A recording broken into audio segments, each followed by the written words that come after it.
hindi nakauwing buhay si Kelra at si Stone. On our third spot is Captain Fuse clutch save on Flap Peasy. With both teams backing away sa unang turtle fight, mapapatambay si Light sa bottom lane kasama si Nats. Makikita niya si Flap Peasy at hihilahin niya ito gamit ang Iron Hook mula sa bushes, sabay kagat gamit ang Bloody Hunt with follow-up coming in from Nats. From the Lord Pit, ipapop off ni Kapitan Pew ang Cult Altar, flickering in just in the right time to save Flap from the ambush. Makakapag-split-split pa si Flap. Darating si Ogwen to crowd control the two members of RSG at mababaliktad pa nga ang kanilang ambush. And our second spot is Net's Segway play laban sa Blacklist nung day 1. 16 minutes in the game, third Lord fight. Nasa side ng Onyx ang Lord. Nasa tri-bush malapit sa Lord Pit ang 4 members ng Blacklist International at mukhang tataya sila para makuha ang kanilang unang Lord sa match na ito. Nang makita ni Net si Edward going in for the Lord, nag-call agad siya na isegway at pumasok naman ang koponan ng Onyx sa Lord fight para pigilang makauwi ang members ng Blacklist. Dumiretso siya para i-clear ang mid at nagtangkang umuwi si Super Red at Yue to defend their base. Pero mukhang hindi na sila aabot dahil naka-base lock na si Nets, upsetting the defending champions Ube strategy with a segway push. And our top spot is Eman's Miracle Lord Steel gamit ang Beatrix nung day 2 laban sa Bren Esports. 13 minutes in the game with 3 turtles, 1 Lord and a 7k gold lead, malaki na ang kalamangan ng Bren Esports sa match na ito. Lumabas na ang Luminous Lord sa Lord Pit at mukhang mahihirapan sila sa pag-contest sa Lord Fight dahil nakapwesto na rin ang kupunan ng Bren. With exact precision, makukuha ni Emma ng Lord gamit ang Renner's Apathy from the Fire Beetle Pit sa top lane. Indeed, a true sniper contender. At yan ang ating top 5 plays for week 3. Aabangan namin ang reactions nyo sa comment section. Kita-kits ulit sa Friday para sa kaabang-abang na week 4 ng ating regular season.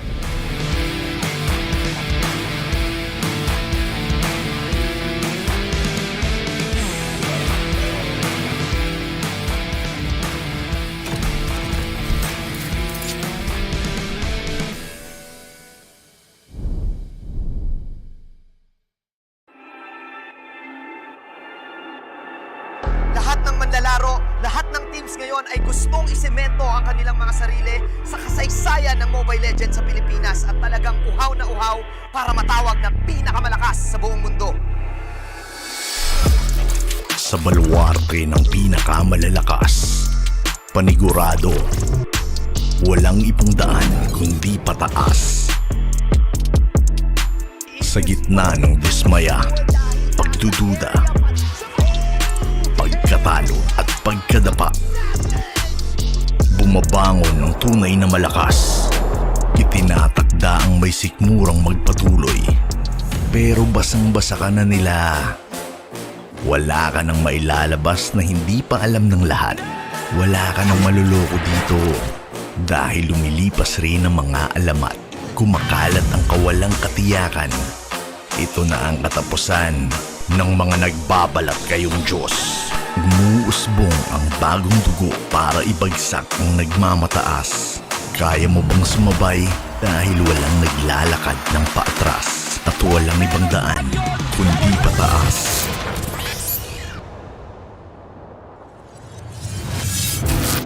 Papaalala ko ulit sa inyo kung bakit Bren lang malakas.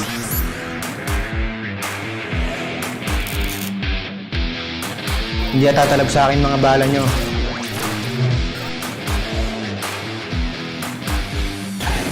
Ang pagbangon namin ay ang simula ng pagbagsak niyo.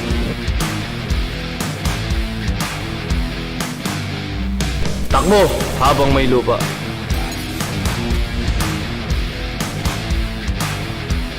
Walang dakil-dakila dito sa MPL. Ngayon nyo makikita ang tunay na lakas ko.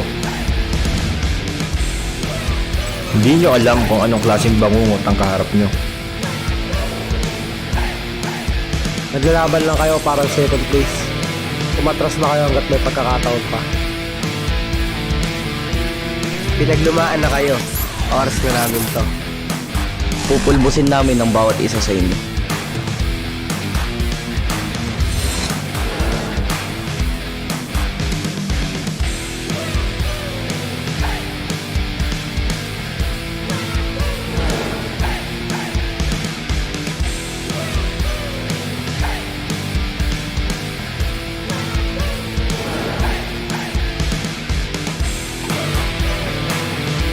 Handa ka na ba?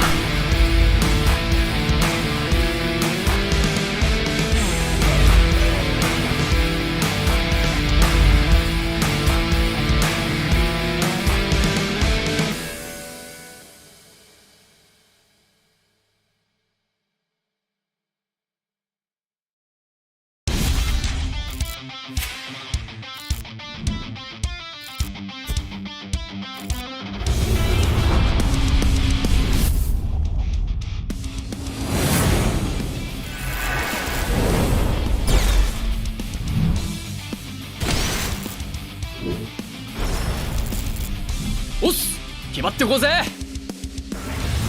少し乱暴しようか。釘崎野原、喜べ男子、こう一点よ。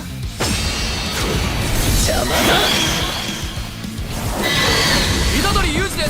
好みのタイプはジェニファー・ローレンス。よろしくお願いします。 Did you know that you can switch networks but still keep your number? Now you can go with the Philippines' fastest and best mobile network. All it takes are 3 easy steps. First, secure your unique subscriber code from your current provider. Visit our website or any smart store near you. Lastly, activate your smart MNP SIM and you're ready to go. Unleash the power of the Philippines' best mobile network. Switch to the power of smart. When you're in moments that matter most, at last, we time. Live them fully with Smart Power All 99. For 99 pesos, get 8 gigabytes of all-access power. To play. To laugh. To love. Plus, unleash TikTok. And only text. Live in the moments that matter most. Today, with Smart Power All 99. Sa 8 gigabytes, ang dami mong masya-share. Daming kontenta. Ganyan pagsikaan. TNT Double Giga Stories Plus. 8 gig, 50 pesos lang. Load na!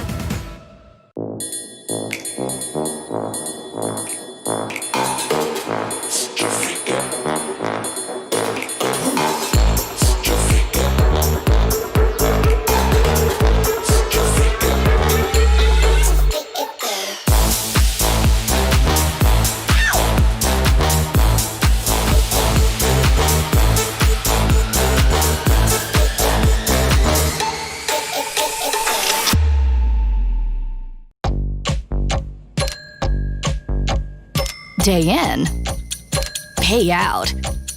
Choose the bank that gives you interest every day with Maya.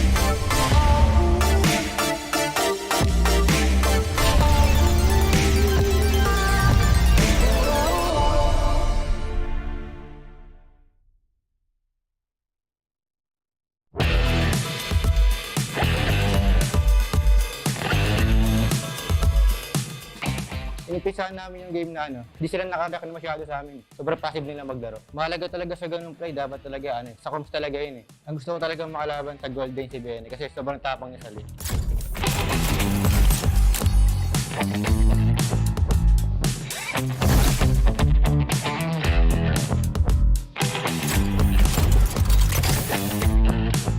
Kaya ko si Next ng Onyx Philippines at ibibreakdown ko po ang nangyari yung segue nung game 1 sa Blacklist.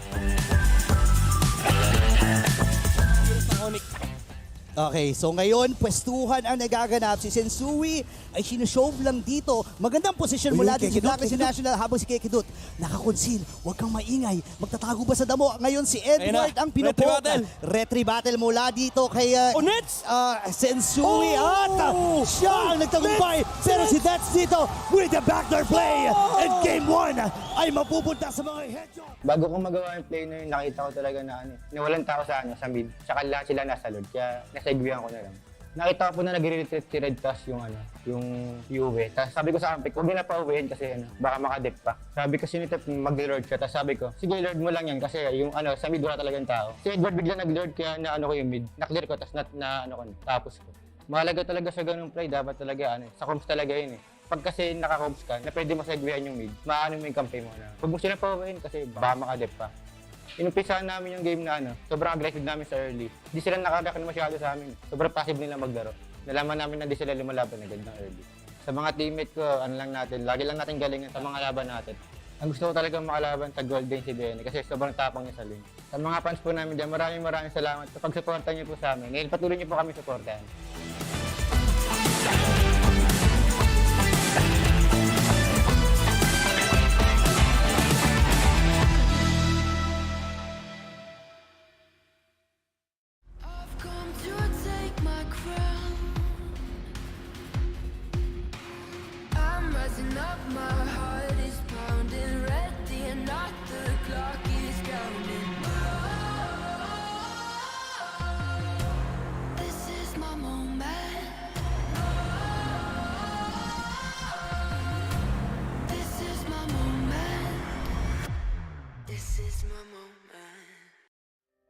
Hi, ako nga pala si Sanford Binuya na mas kilala sa pangalang Sanford. Ako nga pala ang ex-planer ng Echo.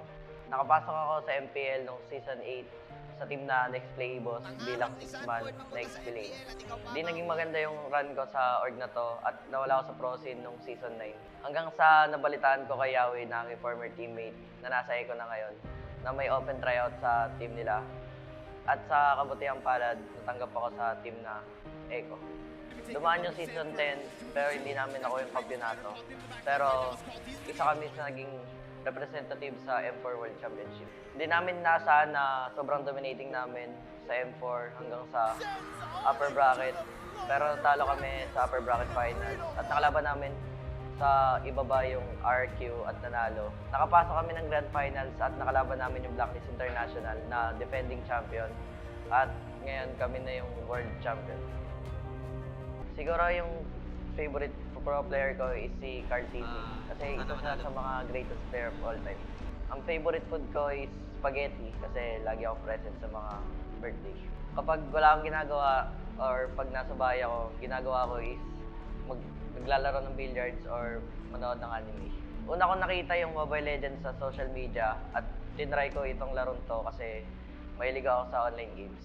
Hanggang sa nagustuhan ko tong larong to at naipaglaro ko sa mga kaibigan ko at sa mga pinsan ko. Hanggang sa sumali kami sa isang tour na sa barangay namin. Nanalo kami pero second place lang yung naabot namin.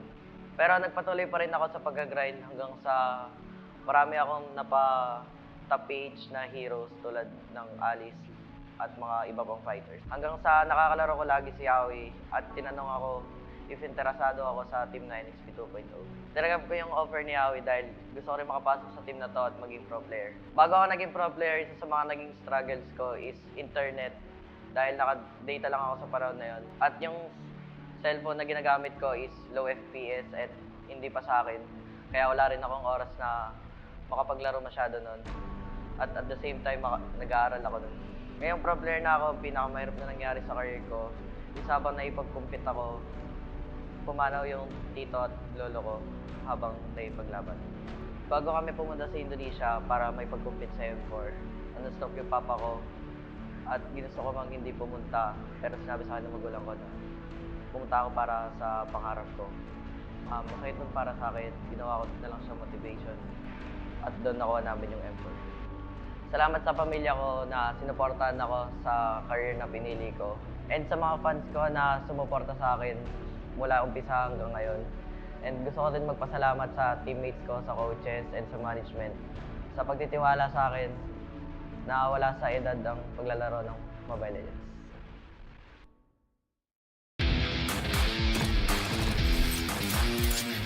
Maayong adlaw sa inyo tanan. Ako nga pala si Santi at nagbabalik ako para ihatid sa inyo ang ating top 5 plays sa naganap na bakbakan last week. On our 5th spot is the bravest fighter, Ryota with his lapu-lapu sustained play. 6 minutes in the game, nabalakang bigyan ni King Kong at ni Kram si Ryota sa bottom lane. After activating Dragon Tail, pumasok si Kram gamit ang Furious Dive sabay Petrify plus Soul Grip at sinabayan ito ni King Kong ng Jeet Kune Do at Way of the Dragon. Pero hindi magiging enough ang damage nila para ibagsak si Ryota. Agad siyang nag-exit gamit ang Jungle Warrior sabay talon gamit ang bravest fighter para makakuha ng sapat na distansya palayo sa dalawa. Pero may follow follow-up na gagawin si Escalera para linisin ang skirmish. Pagka-pop off niya ng feathered airstrike, ay agad na magsa-sidestep si Ryota sabay flicker in with the landshaker, canceling Escalera's ultimate. At mukhang si Escalera pa nga ang mapapahamak. Flicker play mula kay Ryota at mukhang si Escalera pa nga ata mapapahamak dito dahil masaslow na rin siya. On our fourth spot is our rookie spotlight of the week, Doming DR with his Beatrix. 13 minutes in the game with already 3 turtles, 1 lord, and an almost 7k gold lead, NXPE is clearly dominating the game. Pero gustong makabawi ng barangay, kaya magko-contest sila sa lord na ito. Dahil sa nangyaring skirmish sa mid lane, napilitang gamitin ng members ng Smart Omega ang kanilang ultimates. Isa na rito ang Time's Journey ni Miko.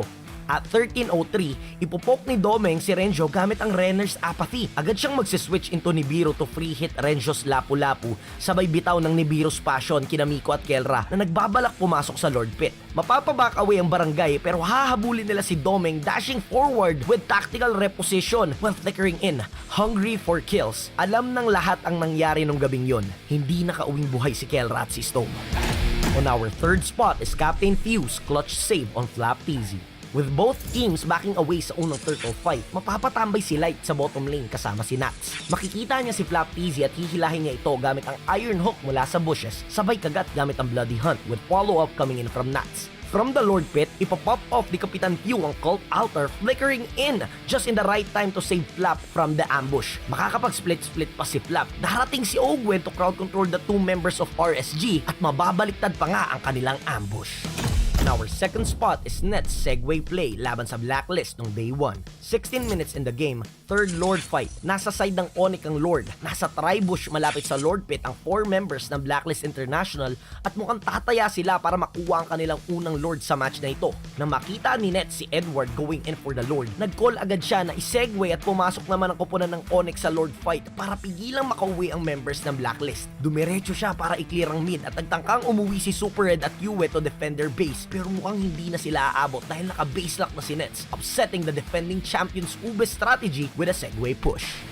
And our top spot is Eman's Miracle Lord Steel gamit ang Beatrix nung day 2 laban sa Bren Esports. 13 minutes in the game with 3 turtles, 1 lord, and a 7k gold lead, malaki na ang kalamangan ng Bren Esports sa match na ito. Lumabas na ang Luminous Lord sa Lord Pit at mukhang mahihirapan sila sa pagkontest sa Lord Fight dahil nakapwesto na rin ang kupunan ng Bren. With exact precision, makukuha ni Emma ng Lord gamit ang Renner's Apathy from the Fire Beetle Pit sa top lane. Indeed, a true sniper contender. At yan ang ating top 5 plays for week 3. Aabangan namin ang reactions nyo sa comment section. Kita-kits ulit sa Friday para sa kaabang-abang na week 4 ng ating regular season.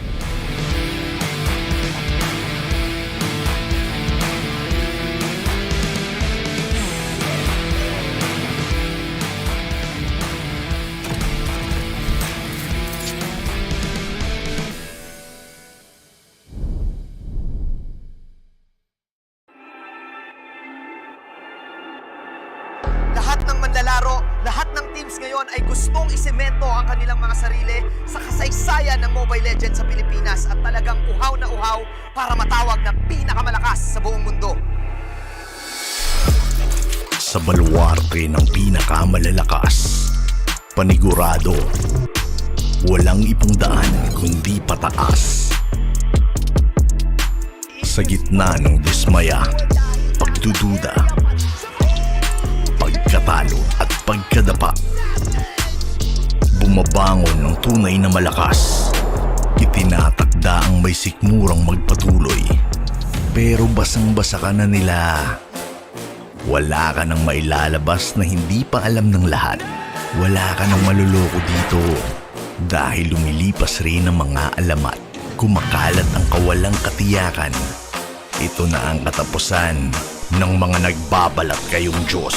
Umuusbong ang bagong dugo para ibagsak ang nagmamataas. Kaya mo bang sumabay dahil walang naglalakad ng paatras at walang ibang daan kundi pataas?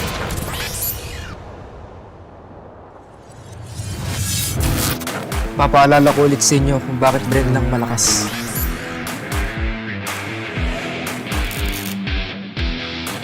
Hindi tatalab sa akin mga bala nyo.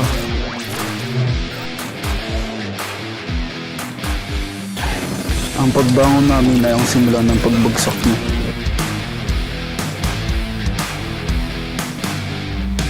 Takbo habang may lupa.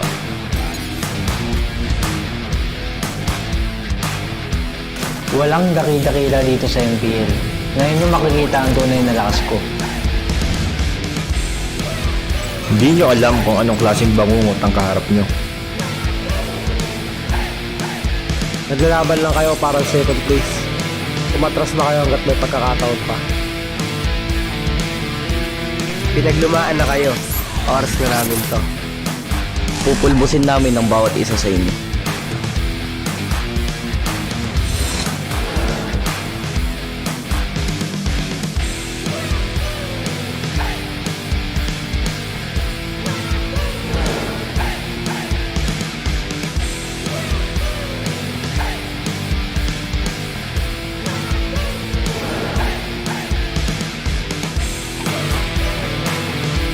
Handa ka na ba?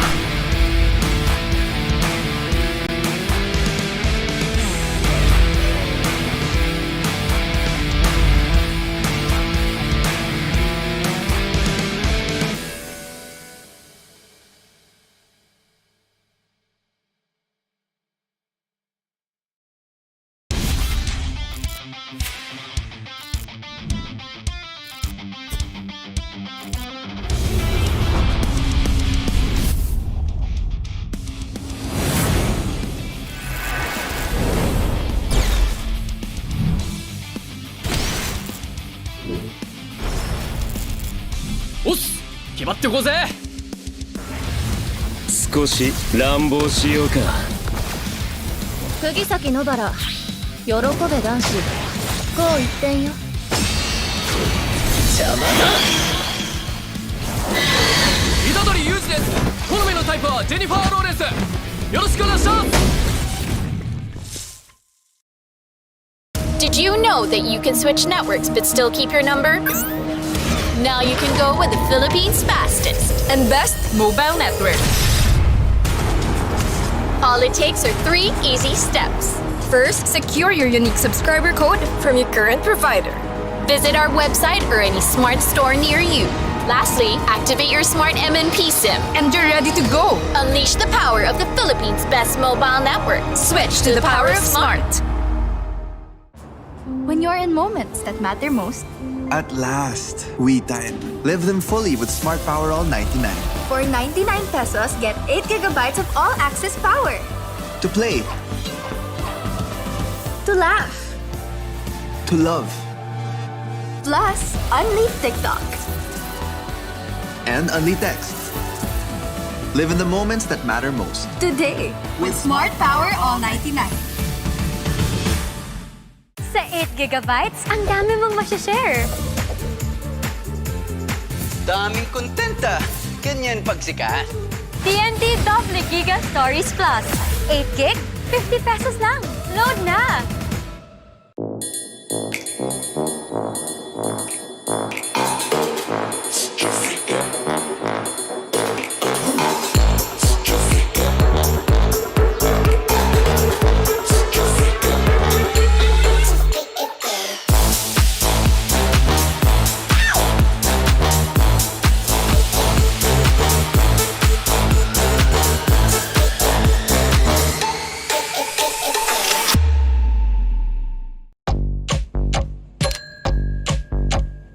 Day in, pay out. Choose the bank that gives you interest every day with Maya.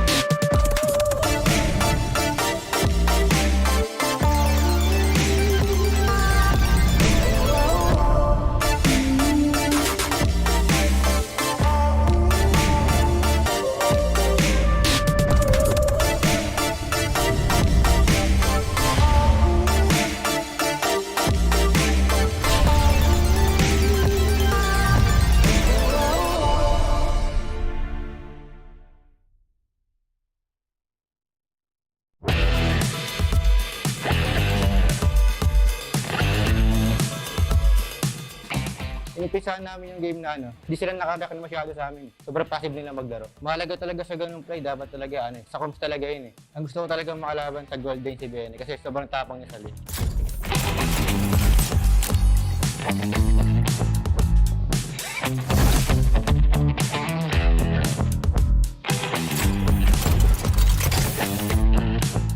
Kaya ko si next ng Onyx Philippines at i-breakdown ko po ang nangyari yung segue nung game 1 sa Blacklist. Okay, so ngayon, pwestuhan ang nagaganap. Si Sensui ay sinushow lang dito. Magandang posisyon mula din si Blacklist International habang si Kekidut nakakonsil. Huwag kang maingay. Magtatago ba sa damo? Ngayon si Edward ang pinupok. Retry battle mula dito kay Sensui. At siya ang nagtagumpay. Pero si Dets dito with the backdoor play. And game 1 ay mapupunta sa mga headshot. Bago ko magawa yung play na yun, nakita ko talaga na walang tao sa mid. Tsaka lahat sila nasa load, kaya nasaigwihan ko na lang. Nakita ko po na nag-retreat si Red Task yung UV. Tapos sabi ko sa Ampik, huwag na pauwihin kasi baka makadip pa. Sabi ko sinitip mag-lord siya, tapos sabi ko, sige lord mo lang yan kasi yung sa mid wala talagang tao. Si Edward bigla nag-lord kaya ko yung mid. Na-clear ko, tapos tapos ko. Mahalaga talaga sa ganung play, dapat talaga sa comms talaga yun Pag kasi naka-comms ka, na pwede mo segwayan yung mid, maano mo yung kampi mo na. Huwag mo sila pauwihin kasi baka makadip pa. Inumpisahan namin yung game na sobrang aggressive namin sa early. Di sila nakareact na masyado sa amin. Sobrang passive nila maglaro. Nalaman namin na di sila lumalaban agad ng early. Sa mga teammate ko, lagi lang natin galingan sa mga laban natin. Ang gusto ko talaga makalaban sa Golden si Bren kasi sobrang tapang niya sa lane. Sa mga fans po namin dyan, maraming salamat sa pagsuporta niyo po sa amin. Ngayon patuloy niyo po kami suportahan.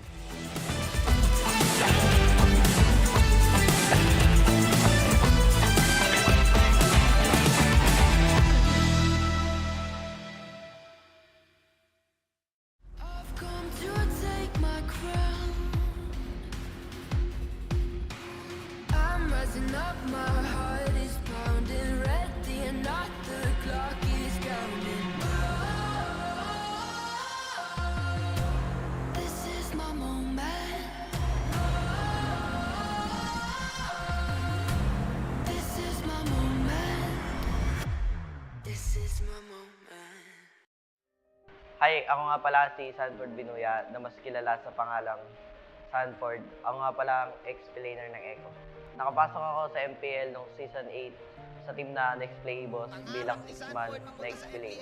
Hindi naging maganda yung run ko sa org na to at nawala ako sa pro scene noong Season 9. Hanggang sa nabalitaan ko kay Yahweh na aking former teammate na nasa Echo na ngayon na may open tryout sa team nila. At sa kabutihang palad, natanggap ako sa team na Echo. Dumaan yung Season 10, pero hindi namin ako yung kampyonato.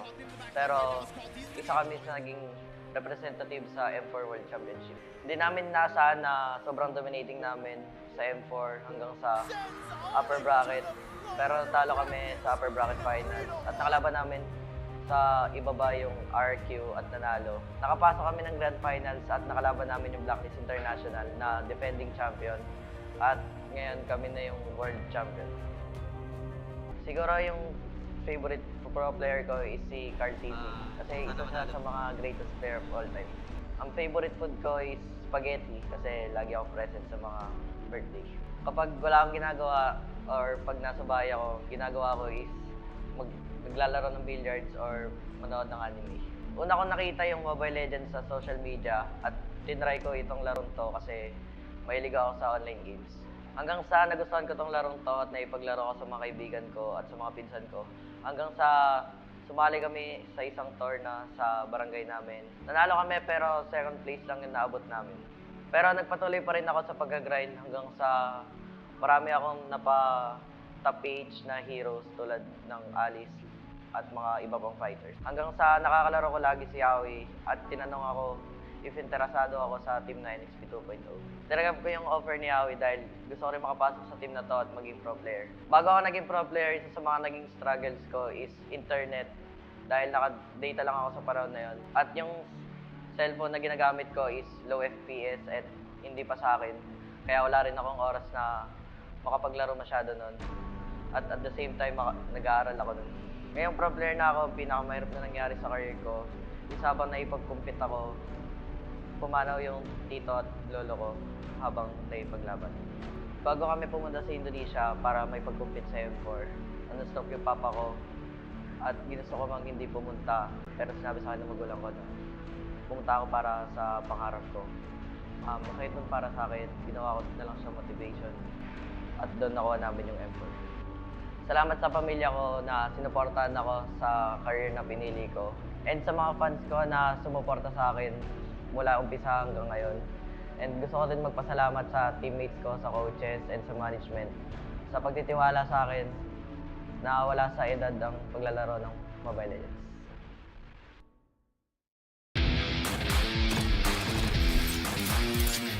Maayong adlaw sa inyo tanan. Ako nga pala si Santi at nagbabalik ako para ihatid sa inyo ang ating top 5 plays sa naganap na bakbakan last week.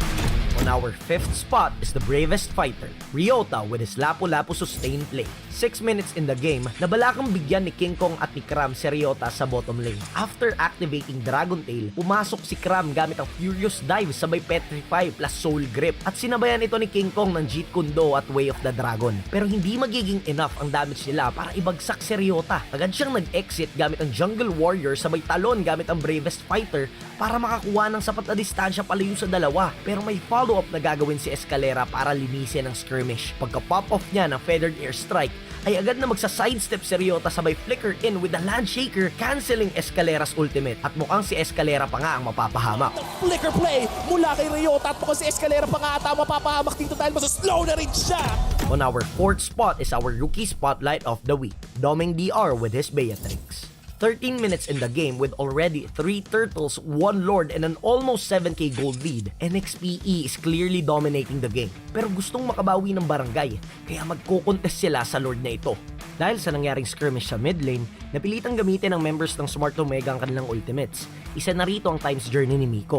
At 13:03, ipopok ni Domeng si Renjo gamit ang Renner's Apathy. Agad siyang magsiswitch into Nibiru to free hit Renjo's Lapu-Lapu sabay bitaw ng Nibiru's Passion kina Miko at Kelra na nagbabalak pumasok sa Lord Pit. Mapapaback away ang barangay pero hahabulin nila si Domeng dashing forward with tactical reposition while flickering in, hungry for kills. Alam ng lahat ang nangyari nung gabing yon. Hindi nakauwing buhay si Kelra at si Stone. On our 3rd spot is Captain Fuse clutch save on Flap Peasy.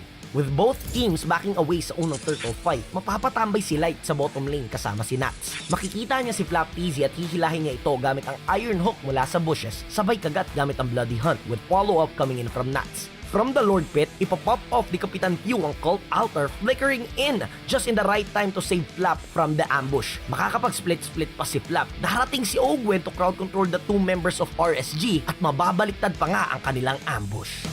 On our 2nd spot is Net's Segway play laban sa Blacklist noong day 1. 16 minutes in the game, 3rd Lord fight. Nasa side ng Onyx ang Lord. Nasa Tribush malapit sa Lord Pit ang 4 members ng Blacklist International at mukhang tataya sila para makuha ang kanilang unang Lord sa match na ito. Nang makita ni Net si Edward going in for the Lord, nag-call agad siya na isegway at pumasok naman ang koponan ng Onyx sa Lord fight para pigilang makauwi ang members ng Blacklist. Dumiretso siya para i-clear ang mid at nagtangkang umuwi si Super Red at Yue to defend their base. Pero mukhang hindi na sila aabot dahil naka-base lock na si Nets, upsetting the defending champions Ube strategy with a segway push. On our top spot is Eman's Miracle Lord Steel gamit ang Beatrix noong day 2 laban sa Bren Esports. 13 minutes in the game with 3 turtles, 1 lord, and a 7k gold lead, malaki na ang kalamangan ng Bren Esports sa match na ito. Lumabas na ang Luminous Lord sa Lord Pit at mukhang mahihirapan sila sa pagkontest sa Lord Fight dahil nakapwesto na rin ang kupunan ng Bren. With exact precision, makukuha ni Eman ng Lord gamit ang Renner's Apathy from the Fire Beetle Pit sa top lane. Indeed, a true sniper contender. At yan ang ating top 5 plays for week 3. Aabangan namin ang reactions nyo sa comment section. Kita-kits ulit sa Friday para sa kaabang-abang na week 4 ng ating regular season.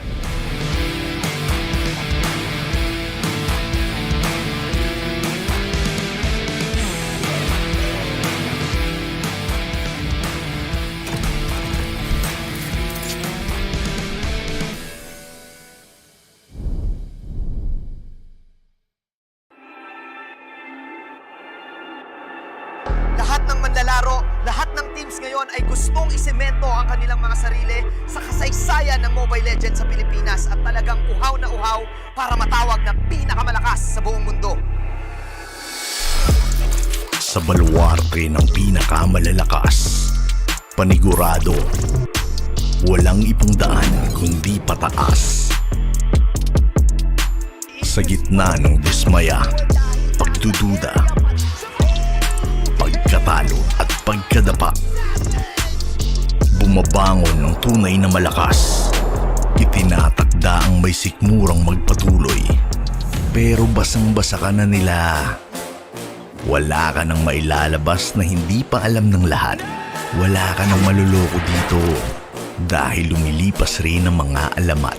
Kumakalat ang kawalang katiyakan. Ito na ang katapusan ng mga nagbabalat kayong Diyos. Gumuusbong ang bagong dugo para ibagsak ang nagmamataas. Kaya mo bang sumabay dahil walang naglalakad ng paatras at walang ibang daan kundi pataas?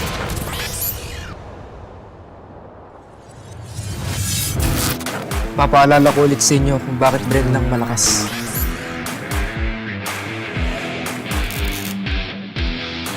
Hindi tatalab sa akin mga bala nyo.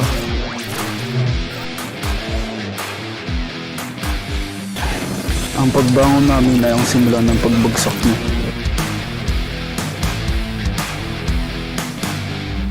Takbo habang may lupa.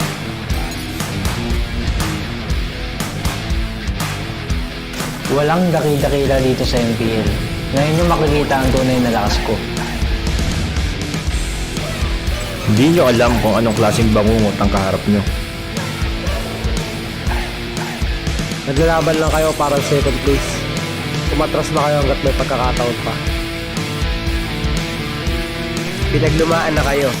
Oras na namin to. Pupulbusin namin ang bawat isa sa inyo.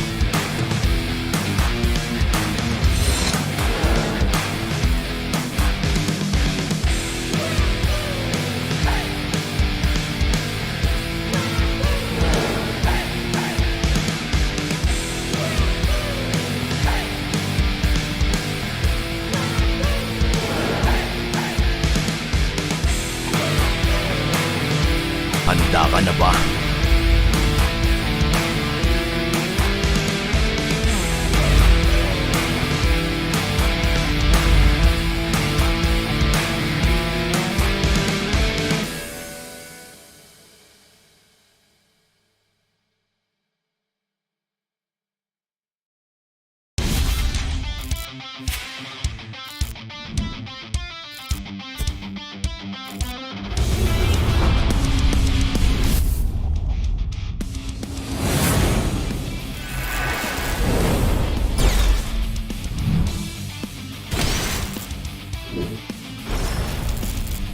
Oss!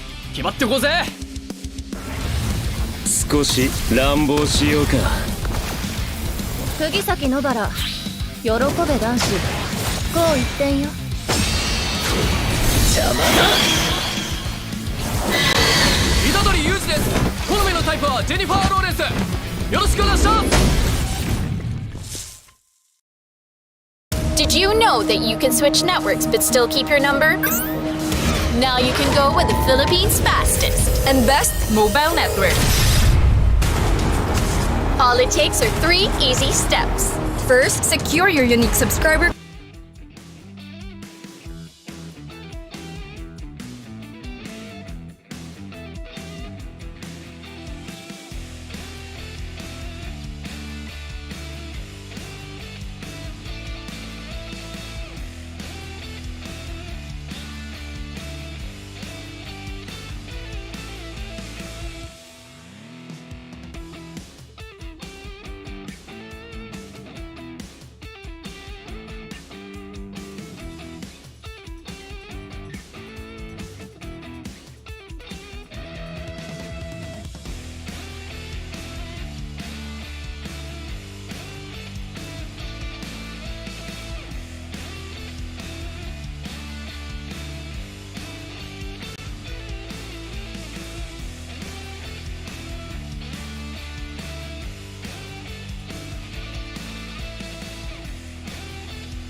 The 11th season of MPL Philippines is brought to you by the following sponsors. Smart, the official tournament telco partner of MPL Philippines Season 11. Our official sponsor, Infinix. Infinix Note, ultra-fast gameplay. Our partners in esports, Maya, it's everything, and a bank. And Secret Lab, the official gaming chair of MPL Philippines. Experience the MPL Philippines Season 11 action live at Shooting Gallery Studios. Tickets are now available via tickettome.net. Get yours now. If you missed the matches and want to quickly recap what happened, visit our official website for post-match reports at ph-mpl.com/news. Don't forget to catch all of our official league content on TikTok, Facebook, Instagram, and Twitter. To ensure the quality and fairness of our games, MPL Philippines is also monitored and supervised by the Games and Amusement Board.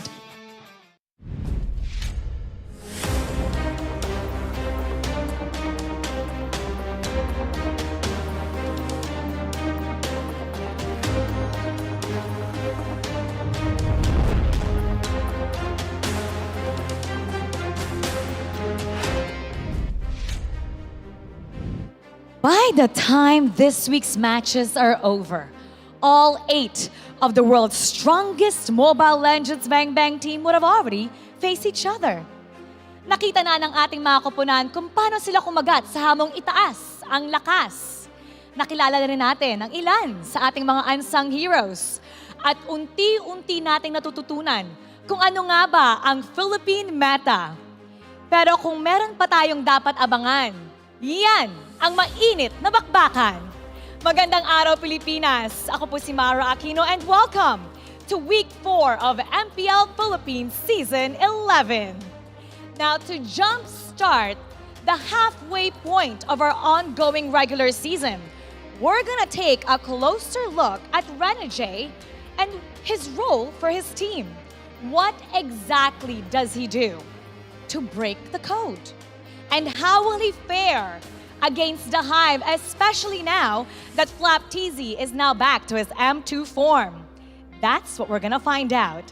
Ladies and gentlemen, this is Blacklist International versus Bren Esports. Eto na, casters, pasok! The Hitman has quite the assignment on behalf of his new employers. Tonight, the code rewritten collides with last season's underdog sweethearts. Welcome, my boy, at your service. My name is Leo, here with Rockheart and Midnight, and we're bringing you Week 4's opener. Gentlemen, how are we? We're doing great. And I love that we're at almost the halfway point where we can really dig down onto these small details, like what these specific players do in their roles.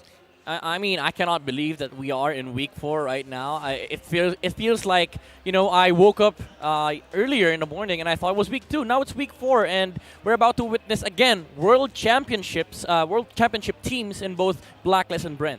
A lot of questions are going to be asked, and to be fair, going back, let's say 3 or 4 months, right, to say that Blacklist is signing Renegade was already a pipe dream. But to now be here in this reality, questioning what he can bring to the table to help this World Championship lineup, you know, reclaim the crown, if you will, is something else entirely. But first, let me remind everybody, we're calling all smart NTNT users who are watching us right now. Continue to enjoy the power of smart by registering your SIM. Visit smart.com.ph/SIMREG and get free 3 gigs of data. Now, back into the action here. When you take up that mantle, when you sit down and play with Blacklist International, you can't help but ask, why would we need you? This lineup is a dream team. Like, why Renegade?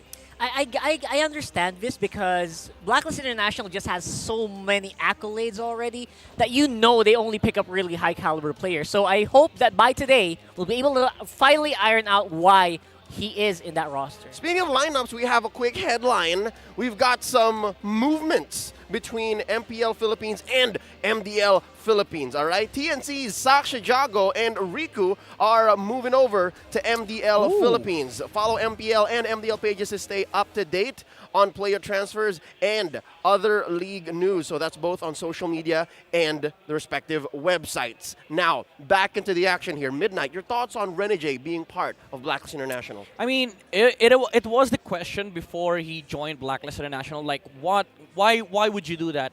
You know, what would be the requirements for them to replace Edward with Renegade? And I feel like it comes with variety when it comes to the playstyle of Blacklist International, because we've seen time and time again the Ube strategy played by the Aegis, and it feels like for the majority of their tenure or era, it has worked for them, but teams started to catch up, and I feel like this is a nice change-up for for Blacklist, so that if ever they need be, to change up their lineup, to change up their playstyle, Renegade is there to introduce that type of different flavor on their on their lineup. And that's the Cody Rin. They're going up against Bren Esports here first, and later on tonight it's going to be Echo versus Smart Omega. Let's go into the data dive that happened this week. It's actually a lot about the numbers, right? Kills, assists, neutral objectives, and you'll see this posted on the MPL Philippines Facebook page. I have to be honest, a lot of it surprises me when you look into it, right? Some of them might actually pop up during the match, right, as those little tidbits. I'm not sure exactly how these numbers affect our league, especially at the midway point. I personally like looking at data after all said and done, but I guess there's a lot that can be said during the halfway point, which we're approaching. Yeah, actually almost a halfway point, which means that teams will start facing each other again for round 2. And that's very exciting to watch out for, aside from the data dive, obviously. Yeah, very, it's... I was thinking about what you said earlier. There's a lot of different stats on the table here for MPL. Like, for example, Wise, he has one of the highest objective takes out of all the leagues, and I feel like it's become a huge factor for Blacklist International in securing these games wherein you don't feel like they're winning. It's the Wise factor. Yeah, and I think one major number or stat we have to look at is Renegade's win rate, right? We've been asking the question in many different ways since the show started. What exactly does Renegade do for Blacklist International? And he's sitting at a 75% win rate when he's playing for Blacklist here in Season 11. So that's 4 weeks of competition. Yeah. I guess the sample size is still relatively small since he is switching over, subbing in and out for Edward, Agent Zero. Now, the question, Midnight, you introduced this earlier. He could be the catalyst for a change in the code. He can be like the extra 0 or 1 in that whole line that Blacklist has written in. Now, how different are they exactly, right? How will this play into their current matchup? Either of them are playing against Flapped Easy. I guess I'd say Edward and Renegade, they have very different play styles, but I feel like for Renegade, it also became a factor when he joined Blacklist International that he also changed his playstyle. Because the dynamic with Renegade is that he used to be, the aggressive player for Next Play Evos. But now with Blacklist International, I see him as a punching bag. There are a lot of times I see Renegade just, casually die in front of a team just to make sure that Blacklist has an entry point. And he even commits immortalities just to make sure that they're able to get that, while on the other hand, you have Edward, who has higher kill participation, higher team fight participation for Blacklist International. This is what he does. He controls the waves. After he clears the minion waves, when you react, he joins the fights. So there's no change there. And I feel like it's Blacklist's decision to adjust Renegade's playstyle so that they fit into a different category wherein, Coach Master the Basics would likely say that, hey, we don't have this. Renegade, if you can, do this for us. Yeah, actually, the real thing here is Renegade is the shield, Edward's the sword. I think that I can get into that later on. Interesting. Yeah. Yeah, the stats actually show it a little bit, but we can explain that later on how usually Edward's the guy who uses Benedetta, who goes to the back line. Yeah. And Renegade, he likes to start the fights. Yeah, I'd like to double down on that. Echo the fact that Renegade does play much like the shield. The hitman is becoming the hit me man. Right? Again, in Season 11 alone, very iconic. His glue. He would just jump in. It's like, all right, my immortality pops, sure. I'll split, I'll survive. And yeah, Edward, again, we've seen so many sides of Edward throughout his tenure here in MPL Philippines since he went pro. And I can't wait to see, again, even now, it's up there. We've seen Blacklist International in Season 11 start with Renegade and start with Edward. Here against Bren Esports, I'm not sure who they're going with because in the minds of Coach Ducky and Coach Vren, anything goes. Yeah, it's definitely a different ballgame. You know, if you're Flaptizi, there is a change when you're facing up against Renegade and when you're battling it out against Edward. Yep. And with that being said, let's go ahead and give this match a little bit more context. We're about to throw it over to Manjin Faldas. He's at courtside, and he'll try to give us a little bit more of an inside scoop in this upcoming matchup. Pasabog ang naging pasok ng Blacklist International ngayong Season 11 kasama ang kanilang mga bagong players at sinabi nga nila na bagong code. At kapansin-pansin ito hanggang week number 4 dahil ever since nang nabuo itong koponan ay mas madalas natin silang nakikita na nagsiswitch up ng players. Specifically si Edward, Agent Zero, and the Hitman or tinatawag nating ang bomba na si Renny J. To tell us more about sa pagsiswitch at sa ganitong type ng strategies, tawagin natin ang kanilang coach na si Masters the Basic or si MTB. Hello. Yan. Hello. Coach. Wait. Saglit, Coach. Saglit lang, ha? Yan. Alright. Alright. Masters the Basics. Hello. Hello. Alright. Alright. Ang tangkad. Ang tangkad mo. Okay. Masters the Basics. Paano mo ba nadidetermine kung sino ang maglalaro? Paano ba dinidetermine to ng team? Kung si Edward ba or si Renny J? Sa ngayon, Jack and Poy lang sila. Jack and Poy lang sila. Ganun lang. Hindi, sa totoo lang, ngayon kasi dahil nga bago yung team, bago yung player. So, inaalam pa rin namin kung sino yung magbe-best na mag-fit sa ginagawa namin. So, parang kinocode nyo pa, kumbaga. Yan, kinocode nyo pa rin. Alright. Ngayon, ano ba ang difference pwede mo ba kaming bigyan ng description ni Edward at ni Renny J? Ano ba yung main difference nila? Siguro, pinakamadaling, parang reference na lang is parang si Sakuragi tsaka si Rokawa. So parehong malakas yung impact nila, pero pag magkaiba ng way kung paano nila ginagawa 'yon. Kumbaga mas edgier yung isa, no? Kasi si Rokawa, tapos mas explosive yung isa. Kasi nga si Sakuragi. So saktong-sakto, since pinag-uusapan natin si Edward at si Renny J, ating tawagin ngayon si Renny J. Halika dito, Renny J! Sama ko yan, tabi tayo, tabi.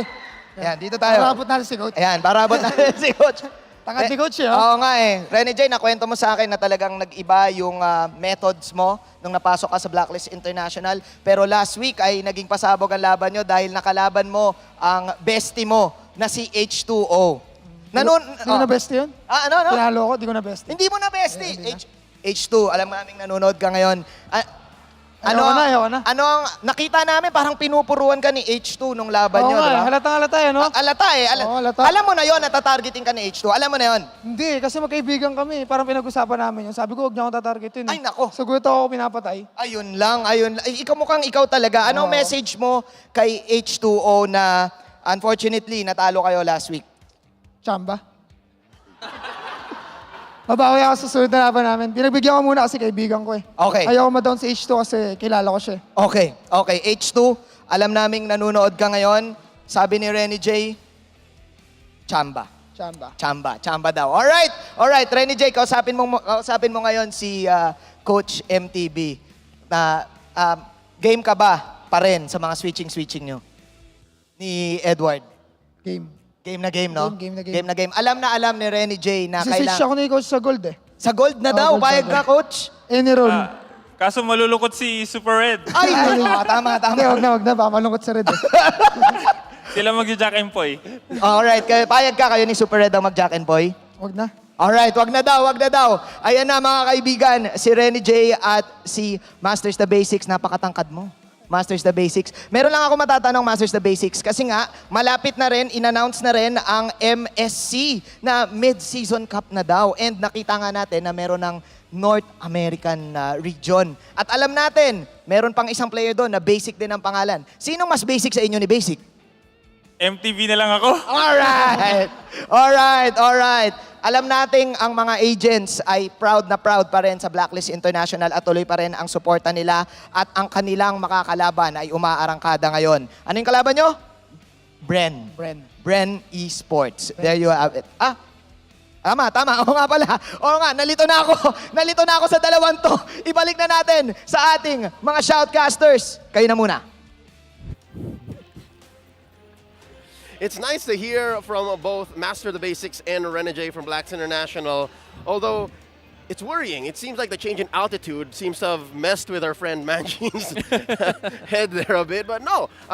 That aside, again, throwing back to last weekend's closer, RSG versus Blacklist International, Renegade had a few statements there for his once bestie, H2O, but today, I don't think they even answered the question, right? We're not even sure. Yeah, Who's playing? I understand because as a team like Blacklist, you don't want to reveal that yet. Oh yeah. You don't want to say anything about that. I love that Masters the Basic Manji. really Not tried doctor, to Masters. really tried to give us an answer there, but obviously it's very unlikely that they're playing rock paper scissors. I was supposed to say rock paper scissors. It's probably really dependent on the play style, and Yeah. I love that they switch it up between the games as well, just to throw off the opponent. There's no real pattern. Yeah, there really isn't. This is the new flavor of Blacklist International. Like they're not super strict anymore. Like the character is there, but they're breaking free. I love the energy between Masters the Basics and Renegade. And you said it. You said it the best. There's still 4 minutes. So Blacklist is not revealing anything. And in the next 4 minutes, it'll be quite the show because that's the reveal. That's when we'll know what code Blacklist is bringing. And do you guys have any guesses? Or would you have your own preference? Because against Bren Esports, who is definitely on the rise, anything goes here. Yeah, the biggest advantage of Bren Esports is that they're just so used to playing with each other. They don't have to kind of adjust a little bit whenever people swap out. And they've been doing this since last season. Imagine, like almost 2 seasons nonstop. You guys have been playing over and over again. That does develop some sort of advantage, I think. Yeah, and that becomes a factor for Blacklist. So I feel like you could go either way. I much prefer Edward, but I also see that there's a version of Blacklist with Renegade playing into Bren Esports, because there's the guy who just wants to die in front of Bren Esports, Renegade, who would want all of your spells to commit it onto him, especially with a lot of assassins and fighter heroes on the side of Bren. So it feels like there's 2 ways to go about it. But when it comes to stability, you'd for sure go for Edward. Oh, well, y'all know who I want to see play.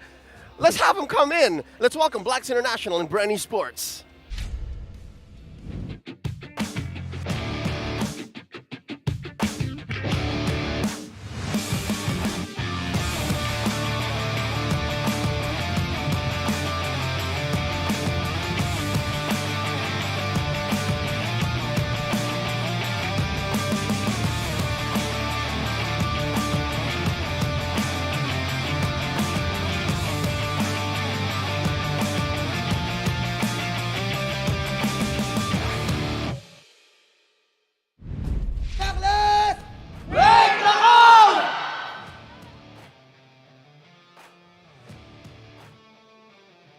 A code rewritten. A dream to be chased.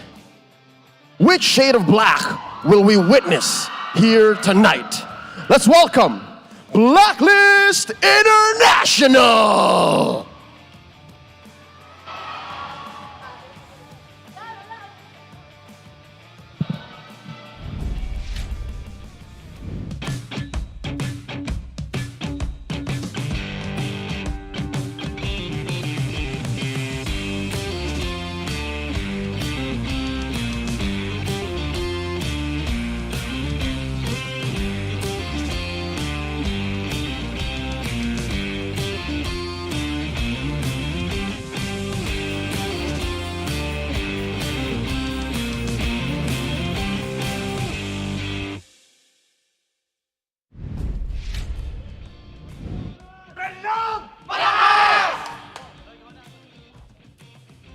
The Hive has been busy at work, and the fruit of their labor has been indeed sweet. let's welcome Bren Esports!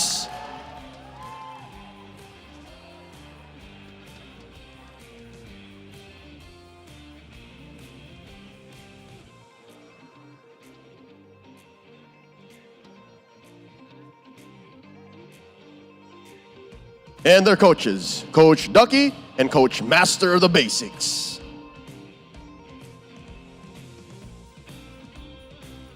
It's a clash of world champions here tonight in Week 4's opener.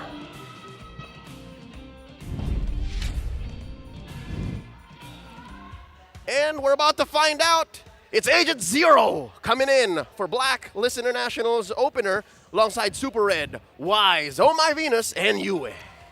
All right, so the standard, I have a feeling that this is going to be the play that Blacklist are going to be going for, right? Agent Zero, just feel out the game. Maybe have the need to swap out, play a little bit more conservatively, and go ahead and put in Renegade. Yeah. That's one of the potential things that they're thinking about. It's kind of like Blacklist gauging whatever Bren can output on game number 1. And I feel like the stability of Edward provides that fundamental foundation to their gameplay to have that knowledge of what would you need to adjust. If it goes wrong, you can do something on game number 2. But I really want to harp on the presence of Oh My Venus here in UWID. This is going to become detrimental here for Blacklist because this duo, even though they're not the most aggressive duo out there, they're one of the most stable one, I would say. Yep, they're clutch, and they're going to have to come in clutch, especially in the mid to late game when they're going up against Bren Esports. They'll be facing off against Few and Ogwin, as well as Super Marco, Kyle Teasy, and Flap Teasy. Yeah, this is, if there was ever a Bren Esports lineup to make champion, this is it, guys. And I think they've been cooking this for a long time now. And this is a good test. This is a good test for Bren Esports. Can they really measure up to a team like Blacklist? Because if they can do it here, if they can do this in this specific matchup, they're on the road to playoffs. Yeah, again, they carry a lot of weight here, and the weight that they can carry. Just imagine all of these names, they have pressure points for Blacklist International. Super Marco has been that gold laner for this season. I mean, a lot of people would say that they are fans of Super Marco. Kyle Teasy on his monstrous presence on the assassin role, and even Ogwin as a masterful masterful roamer for the side of Bren. And I feel like there's a lot of checklist for Blacklist that they need to check, when you're dealing with this kind of lineup that contrasts what the usual meta is. Because if you look at Bren Esports, they don't follow the meta at all. Yep. It's weird that you're looking at Master Ogwin and you can't help but remember his Kufra games. Yeah. But look, homie also plays a Diggy and an Edith. Yeah. With Bren. Add in an Akai there for good measure. Basically, free members of Bren Esports who like to play tanky, then Super Marco and Kyle Teasy obviously having more freedom to play on those assassins. It's crazy to think that Blacklist is put in a position wherein they would play up against a team that don't follow the meta.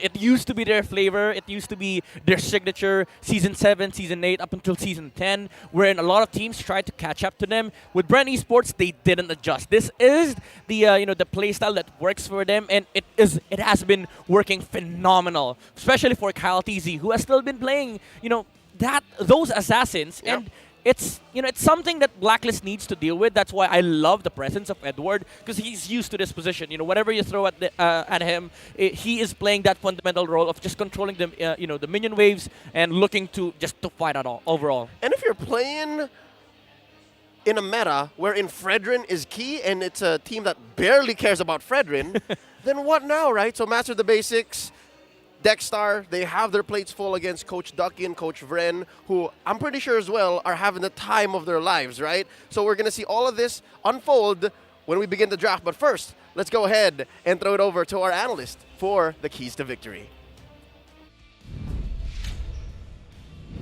Very important match for both teams at para manalo ang bawat team over the other. Tingnan natin yung mga keys to victory brought to us by Infinix. Let's look at the Blacklist International first. Alam natin na kailangan nilang i-focus yung mga heroes ni Few. At siguro mag-watch out na rin dun sa mga utility na picks niya. For example, nakikita natin na nag-flourish ang Bren Esports pag nakuha nilang Selena para kay Few isang signature pick. Pati na rin yung Faramis. And when they cannot get the Faramis, kumukuha sila ng Valentina. Sabihin na natin standard naman yung mga mid lane pickups na to. Pero kung paano laruin to ni Few for the utility to help his teammates. If you recall, maraming mga games na at mga clash na ipanalo ang Bren Esports dahil dun sa mga clutch na galawan ni Few with the saving Faramis ultimate, for example, o kaya naman nung nanakaw niyang Faramis ultimate gamit ang Valentina. That's what you have to watch out for against Bren Esports. Para naman sa Bren Esports, sa kanila pagkapanalo, mag-secure ng mga setters para kay Ogwen, para kontrahin yung Ube. Nakita natin effective to against Blacklist International when they went up against RSG Philippines last week. Doon sila naguluhan nung may mga gandang mga setups na ginugulo yung formation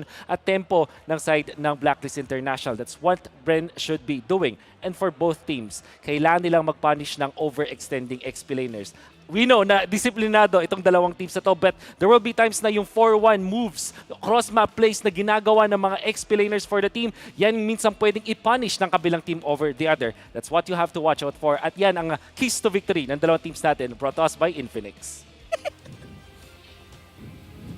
I don't know how that happened. It's like we work together. It's like we've been here at desk for years now. It's because what we were talking about, setting up for the metagame that Bren Esports has, fits what the keys to victory are. And now comes the question, all right? Not exactly sure if the keys to victory spelled it out clearly for y'all folks, but Diggy is going to be up for grabs here. Oh, yeah. Very, very hot commodity because both Oh My Venus and Ogwin want this little owl baby, man. Yeah, it's going to be a lot of fun. Coach Ducky finally over his Diggy phobia. And we're going to be able to at least have a chance to experience that. Now that he's actually back from a very long vacation from the start of the season. Yep. It's very ironic that we see Bren, trying to contest for the Diggy. They used to hate that hero, now they love it, especially in Ogwen with his performance. And, it's important to highlight this. Ogwen is only second to Venus when it comes to Diggy performance. Like, the stability of the stats from Season 10 up until now, he is only second to the Queen. That's really saying something, right? Considering how proficient Oh My Venus has been almost exclusively using that hero in the past season. Right? That's really saying something. And I guess Coach Ducky, Coach Bren would rather not deal with this, all right? So they take that out, axe out the little owl man, and go ahead and ban out the Faramis, the Diggy being on the play, while Blacks International, Coach Dexstar, Coach Master the Basics, they take out the Fanny and the Glue. This is one of the reasons why I'm actually going to miss Coach Bren. Well, the thing is, here's the thing, okay? Bren's first pick. So I do feel like it's something that they've considered.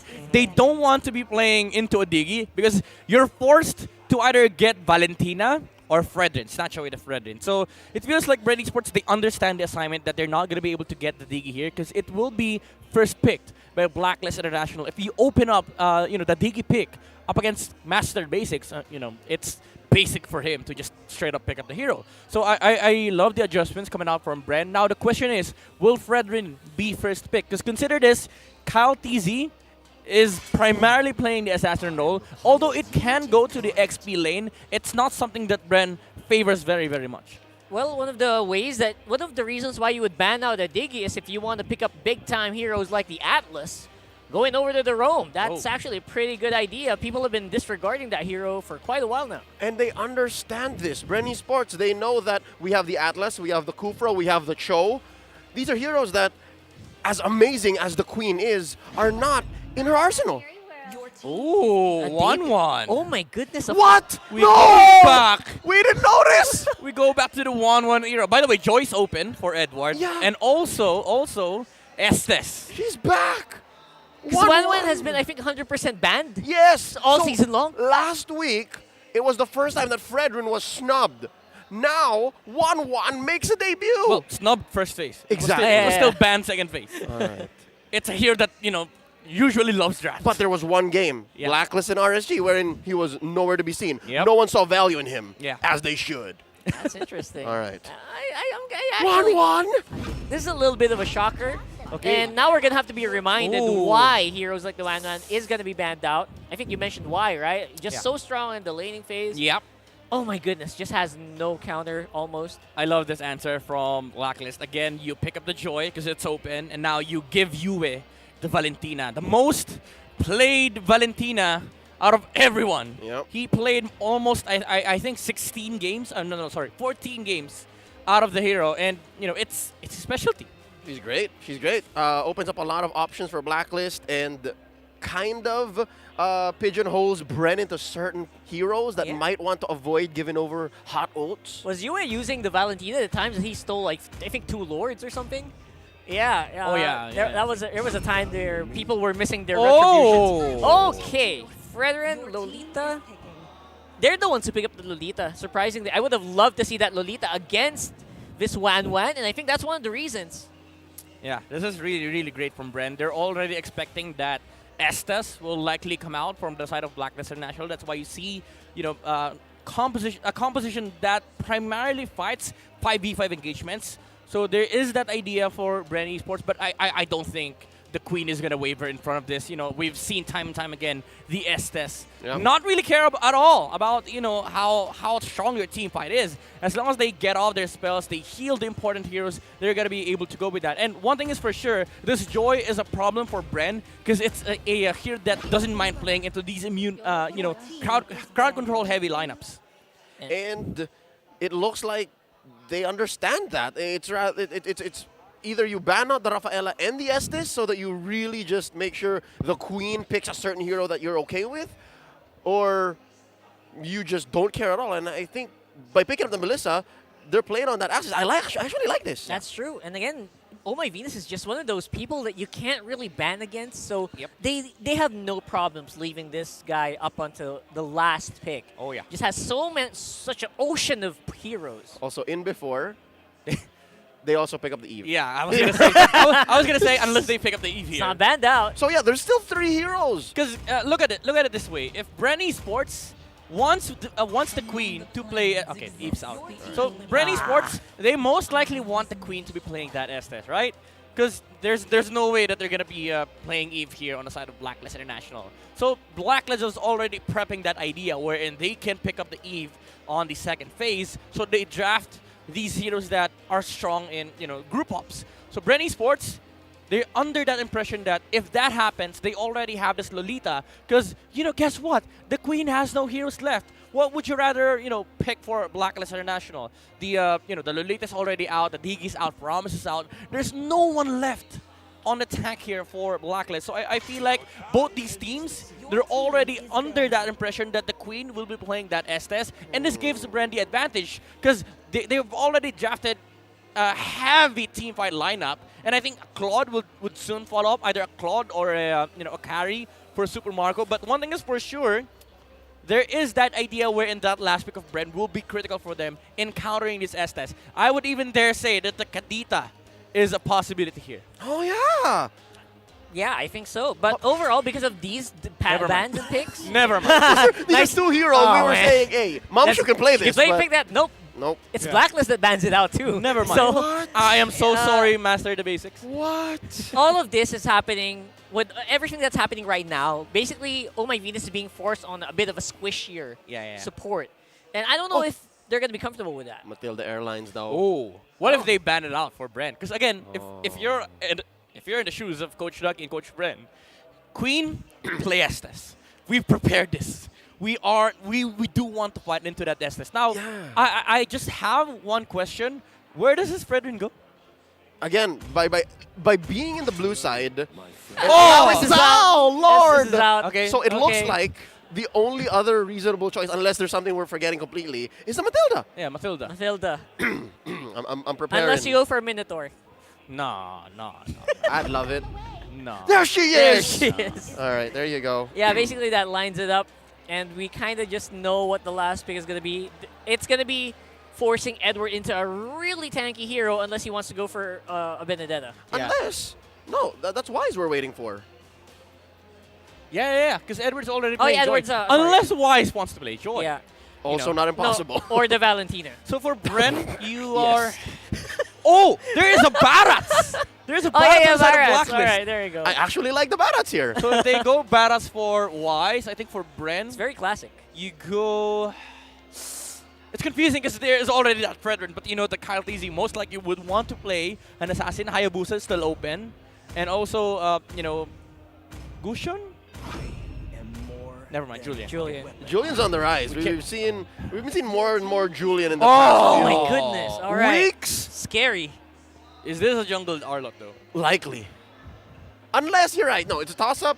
Arlott, Fredrin, XP lane, jungle. Julian could go jungle. Julian mid, I think. Then jungle. You never know. You know, Few might be pulling out some Arlott games in his right RG. If I know El Capitan, he's gonna play the Julian. yeah.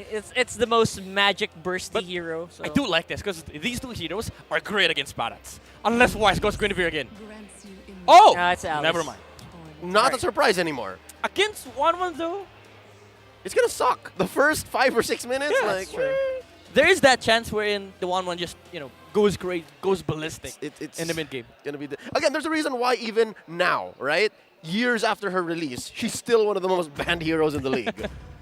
It's just crazy strong, having the ability to just zone away your enemies without even trying to zone them away. Just your mere presence is scary enough in a way that they don't want to fight into you, but they have to. And don't forget, Blacklist also very much running a very squishy composition. Yep. How's that squishy composition looking for you, Rockhard? That 1-1's gonna have a fun time. Yeah, man.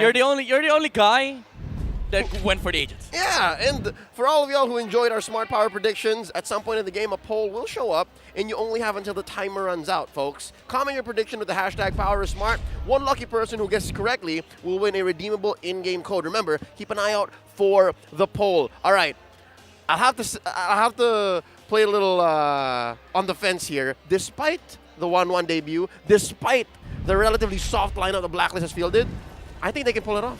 Yeah, they're very magic heavy, which means they can actually destroy a single target in quite a short amount of time. As long as they aren't gonna ube it up, which will be strong in the early game, but good luck in the late game. Yeah, you know what's crazy? FlapTZ is playing the Arlott. Yeah. And we see Kyle TZ on the Fredrin. And that confirms our suspicions, and this shows a little bit of growth for the young Kyle Saison. I like actually seeing him flex into the non-assassin junglers. Question is, will he be able to, lane against this Joy? Because there's no crowd control. You cannot reset the second skill unless you mess up like Edward just did. So, he kind of messed up. Yeah. So he got comboed by, the Arlott. But it's not going to hurt him because he was able to clear the wave. I actually really want to watch that 1v1 because I'm also seeing FlapTZ's battle spell. It's not Petrify, it's a Flicker. Yeah. Do you like that? Do you prefer that? A lot of Arlotts these days are going Flicker, but I do understand the need of it against Blacklist lineup because one problem that you have with Arlott is that you don't have any form of escape.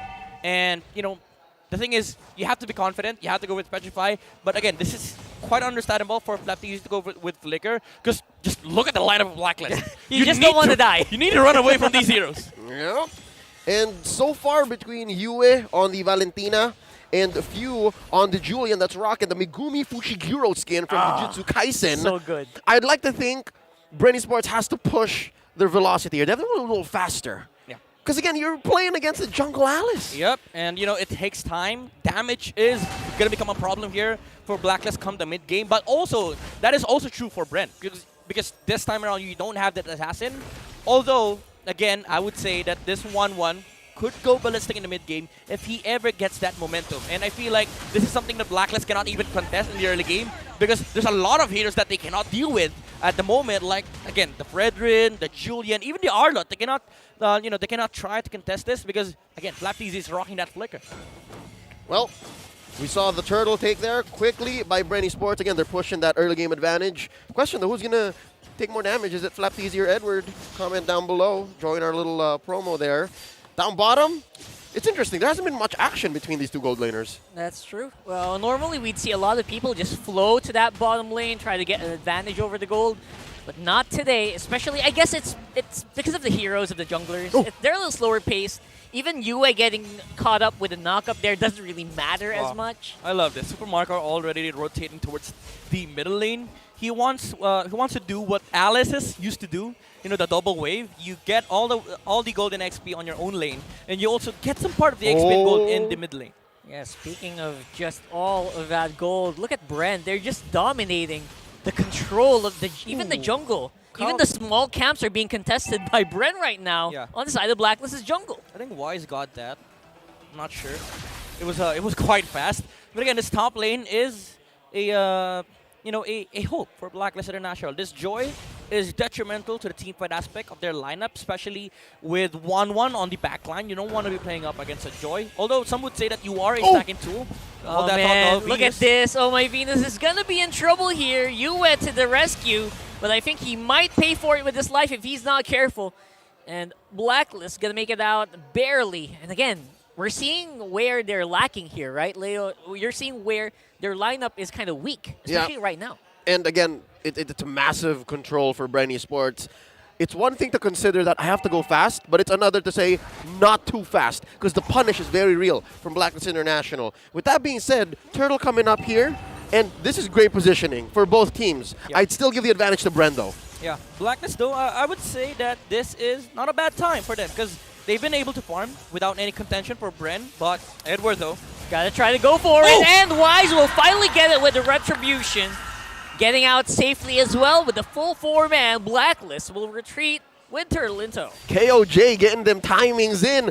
I could have sworn the blood flow wasn't off of cooldown. He just used it to check. Barely, yeah. And so far so good here for Blacklist. I don't know if this is their plan, but they're getting the objectives at least for now. I mean, this is the downside of having a Fredrin jungle on Kyle TZ. You know, the aggression, the timing, the momentum, the pacing, it's all slowed down. And this gives ample of time for Blacklist International to just get their farm. And, It's a different flow, though. Look at that. Flap TZ could be in trouble here. Agent Zero making his mark with a first blood at 5 minutes in this game. And what's difficult is it didn't convert to much unless Bren finds something down bottom. Yeah, that's pretty big. They take out Super Red. That's a lot of gold being taken out from the gold laner of Blacklist. The tower will go down as well. All right, I take it back. That was very much worth it. A tower for a life, any day. It is. You know, Flap TZ just made sure that, okay, Edward's here. You go do something there. Yeah, Bren, they're trying to make something more here, but they might be cutting it a little bit short. Their skills are on cooldown. Brendo will have a huge Luminon Blast. Locks down 2. It's Edward all alone against 4 people. Will he be able to make it out alive? I don't think so. Even as Joy gets taken out by the Wan Wan. There is that timing that we were talking about here for Bren Esports. They just slowed down for the first 4 minutes. Now they're getting it back up. You know, this is why I love watching Bren Esports play. They don't stop putting pressure on these lanes that are currently weak. And, you know, Flap TZ, he died on the top lane. Okay, sure.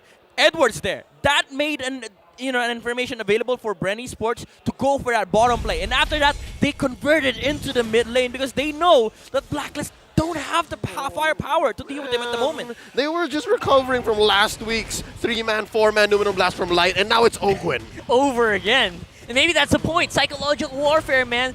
Blacklist, though, they're starting up that there you go. portal, but it's not going to last long. Gets taken by Kyle TZ. Similar fashion as the last turtle. Edward. Oh, man. Edward. We're seeing how Edward is going to suffer here in this game. And Super Marco, again, he's just so safe. He's so confident here, right? I think it's just a matter of waiting for Super Red as well. That's something that Blacklist has that Bren doesn't. I mean, come late game, this is a scary lineup, but how do you get to the late game? Yeah, it's also a question of how do you fight into Bren Esports, especially with the presence of Lolita on open. Oh, man. I think he's going to be able to go it. Oh, can he fly? Super Marco pulls it off. Oh, my Venus going to make it out just in time, but I think it will be Edward going down, Wise going in. Damage is just really lacking here for Blacklist. Yeah. Oh, there's Flap TZ. It's a 2-man stun. Not enough though, Wise. I don't know, man. The Alice just taking so long to kill this Arla. The Vengeance barely making it. And now Wise all alone here against 4 people from Bren. And then not going to make it out. Oh my God, Ogwin, did you see what he did? He blocked the flowing blood, and that's going to be Super Red suffering as well. Oh my Venus, where are you going to go? There's nowhere for you to go. Into sure death. Oh my Venus falls, making it 4 for none. Bren Esports! You mentioned it, Carl. The mechanics is there coming up from Bren Esports. The block from Ogwin, making sure that there is no escape for Wise. Also the timing on the taunt from the Fredrin. There was really no way for Wise to get out of that situation. No matter how great you are, Bren Esports made sure that there was no exit for the agents. Remember this name, Kyle TZ, now ranked first in KDA amongst junglers in the MPL. Oh, he's going up against the best of the best, the KOJ, the best in the world. This is just prime Bren Esports, dare I say. Yeah, Kyle TZ sitting at 7 flat KDA. That's clean. Now he's about to add more. Clean as you can get. Kyle Teasy going for the chase. Blacklist not going to go for the bait here. Just wants to go for the push here. Bren Esports seem to be very happy. Edward on the other side of the map, though. Again, this is the problem with Blacklist International. They just don't have the firepower at the moment. Now, you can say that you can rely towards UA and Super Red in terms of dealing damage. But again, you go back to the lineup of Bren Esports, there is that Lolita. Now, Edward is, you know, a category wherein we can discuss when it comes to team fight presence. But how do you make a team fight for Blacklist International? Here's what's weird, Midnight. Look at the build that Edward is going for. Usually we see hybrid, right? Yeah. He's built completely damaged. Yep. He's still just building that dominance ice, if I'm not mistaken. Yeah. So that explains why he's not exactly lasting as long as he should. Yeah, again, a little bit of armor and everything's just burned. It's a different category that Edward is playing at the moment. Like Blacklist, they're fighting for, heavyweight. Edward had to go for the lightweight. He had to make sure that they had an answer on the early stages, but it's not working at the moment because even if you try to get some backline access, you don't even get to kill Super Marco because the positioning of this one has been phenomenal. Like Super Marco, always consistent. When it comes to positioning, he doesn't want to die in the fight, but also make sure that he is in a place where he can just fight. Fellas, you'll see that RSG emote that Kyle TC brought up. Oh, man. So far, there's just no one that can catch him. There's the... Whoa, that was a lot of people flying there. And that's going to be Flap TC going down. He's not even able to make a mark even with that final slash. That was an amazing play from Yue, the flicker into the ultimate of the Arlot. But it was, it was just the Arlot that died on the side of Bren Esports. Why? Oh, no! Nice. You don't want to lose the purple buff on the Alice. Grand Theft Purple, bro. Oh, no. And it makes so much of a difference, right? Because now Wise has to be a little bit more conservative if they want to go for a fight. Yeah, Blacklist depends on that so much. He has to turn off that ulti. You cannot cast that for 24/7 anymore. Until you can. Yeah. And we're waiting for that moment. When is it going to happen? Because looking at the gold, there's a lot of money on Bren Esports. Like 3 of the top 3 are all Bren. But here's what explains what we brought up earlier, right? A lot of damage coming from Edward. Is it worth it, though? Yeah. That's it. That's what we mentioned earlier, right? Renegade's the shield, Edward's the sword, and he is really sharpening it right here. In the middle of 5 people from Bren Esports playing it around. Goes out with, I love it. Of course, the Matilda. I love it. They didn't commit. Ogwin, again, masterful performance. He could have used Flicker there, but they thought, no, we're going to wait for the Lord. This is where we fight 100%. We need to have all our spells because Blacklist is getting to the moment where they can come back. That's a veteran move, right? Yeah, that's a veteran move. That's very, very the way that you play against high caliber teams. You don't commit whenever you get the chance. You coordinate with your team. Can we go? Do we go? Is it worth it? Yeah. Again, going back to the point where Edward has dealt majority of the damage for both of these teams. Yeah. I do think it's coming from the factor that he has the Genius and the Glowing Wand, which deals through a lot of the HPs that Bren has. But again, you have to convert that into actual team fight. But the main problem is you cannot even participate on a team fight because you have to control the minion waves. Now, if you go for 5v5 engagements, your only target is the 1-1. But you also have to go past beyond the Fredrin, the Lolita.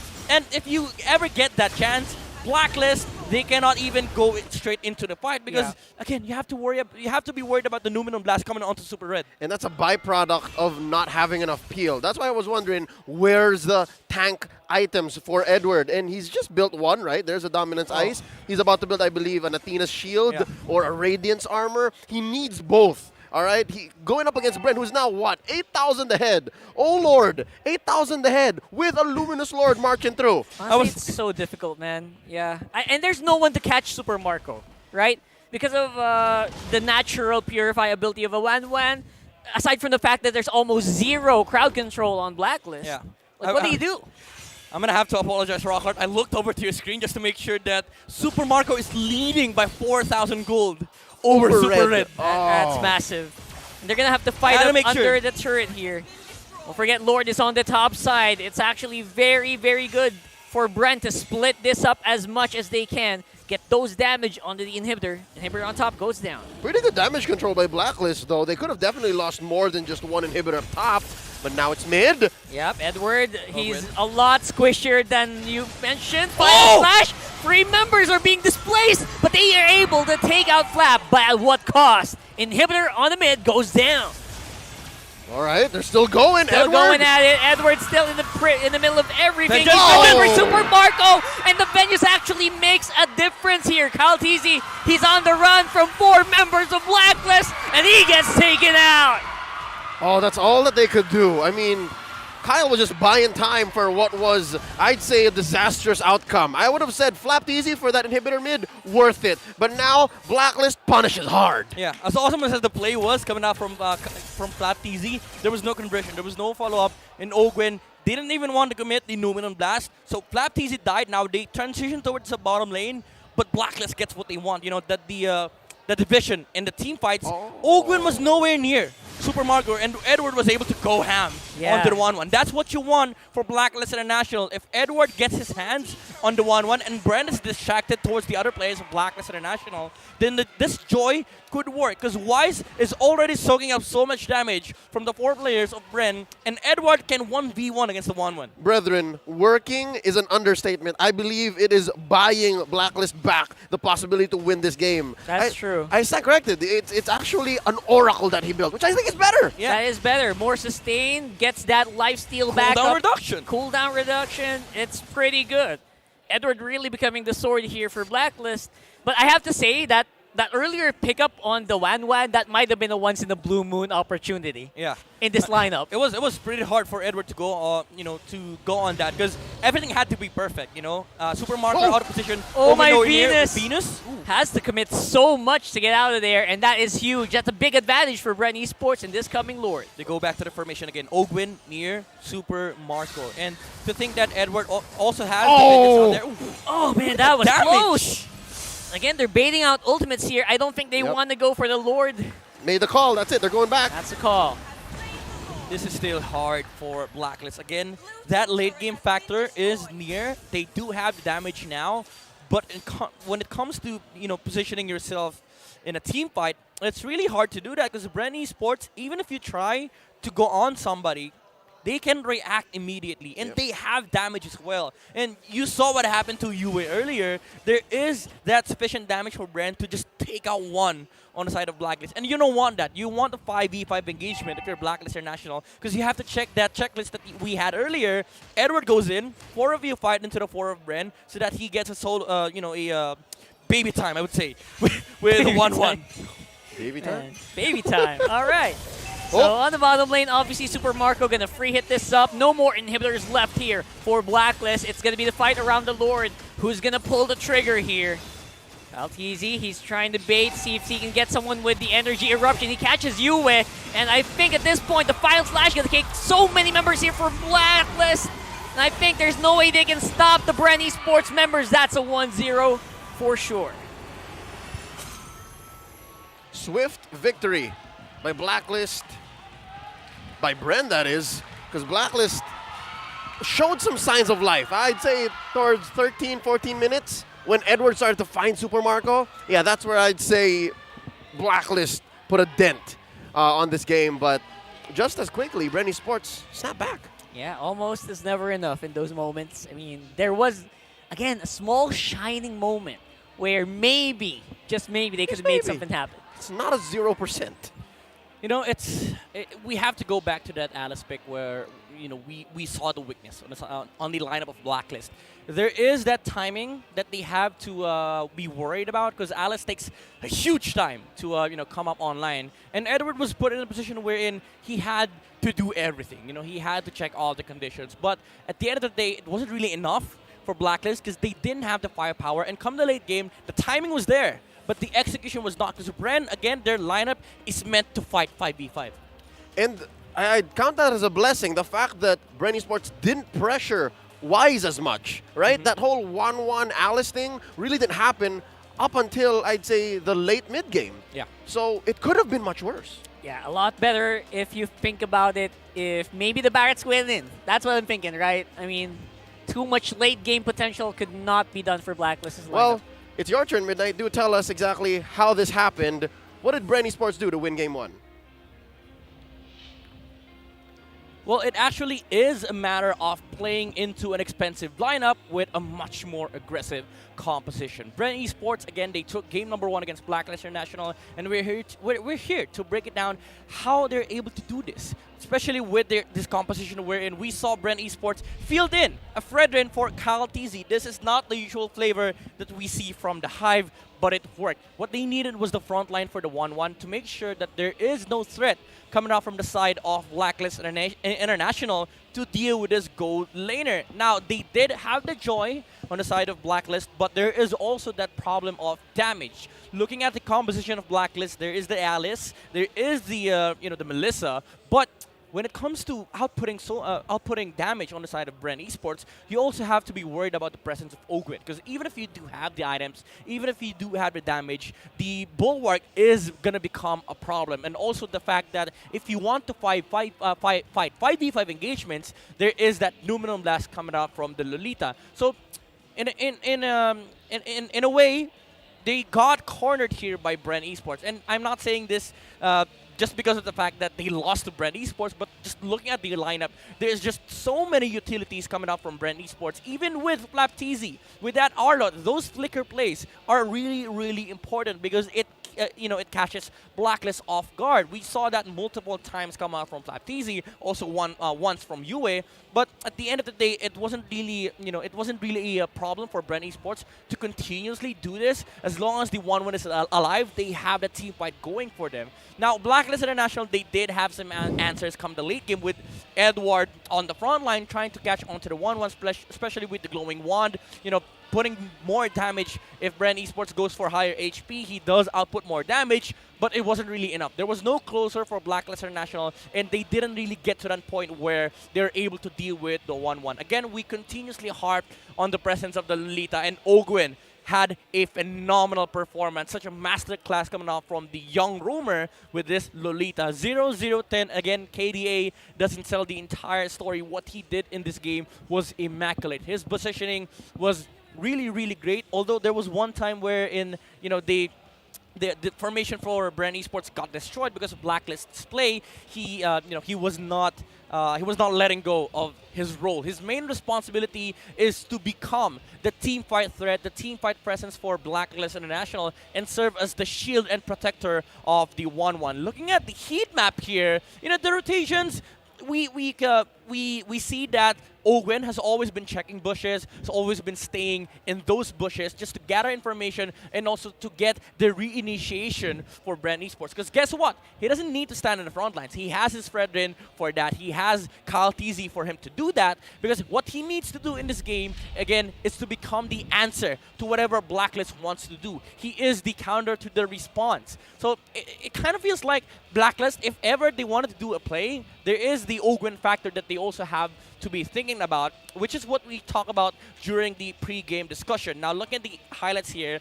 Again, we saw Blacklist try to get some answers on the table, but when Bren Esports turned on the aggression, they ramped up quickly, converting that play from the bottom lane into the mid lane. Even though Flap TZ died on the top lane, it gave enough information because, again, the condition for Blacklist is to have that Joy participate in a fight. If Flap TZ dies solo 1v1 to Edward, he's taking it. Because Bren Esports, they know that if they fight, there is no presence of the Joy. And again, this outplay coming out from a lot of the players from Bren Esports just made sure that the King had no exit from this team fight. And after that, it was just a super fast gameplay coming out from Bren Esports.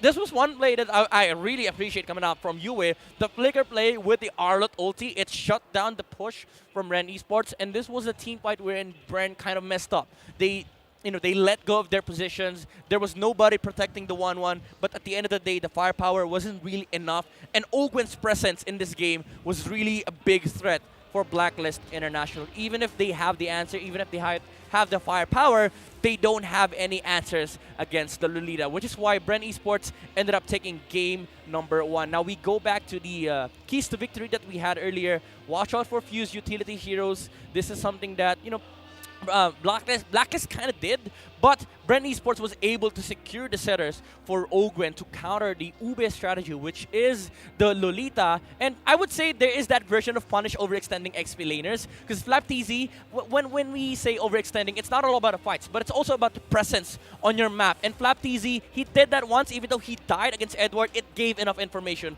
for Bren. It seems like they used that in an unexpected way, right? They feigned the whole overextending into converting it into map presence, and that's what partly won Bren Esports Game 1. Yeah, overall, aside from the fact that Ogwen played the perfect support game, 0, 0, and 10, good job. If you're on ranked games, it's like, all right, you're the Rome god. Yeah. Some MVP performances you could not replicate in ranked games. Oh, yeah. This one, by all means, go So ahead, good. right? Even use that build. I like the little early pickup on the Radiant armor, and then Dominance Ice. You will rarely die, and that's what he did. Shuts right? down a lot, you know, the Alice, the Melissa. There was no way for Blacklist to deal with the Lolita. Yeah. It's all good. So that being said, let's see how Blacklist International bounces back for Game 2. But for now, we'd like to invite you all over here to watch MPL Philippines Season 11 live here at the Shooting Gallery Studios. Tickets are now available via ticket2me.net. Get yours now. We'd love to see you here, like literally here. All right? Literally next to us, almost next to us. Yeah, Just breathe the same air. There's the Hive here. You know, we're behind Hive. This is the Hive? This is the Hive. Yeah, we're on the Hive side. Oh, cool. Over there. So yeah, that's the thing. That's the thing. They'll ask you, all right, so are you a Bren fan? Are you a Blacklist fan? And then they sit you over. Yeah, but there are sections. Yeah. Anyway, speaking of Blacklist, how do they bounce back? I mean, you mentioned earlier in your opening, right? To explain what happened, they may have drafted a little too expensive. But looking at the draft, like, that's all that they have left, right? Thinking about the priorities, really expensive heroes are what were left. That's interesting because this is a rare moment where Blacklist is forced into a situation where Bren knows what you're going to pick up. Save for the Barats. Except for the Barats, right? That was the one. They know who's going to come up in the draft, and maybe that's how Bren was more prepared in this draft compared to what we usually see other teams play against Blacklist do. Yeah. I guess they have to change up the pattern because you could still do the same, the same composition, with the exception of the Alice, I would say, because it was really expensive for, for Blacklist International. But the thing is, Bren Esports drafted in a way wherein you could already look into the future. It's kind of a weird thing because you know that there's going to be answers coming out from the, the opposition, and if you do this pattern, you can telegraph what the enemy can pick. So if you try to change it up, kind of like what TNC sometimes do, or even Blacklist themselves. They used to do this, wherein you think of these heroes that are really good in this phase, but you reserve them for for a later slot because you already see that there's a lot of roles that are open for both sides. So I kind of feel like for Master the Basics, you don't have to be forced in a trap wherein if this is a good hero, if I can get this later on, so be it. But if I don't get this, I could still pick up a counter for it or a counter against this current lineup, such that in a way you cannot be telegraphed by Bren Esports. It's hard to explain, but the idea is don't fall into the trap. Allow me this concession. Was this also a factor in Blacklist's defeat here, Game 1? Should they now prioritize Oh My Venus heroes first? Because it seems like some degree of hack of Venus is working. Yeah. That's true. I think this is the time where we are in the last phase of the draft. We were only expecting maybe two more heroes from Oh My Venus. It's very difficult to do that, but Bren pulled it off. So maybe this time around they can do a switch up. And I'm not sure, is it going to be Renjay playing? I didn't get any heads up here. That's also a possibility. That's also a switch up they can do. I'm looking. No, Edward's still playing. Edward's still playing. Still Agent Zero. Yeah. Actually, that's a good point, if you pick up Venus heroes first, actually this is something that they should have done on game number 1 when they saw the Diggy ban. If you see teams doing that, just the Diggy and also Faramis, get ready. Get the hero for Venus. Maybe you don't do it on the first 2 picks, but you do it on the 3rd pick. So you can do it this way. Pick up the gold laner as fast as you can, because it is going to be contested between Super Marco and Super Red. Both supers, not superheroes, but supers on the name. But you can do golden XP and then roam. Leave Y0 last and US Valentina open. If you get it, so be it. You can get the Farsa, you can get the Eves, or maybe you can go for other heroes that we don't we haven't seen yet come out from Yue. The way he said that's so funny because it's like Yue, yeah, Yue Valentina. Just leave the Yue Valentina. Yeah. It's going to happen. And again, to think that in the second phase, they could have not banned the Eve. Right? Because that was still open. It was Are you up to them. suggesting an Evro? No, I mean, my friend. if they let go of the Valentina, right? Yeah, so yeah, again, here comes the whole, we can let this go. We know now our priorities. Let's do that. Pick your poison. I'm wondering if we're going to see that here in Game 2 because, they went Valentina, Joy, Melissa. That was the order in Game 1. Yeah. Now, depending if they stay red or if they go over to blue, they are the away team, so they now have the choice. I think that's the best way to go. They have to secure Oh My Venus Hero first phase, definitely. I think so. Because we're kind of harping the draft pattern between these two teams, but it was the story of game number 1. It wasn't because of execution. Yes, Bren played an incredible game, but it was because the draft allowed it. And I feel like this is something that Blacklist needs to address. The first phase, this is really, really important. And by the way, Mathilda Valentina is not a bad duo at all. It's one of the most scariest duos that you will ever get. There's a lot of pokes, and you can get away if the Mathilda is level 2. But the main problem is that they got shut down by one hero. Lolita is a great counter against both heroes. So this is something that Bren might have prepared. They might have wanted to pick the Lolita at first because they know that these are the only remaining heroes for Blacklist to pick. Even if it is a strong duo, it gets completely shut down by one pick coming out from Bren. I love that they don't even feel the need to change up their draft at all. Right now, just Bren in that last lineup. All I can think about is so much crowd control. Every single lane had a crowd control, hard crowd control your opponent. The Julian, even the 1-1. The Arlo, even the 1-1, right? With the slows coming down from the corrosion side. That's why it was so easy problem, for them, right? In the later parts of the game to pick up those kills, win those team fights. That's right, and I guess that explains the reason why these two teams aren't really switching it up, which is characteristic of Blacklist International. Again, even under Coach Bonchan prior, this is their identity. It's like, all right, we lost game 1, but there was just 1 or 2 things that we have to switch up, and then we'll go that way. I love this. Bren Esports is in a position wherein they can force Blacklist to choose between 2 heroes to ban out, either the 1-1 or the Kaja. Now, Farsa gets removed. Again, that is out of the option here for both for Yue and Venus. Now, they remove the Kaja. 1-1 is still open, so I think you still go with that. But your main concern, if you're Coach Ducky, if you get the 1-1 here, it is problematic if Blacklist chooses to go for the Lolita on the first 2 picks. They likely are. It's going to be either Joy Lolita or Val Lolita.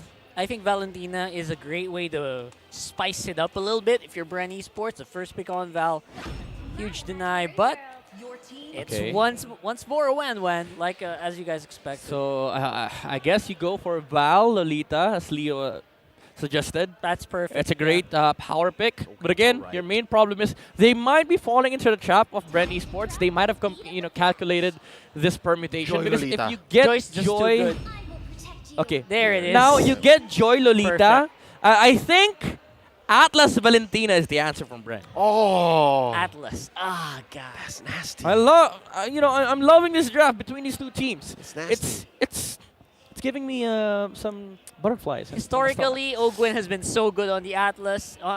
When he started picking it up in Season 10, it started getting banned out too. So good. Yeah. But yeah, he's got a pretty good track record on it. There's also that Grok. Oh, they still go for the Fredrin. There's the Freddy and the Val. Well, I guess you don't want to give Wise the Fredrin, and you could reserve the Atlas last phase because it's not that hot. Yeah, if Blacklist removes it, you go Grok. If they remove both, you go Franco. There's no no problem for Ogwen here. Whatever he's left with, he's gonna be happy with that because you're already playing into a lineup where Blacklist is forced to play around this Lolita. You'd know for sure that US hero pool is crippled already. So you start looking into the other options. What are the other heroes that you can play? Eve, Kagura, even the Julian is up there. So I think these are the heroes that Bren might want to remove on a second phase. But again, you already see what are the options here for Blacklist. Oh, okay, nice ban. Grok. Right, and Atlas for sure, last ban.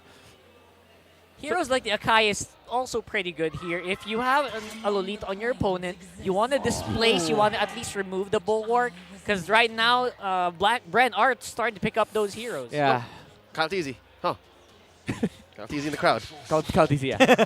Oh, they go for the Kufra ban. Exactly. They want to play into the Atlas. Atlas. Yeah, it's at this point, you pick your poison. Yes, the Atlas was hot in Season 7, but the Kufra, though, you go back like 2 weeks, never mind. Atlas jungle wise, let's go. Oh. That's too much. No, just kidding, just kidding. That's a little, that's only a Chico can do. That's some week 7 stuff right there. That's some week 8 stuff, you know, when the points don't matter at all. Oh, it's difficult. All right, just a little bit of a lull here. We're slowing it down a little Oh, bit. the Hive. The Hive are putting up the 2 zeros. You go for the Kagura ban here or Julian? Actually, I think Julian is a much more viable ban. Yeah. Kadita could also be up for grabs. Or, sorry. Yeah. Up for the ban. Oh, There's the Akai. They all removed the Akai. So they really do want to play into that territory wherein Blacklist is forced to play this positioning game. So I think with that, you're looking at a Benedetta for Flapteasy or the Yuzong. Arlet's still open too. Actually, never mind. Yeah, Arlet's still open. All right, let's see. Oh, that's All right, we got a lot of... that's an MPL alumni. That's him, DJ. Yeah, we got a lot of all-stars here in the crowd today. Cool. All right. All right. So, is this the UA pick or the... I think so. Oh! Wise pick. This is an old classic That's here. a throwback. That currently is in Season 11, sitting at 100%. Yeah. Wait, this is kind of great.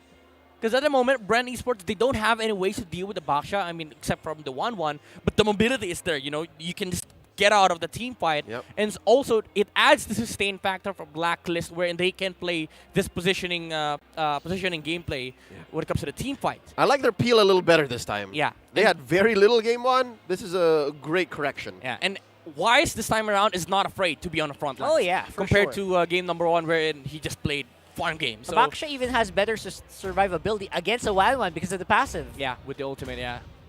So Bren, I think Benedetta still, or Yuzong. Ooh, wait. Oh, There's Ruby. a Ruby. Ah. All right. I think that we're going to see a game where people just don't mind the Arlot that much. I like it. Arlet's still hot and cold for me. I still personally can't put my eggs in that one basket. But we'll see what Yue picks up. Again, his hero pool has been definitely A lot of Valentinas. just A lot of Valentinas. out here. Yeah. Yeah. Kadita is open though. It's You were mentioning Kagura earlier. yeah, it's those two heroes are really great against the lineup of Bren. I would prefer the Kagura more Julian too. because it is a better hero against the 1-1, but I would understand if they pick up the Kadita. Oh! Savior.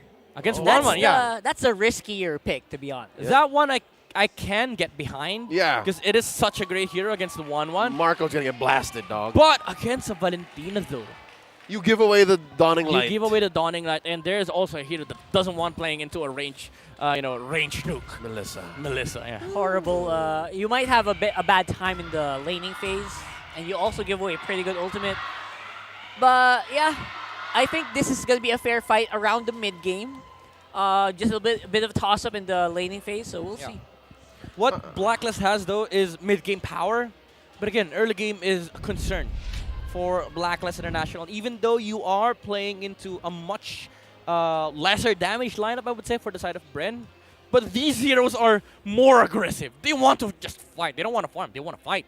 Yeah, especially that Dairoth, which I think is confirmed going to be going into the XP lane. Expect that to be less of a Arlet game compared to the last one, right? Like, less sacrifice for Flapteasy. Here we go. Trying to go for the sweep. Bren Esports, or will Blacklist International take us to Game 3? Look at Yue rocking that Satoru Gojo skin from the anime. Jujutsu Kaisen. Oh, Look at the animations. So great. You're so invested on the anime. look how quick Wise cleared, man. You can see how comfortable he is on this hero. Yeah, that's a Baksha for you. That's like years of gameplay for this guy. It's one of the fastest junglers out there, and Wise is playing it. Yeah, now we're going to have to wait and see who pulls the trigger first. I think around the turtle, Wise is going to be a bit more ready compared to a Fredrin. Because I think you mentioned this earlier in the locker rooms where why are people so afraid of playing into the early game Fredrin, right? Yeah. Oh, Q. A little bit of a scuffle here around the mid lane. Oh, Wise. Over the Lito Wanderer. Wise. There it is. Nice wheel straight into the face of the Lito. Yeah. I love the fact that Blacklist is punishing Ogwin, not Few, because they know Few would just get the HP back. So we'd rather commit our spells onto the Ruby, so he he goes home. Super Marco, bottom lane. All right, this Blacklist introducing a little bit of flavor down on the bottom side of the map, just showing up a little bit of presence, reminding Super Marco, you know what? There's a boxer rolling around. Keep your eyes open. I love it. This is already another step towards the right direction. Ooh, that's pretty good, though. Calteezy's level 4. Don't forget, we got an Appraiser's Rat. Not going to be able to pull it out just in time. Or will he, though? No. He does, but Wise doesn't care about that damage. Flapteezy's close by. Are they going to try to go for something here? Wise is going to be spotted out. Yeah, I mean, as much as he doesn't care, I think he has to, because there's a Didroth in this game. Yep, and once Flapteezy hits level 4, which he just did, it's going to be easier for Bren to punish. Look at this pull by Kyle Teasy. Going for it. Flapteezy, I think, is going to be the sacrificial lamb again, just for Bren to secure that turtle. Although right now, Blacklist want to go for the punish. Ogwen's going to get stunned up a little bit here, but I think they don't mind. Oh. Actually, it's going to be Ogwen with a counterattack. Kind of a almost misplay. catches Edward. That was close. Oh, that was a misplay from Ogwen. The Appraiser's Strat would have killed Edward there. Yep, he misplaced the target. Yeah. That was small things, man. The small things really catch you in games like this. Again, another step towards the right direction. You don't give Ogwin all of the initiative. Like, again, Ruby known as a momentum breaker hero. Yes, he will get those amazing I'm offended pulls later on. But for now, Blacklist doing great to stay toe-to-toe, maybe slightly ahead of Bren Esports, despite Bren being ahead by 100, 200 gold at this point in the game. I love the fact that Yue is going for, he went actually for the cooldown boots because he knows that the presence of the Saber is important in this game. He is that control factor for Bren. Oh, Ogwin. Oh, that's the free man ultimate being dedicated to take out Ogwin. Even Yue joined the fight there in the end. Oh, and Kyle. that might be a problem here. The retreat is a problem. Oh, what? And the Numenon Blast just for good measure. El Capitan says, thou shalt not get away with it, not twice in a row. That was a very good call coming out from Pew. He may have called the shot that his ultimate is coming off cooldown, and he was able to get the Numenon Blast from Venus, and it got used. 1 HP from Venus. She could have lived. Uh-oh. That was a perfect time. Right there to use it. The go away will keep Super Red safe for now. But again, that is just going to be Bren Esports exerting dominance, showing off their force on the bottom side of the map. All right, up top though. Top's a different story. As usual, just Edward just doing Edward things at this point. Yeah. Here I can expect Edward to build more damage again. Like he can play the same game he did game 1. Oh yeah, because there is a Basha this time around. Yeah, just so load game. More problems that they can put on the side of Bren. But still, Venus. Speaking of problem, that's something you don't want to face off. That Numenon Blast not dodged by Bren Esports members. Edward absorbing all the damage that Bren is facing off. He has ultimate. It's a 4v4. Who's going to get the turtle? I think it should be a Bren one. And now the coming fight is actually going to be huge here. Look at the re-engage from Blacklist. Flapteezy has to flicker out just to stay safe. All right. Blacklist happy with the outcome of that. They punished Few. They had to give over the second turtle in a row. Yeah. But so far, this is good shape for Blacklist International, given that Super Red is all right. Yeah, again, this time around, Bren Esports, they're the ones that kind of have the less damage, and Wise is more than willing to commit on the front lines. That's why Blacklist has been winning these fights. They overload the numbers of Bren Esports. And unfortunately for Bren, Few was not there. Ooh, Wise, he got the retribution there. I think he got it. He got it. He's fine. Yeah.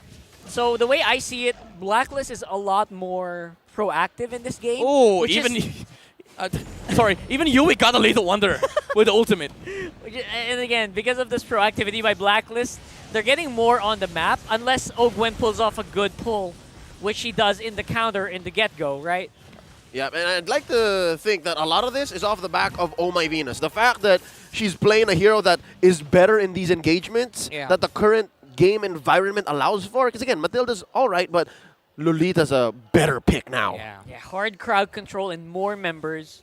We all know that the Queen is almost always suited to heroes that require good decision making. Yeah. Lolita's one of them. Speaking of better picks, this is why we've seen the Derots fall off, because the battle on the XP lane has no longer been, the 1v1 matchups. And Edward actually understands the assignment. He has been constantly cutting that XP lane so that he does not lane against the Derot. And the difference here is that Bren Esports, they're not fighting with the XP lane anymore, because we haven't seen Derot participate much in these fights that Blacklist are starting. These engagements has been awkward and weird for Bren Esports because they have always been outnumbered by the agents. Now, for Bren Esports, they have to capitalize this Derot presence, much like how Blacklist has been capitalizing Yue on the Savior. Yep, admittedly, Bren Esports seem to be in a better spot to take that turtle, but Numenon Blast makes sure that Bren makes a double take. And look at this, Blacklist just so happy to take the fight to the Hive.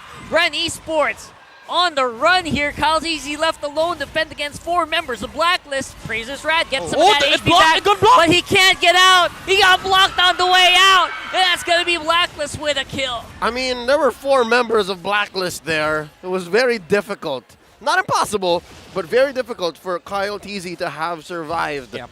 Now, talking more about how Blacklist is gaining control of this game, they have optimal, rather superior battlefield rotation. Like, their heroes are just much faster to move around. Yeah. Looking at this, Blacklist International, they're already invading the jungle of Bren Esports, trying to steal, not try to take control, but trying to steal so that Bren Esports are forced to commit some heroes to, just to alleviate this pressure coming out from Blacklist. And this gives ample of time for Super Red to farm up. And if they commit, if Bren tries to commit, their movement is so slow around the map. Yeah. Bren Esports' movement is a lot slower, so if they want to commit, they need to take time for the members to get there. Yep. And during that time, the Blacklist members are doing their job. Yep, so in the past 8 minutes, a lot of the team fights that Blacklist has won, they've made the decision, and Bren was just about to react. Let's see if we can change the tempo here and find a way for Kyle TZ to do what he needs to do. Kyle TZ is trying to change it up a little bit. He cancels the Numenon Blast, and this could be an opening for Bren Esports to take it. That's a pretty good dawning light. Kyle TZ's taken out. That's a huge front line being taken out from Bren Esports. Look at the bulwark. Oh, Wood's in trouble. He's going on the chase, but look at Marco. He's trying to get something done, but it's just not enough. Edward is here. It's a 4v1. Few can make it happen. I think that is not going to be likely, and that's going to be a wipeout for Blacklist. It's a reverse from game number 1. Now, Bren Esports, they don't have the firepower. They did have the 1-1, but again, we talked about this during the draft, the problem of the presence of Lolita. Oh My Venus soaked up 3 seconds of complete damage from Bren Esports. After that, they tried to fight, but they didn't have enough. 2 for 5 was the exchange, and the conversion was just through the roof. Clear straight into the Lord. Now going to affect the rest of the game. 9 minutes in, Blacklist International ahead by about 3,000 gold. I mean, if you're going to think about that last engagement, Bren Esports had a better initiation, right? They did. But Blacklist outgunned them. Especially at the start of that fight, because he already canceled the Numenon Blast. Yeah. Right? That was huge. That should have been Bren Esports, but no, Blacklist just made the better decisions on a micro scale. Yeah, and again, the Queen standing on the front lines, making sure that Bren Esports, even if they do answer back, there is that answer from the Lolita. Now you also have to worry about the dawning light coming out from from Yue. I keep calling him Super because he has been really phenomenal on this position. He's been great here in this game, right? On the Savior, it's massive. Although Edward might be in trouble here, Numenon Blast being charged up by Few. That was a skill stolen by the Valentina. But that opens up Blacklist to push around mids, get some of that gold back in their pockets. All right, tier 1 in mid pushed in. Super Red threatening the push on mid tier 2 as well. The map is red, folks. Blacks International calling the shots all across. Wow, Super Marco is very, very forward here in this. Has to be very careful. Don't forget that Numenon Blast can still catch you From far away, Yeah. Flicker is up for this Lolita. Yeah, I think Super Marco is doing this because he knows the limits of the hero, and there is no insta-catch coming out from Blacklist, but there is that burst damage from the Savior, so he has to, worry about that that. Mystic Field, can really take you by surprise, Yep. Look at this positioning by Ogwin and Super Marco. They're trying to flank. Yeah. But I don't know. You want to pick this fight at 4K ahead? He's backing off. I think he wanted to try. Oh, there's someone there with him. I think that's Ogwin. They're still here. Wise. That's Wise and Edward. That's the patience play, bro. That's the patience play. Wise Got spotted out. Oh man, all that. That's a clever way to use creeps. Yep. That is, right? I mean, where does this attack? Who's the closest target? Yeah, Pretty smart from Wise. It's Wise. Sixth sense, man. Keeps doing, these high-level stuff. Just KOJ. Yeah, KOJ. Yeah, All right. At this point, you just use what you learned from all those seasons. Oh. Who are they going to fight? Oh, they're going to punish. Yeah, they're going gonna to punish try to the go for pincer. punish. Oh! Oh, man, it's a huge turnaround here. Dawning Blacklist, they spot the two on top. They try to rotate around it. Oh, my Venus with a two-man Numen. Oh, the bulwark! Oh, that's massive, and there's nothing they can do while the rest of Blacklist make short work of Bad Frederick. Oh my goodness, that was disgusting. I thought Super Marco had a good chance of getting off a fantastic team fight for Bren Esports. But Venus was like, nope, Flicker in, Bulwark, no chance for you, sir. Not going to happen. Could have taken to the air. That could have been disastrous. Super Marco was the last player for Bren Esports to actually be at least having an okay game. He was still the gold lead for this 12-minute game. And now Blacklist makes a beeline, takes that Luminous Lord quickly. Looking at the items here, they're really only waiting for Super Marco to take off. Literally just ouchie. Get one solid ult off. All across the map. Oh, he spots it out. Will he stop it? I think he did. Oh, Super Marco has to make a run for it. Can't even go and fly at this point. He's boxed out. Oh my, the scouting system. They cut off his wings. They cut off his wings. Oh my goodness. Cut off his wings, Marco man. can't fly. Kudos to FlapTZ for trying to stop those wheels, but Wise was just a fantastic driver and was able to cut out of that path and was able to find the the road towards the 1-1. And what was it? A fraction of a second for that recall to actually work. Barely made it. And right now it's going to be Blacklist just overwhelming the Hive as they enter the base. And the 4-man Numenal Blast doesn't even make a mark. Although right now Edward is punishing him very heavily. They could still defend this. Marco's here, super red. Oh! All right, he's down. Nice hit with a few, but it's going to be way too late for him. Super Marco is going to have enough clear to clean this up with Ogwin. Oh no, they're going to have to fight the minions. So it's not over yet. The old-fashioned way, look, they're hitting every single minion one at a time. They don't have, they don't have amazing clearing capabilities on the side of Bren Esports. They're going to be able to still defend their base, but it was expensive. Yeah, that took a lot. Okay, on the spectrum of abysmal to amazing, like that was closer to abysmal. Like they were just hitting everything one at a time. That was a 1/10. Yeah. It was 1 pixel away from abysmal. Yeah, but but they got it there, 1 point all right? away. They got it there, and that's Bren Esports punishing Blacklist for forcing the finish too soon. Yeah, again, you mentioned this earlier, Leo. Now look at Edward. Full damage. Oh, what is that? On this Joy. Didn't even consider going for the immortality. Went for the Divine Glaive. And he's missing the Genius one this time around. Yeah, doesn't need it. Switched it up. The only downside here is he hit his ceiling at 14 minutes. That's true. the maximum that a Joy can get. That's the Joy, basically. So they now know this is what Edward can do. How can we trump it? Yeah, they have to. They can gauge it a little better, right? Yeah. They can have a feel for it inside the game. So the only question to answer is how do you actually answer it? And the answer is you don't. Yeah. You don't actually go. Just let it be. Yeah, you just let it be. Let him do his thing.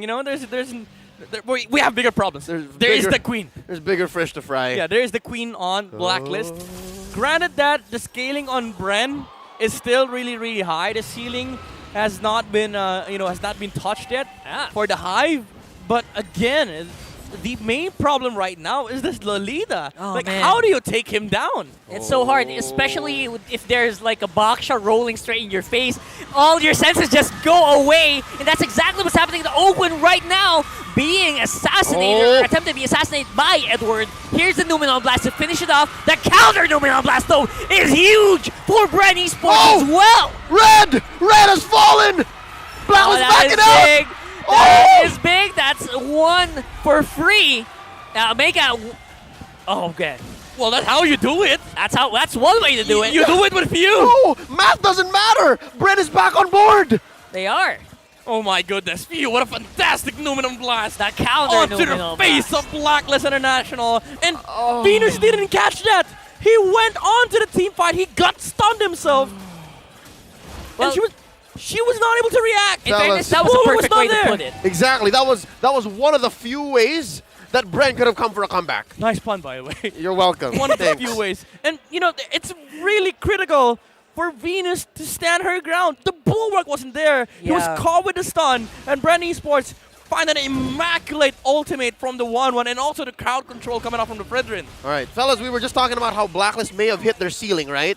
This is Bren Esports doing the math themselves. They were like, all right, we can take this fight. You just have to be in the right spot. Yeah. And then we punish. This is the best math we can get. Flap, you ready?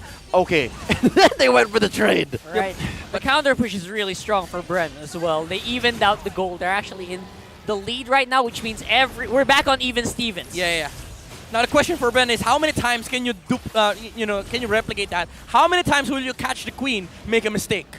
Yeah, that was a perfect spot. A misplay from Oh My Venus. Plus, it's a very narrow corridor. People can't move around and dodge. All right, so we're going to be seeing less narrow corridors because Bren Esports are closing in on Blacklist base, right? So I'm not sure if it's Blacklist's turn again to go for the punish because we're going to be playing on their side of the map more. Yeah, but your main concern here for Blacklist is that their front lines are starting to wither out. Now you ask yourself the question. Now, there you go. Edward is now going for the tank items because they know for a fact that Wise cannot stand his ground anymore. It's imperative for Blacklist to have a strong frontliner open. That's a very aggressive play here. Look at Marco! Look at Marco! Marco is not going to be able to stop the Queen this time around.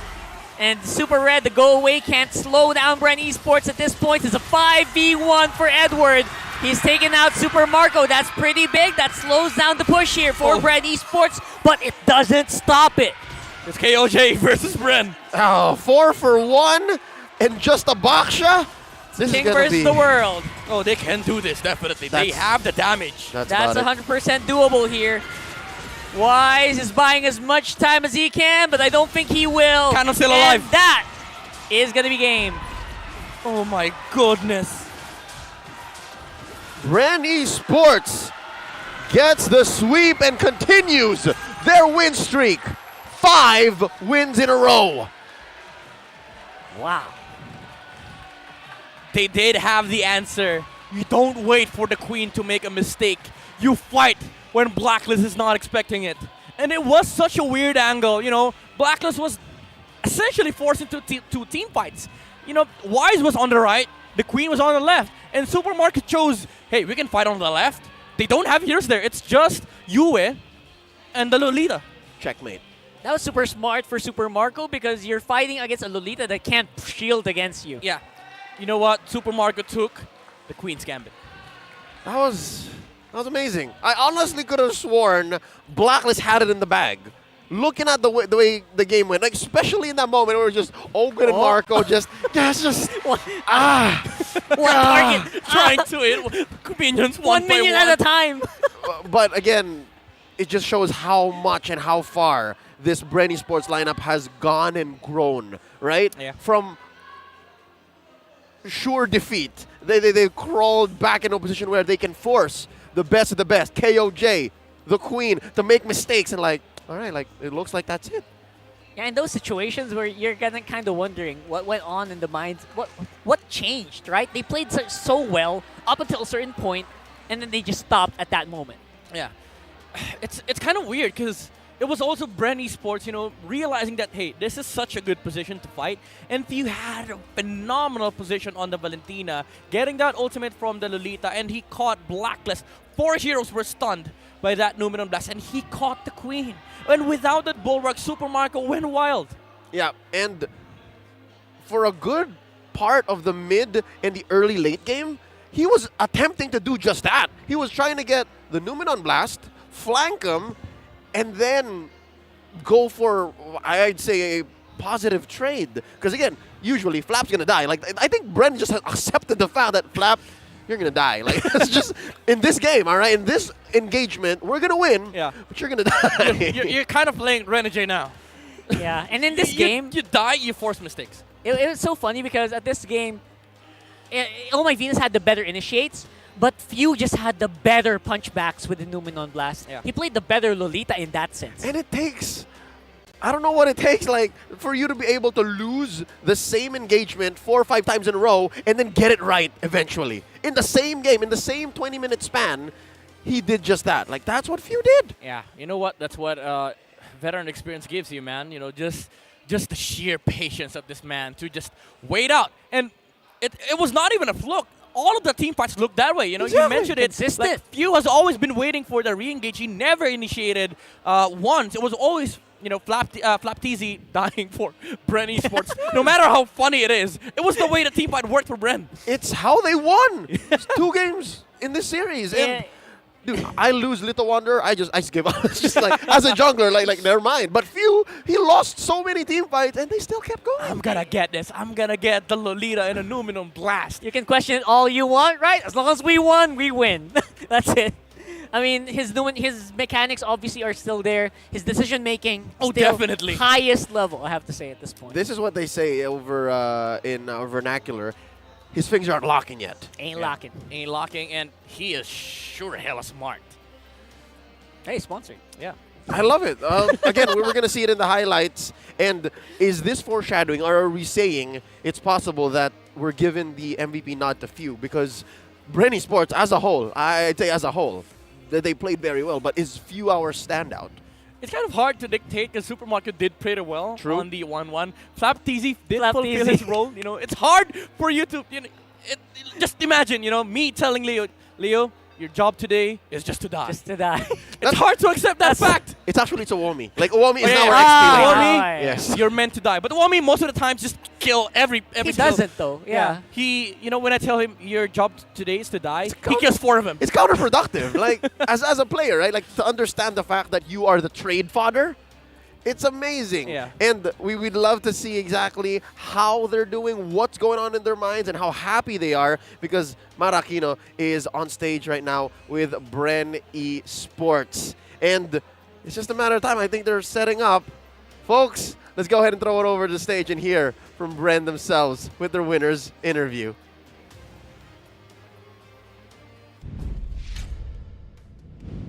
My goodness, that's the 5th sweep for Bren Esports. Give him a round of applause. Etong si Few, sobrang galing niya. Ano daw sabi? Bren lang? Ayun. Everybody, Bren lang? Yan lang ang malakas. Eto, napakalakas nito mag-Valentina. Galing ng counter-initiate mo. Actually, parang mas magaling pa yung ginagawa mo kaysa dun sa original. I'm sorry, pero sobrang ganda nung ginawa mo and you were able to even do that even better. What was your process behind that? At masasabi mo ba na ikaw pa rin ang idol ng mga kids?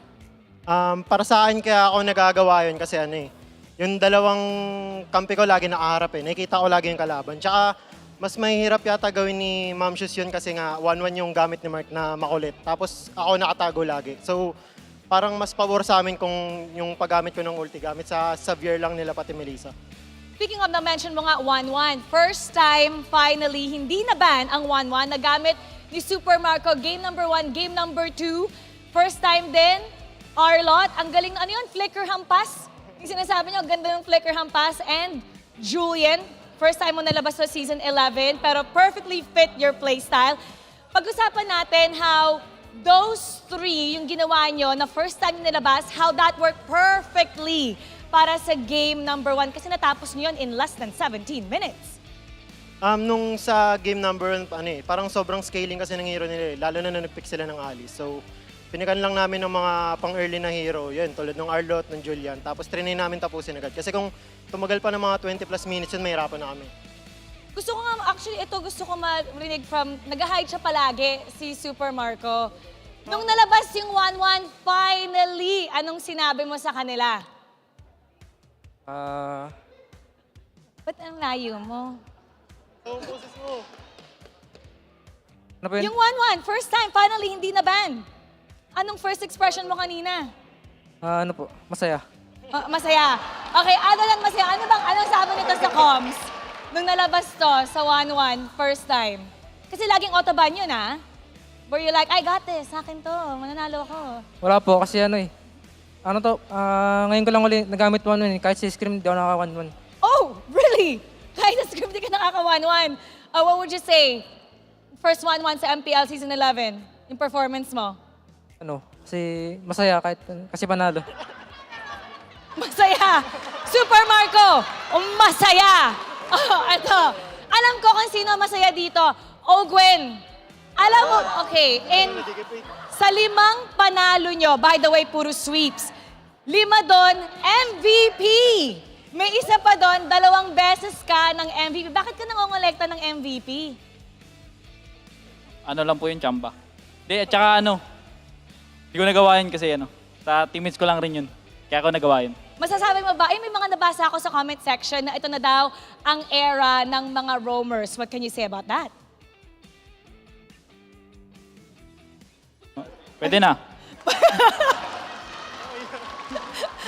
Ang tagal mo nag-isip na na. Alright, congratulations. Bren Esports, 5th sweep. Consecutive sweep in a row. Go ahead. You may now take your bow. Grabe! Coach, ang lakas. Binalik nila ang kasabihan, Bren lang, malakas. In 6 series, 5 doon, inuwi nila with a 2-0. And we're gonna talk a little bit more about that match. Let's go back to our casters. Pasok. I mean, of the 6 games, you lost 1 and to the world champions. Not too shabby. Not too shabby indeed. 'Cause at that point, you're kind of just gauging, right? That was the first weeks. And right now, once you fully gauge yourself, you are back on form. This is the form that you want. And I would not want to be any team that faces off against Bren Esports. Right now, it's so hard to find any weaknesses, any chinks in their armor, any weak links. I'd like to think this is just their long-term investment, starting from their rebuild in Season 9, paying off. And boy, oh boy, what a way to show the world, right?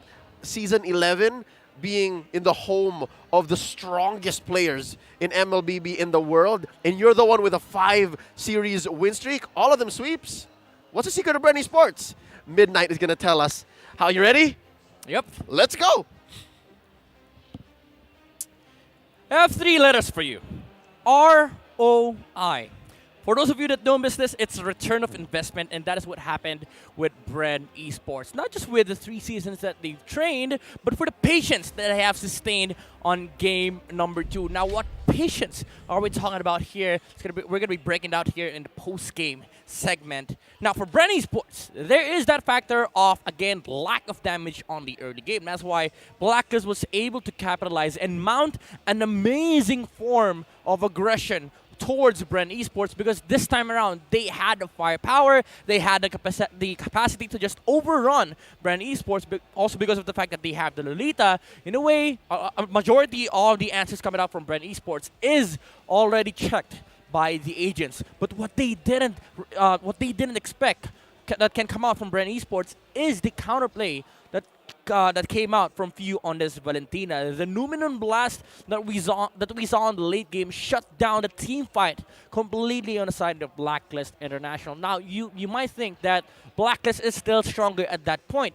Yes, you would say that they were stronger, but the problem was the important heroes that were necessary for Blacklist International was caught on that engagement. It was Super Red and Oh My Venus. These 2 heroes are crucial to the team fight aspect of their lineup, because Oh My Venus is the one shutting down the 1-1, especially with the Bulwark blocking majority of the damage coming out from from Super Marco, and also Super Red dishing out the damage that they need to take out the heroes of Bren. Now, Yue did a fantastic job of giving vision, giving some form of poke, and the damage that they need to take out the important targets on the side of Bren Esports, but what they didn't have is the patience of this guy on the team fight. Few on the Valentina, the counter answer with the Numenon Blast. Yes, you can get all the damage that you need, all the vision that you need, but when they shut down your team fight, suddenly you find yourselves in no position to answer back, and that is what Few did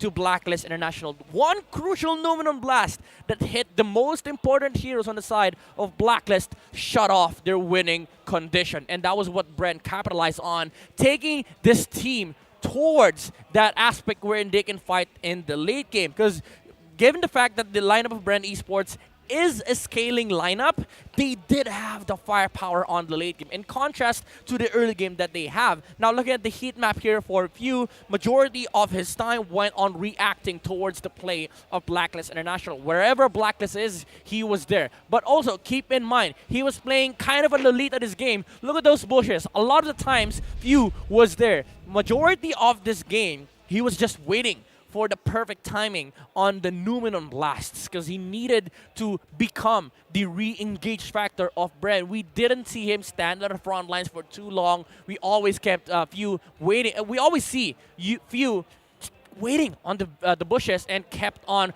pressuring Blacklist International to, commit for a team fight. Although there was one huge play from Few that took out Oh My Venus, first death of the Queen. After that, Blacklist took control of the mid game. With Wise on the front line, he was the main bodyguard of Blacklist International. Again, Oh My Venus with his incredible play on the Bulwark shut off majority of the damage coming out from Bren Esports and took over the fight. This gave a significant boost towards their composition and gave an amazing momentum with Super Red having an incredible amount of farm. But Bren Esports, they did not let go of the respective roles. They knew that they had to, they just needed to defend their base, and they can do that with the Valentina, the Ruby, even though it sucks because all of their heroes deal with minion waves really, really bad. But Blacklist International kind of pushed for so long in a way that Bren Esports had some form of answers. And after that, this was the amazing team fight that we were talking about earlier during the panel, during the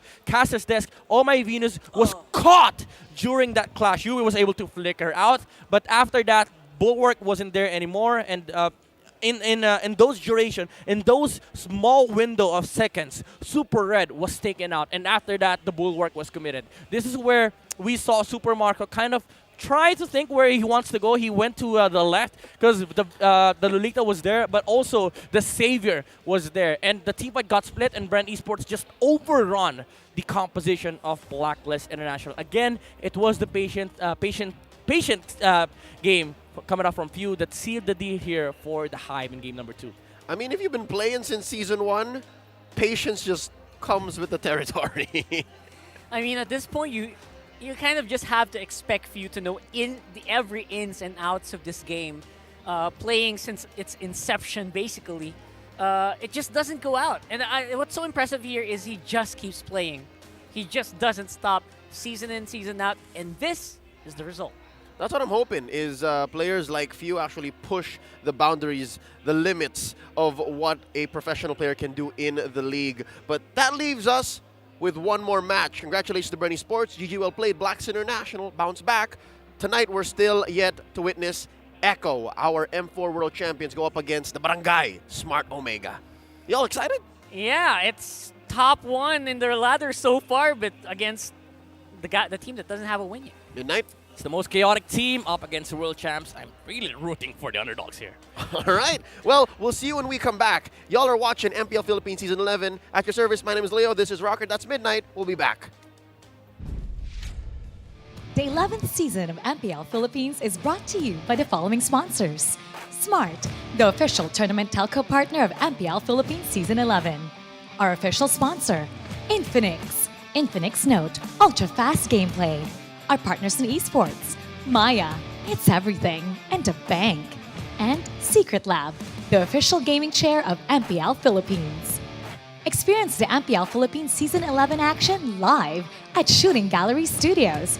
Tickets are now available via tickettome.net. Get yours now.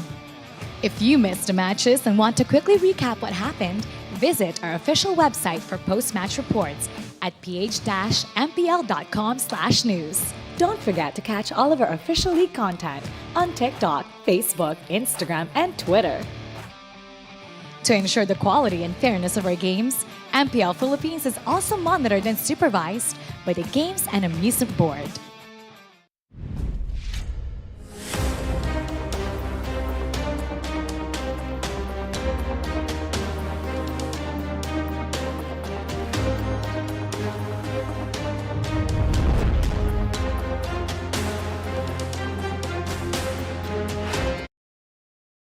Did you know that you can switch networks but still keep your number? Now you can go with the Philippines' fastest and best mobile network. All it takes are 3 easy steps. First, secure your unique subscriber code from your current provider. Visit our website or any smart store near you. Lastly, activate your smart MNP SIM and you're ready to go. Unleash the power of the Philippines' best mobile network. Switch to the power of smart. When you're in moments that matter most, at last, we time. Live them fully with Smart Power All 99. for 99 pesos, get 8 gigabytes of all-access power. To play, To laugh. to love, Plus, unleash TikTok. and only text. Live in the moments that matter most. Today, with Smart Power All 99. Sa 8 gigabytes, ang dami mong masishare. Daming kontenta. Ganyan pagsikat. TNT Double Giga Stories Plus. 8 gig, 50 pesos lang. Load na!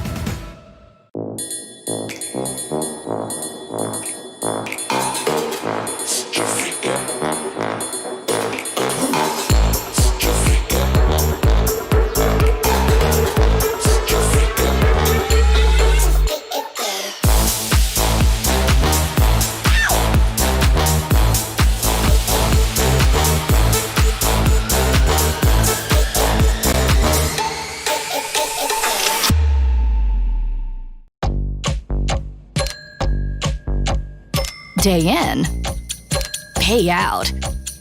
Choose the bank that gives you interest every day with Maya.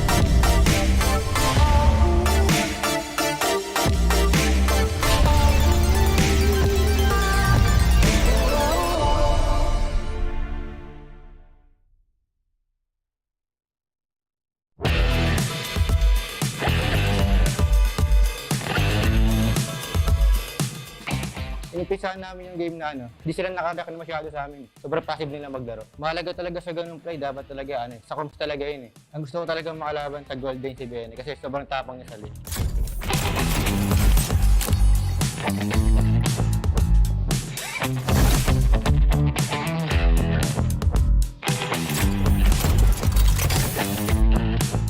Kaya ko si Next ng Onyx Philippines at i-breakdown ko po ang nangyari yung segue nung game 1 sa Blacklist. Okay, so ngayon, pwestuhan ang nagaganap. Si Sensui ay sinushow lang dito. Magandang posisyon mula din si Blacklist International habang si Kekidut nakakonsil. Huwag kang maingay. Magtatago ba sa damo? Ngayon si Edward ang pinupok. Retry battle mula dito kay Sensui. At siya ang nagtagumpay. Pero si Nets dito with the backdoor play. And game 1 ay mapupunta sa mga headshot. Bago ko magawa yung play na yun, nakita ko talaga na walang tao sa mid. Tsaka lahat sila nasa load, kaya nasegwihan ko na lang. Nakita ko po na nag-retreat si Red Pass yung UV. Tapos sabi ko sa Ampik, huwag na pauwihin kasi baka makadip pa. Sabi ko sinitip mag-lord siya, tapos sabi ko, sige lord mo lang yan kasi yung sa mid wala talagang tao. Si Edward bigla nag-lord kaya ko yung mid. Na-clear ko, tapos tapos ko. Mahalaga talaga sa ganung play, dapat talaga sa comps talaga yun Pag kasi naka-cobs ka, na pwede mo segwayan yung mid, maano mo yung kampi mo na. Huwag mo sila pawain kasi baka makadep pa. Inumpisahan namin yung game na sobrang aggressive namin sa early. Di sila nakakakita masyado sa amin. Sobrang passive nila maglaro. Nalaman namin na di sila lumalaban agad ng early. Sa mga teammate ko, lagi lang natin galingan sa mga laban natin. Ang gusto ko talagang makalaban sa Golden si Benny kasi sobrang tapang niya sa lane. Sa mga fans po namin dyan, maraming salamat sa pag-suporta niyo po sa amin. Ngayon, patuloy niyo po kami suportahan.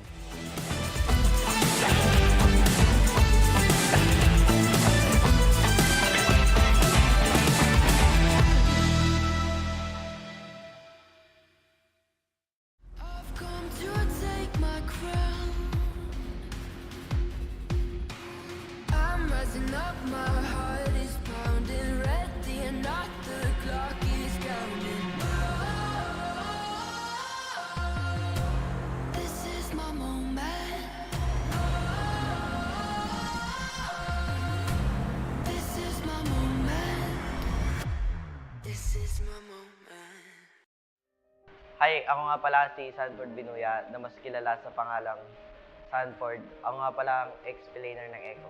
Nakapasok ako sa MPL noong Season 8 sa team na Next Play Boss bilang 6-man na ex-play. Di naging maganda yung run ko sa org na to at nawala ako sa pro scene noong Season 9. Hanggang sa nabalitaan ko kay Yawi na aking former teammate na nasa Echo na ngayon na may open tryout sa team nila. At sa kabutihang palad, natanggap ako sa team na Echo.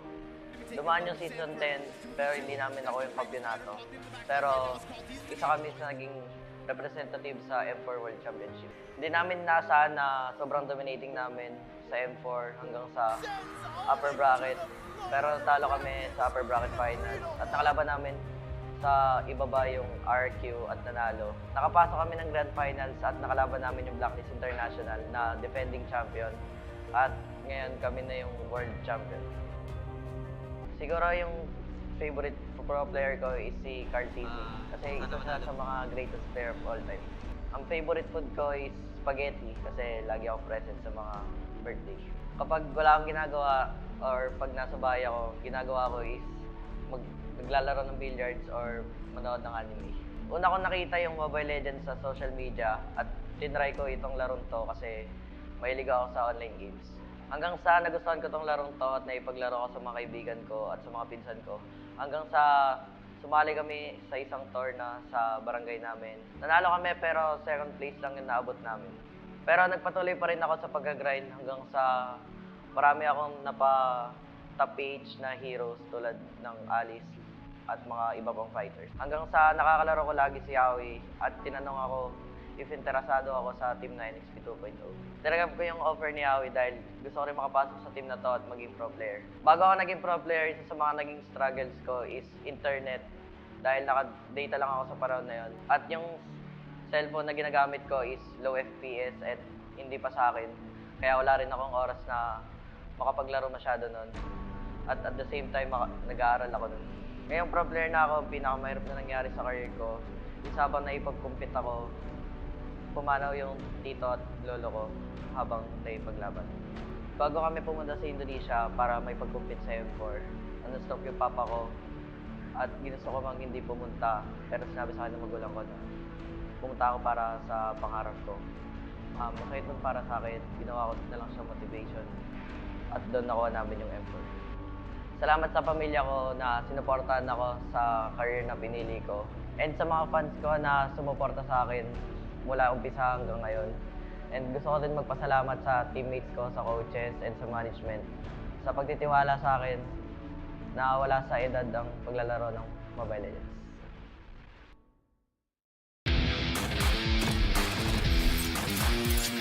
Maayong adlaw sa inyo tanan. Ako nga pala si Santi at nagbabalik ako para ihatid sa inyo ang ating top 5 plays sa naganap na bakbakan last week. On our 5th spot is the bravest fighter, Ryota, with his Lapu-Lapu sustained play. 6 minutes in the game, nabalakang bigyan ni King Kong at ni Kram si Ryota sa bottom lane. After activating Dragon Tail, pumasok si Kram gamit ang Furious Dive sabay Petrify plus Soul Grip at sinabayan ito ni King Kong ng Jeet Kune Do at Way of the Dragon. Pero hindi magiging enough ang damage nila para ibagsak si Ryota. Agad siyang nag-exit gamit ang Jungle Warrior sabay talon gamit ang bravest fighter para makakuha ng sapat na distansya palayo sa dalawa. Pero may follow follow-up na gagawin si Escalera para linisin ang skirmish. Pagka-pop-off niya ng Feathered Airstrike, ay agad na magsa-sidestep si Ryota sabay flicker in with the Landshaker, canceling Escalera's ultimate. At mukhang si Escalera pa nga ang mapapahamak. Flicker play mula kay Ryota at mukhang si Escalera pa nga ata mapapahamak dito dahil slow na rin siya. On our fourth spot is our rookie spotlight of the week, Doming DR with his Beatrix. 13 minutes in the game with already 3 turtles, 1 lord, and an almost 7k gold lead, NXPE is clearly dominating the game. Pero gustong makabawi ng barangay, kaya magko-contest sila sa lord na ito.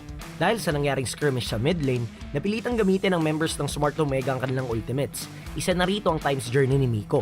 At 13:03, ipopok ni Domeng si Renjo gamit ang Renner's Apathy. Agad siyang magsiswitch into Nibiru to free hit Renjo's Lapu-Lapu, sabay bitaw ng Nibiru's Passion kina Miko at Kelra na nagbabalak pumasok sa Lord Pit. Mapapaback away ang barangay pero hahabulin nila si Domeng dashing forward with tactical reposition while flickering in, hungry for kills. Alam ng lahat ang nangyari nung gabing yon. Hindi nakauwing buhay si Kelra at si Stone.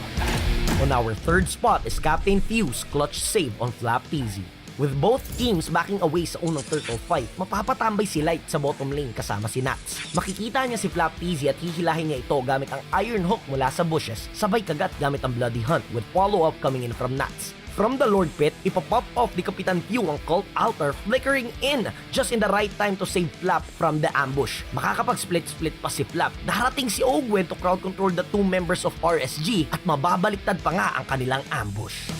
Our second spot is Net's Segway play laban sa Blacklist nung day 1. 16 minutes in the game, third Lord fight. Nasa side ng Onyx ang Lord. Nasa Tribush malapit sa Lord Pit ang 4 members ng Blacklist International at mukhang tataya sila para makuha ang kanilang unang Lord sa match na ito. Nang makita ni Net si Edward going in for the Lord, nag-call agad siya na isegway at pumasok naman ang koponan ng Onyx sa Lord fight para pigilang makauwi ang members ng Blacklist. Dumiretso siya para i-clear ang mid at nagtangkang umuwi si Super Red at Yue to defend their base. Pero mukhang hindi na sila aabot dahil naka-base lock na si Nets, upsetting the defending champions Ube strategy with a Segway push.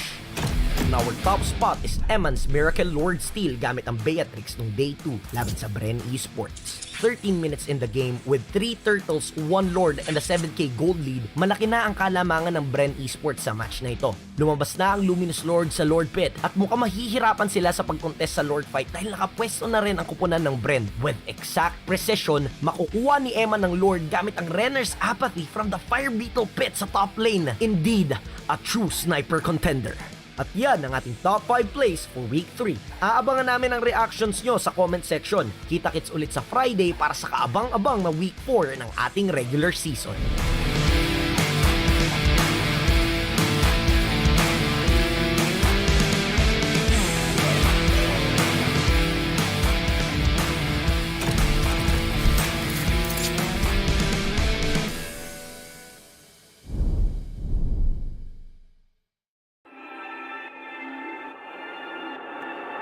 Lahat ng manlalaro, lahat ng teams ngayon ay gustong isemento ang kanilang mga sarili sa kasaysayan ng Mobile Legends sa Pilipinas at talagang uhaw na uhaw para matawag na pinakamalakas sa buong mundo.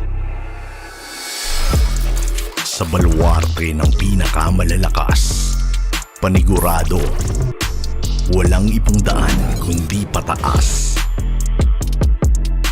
Sa gitna ng dismaya, pagdududa, pagkatalo at pagkadapa, bumabangon ng tunay na malakas.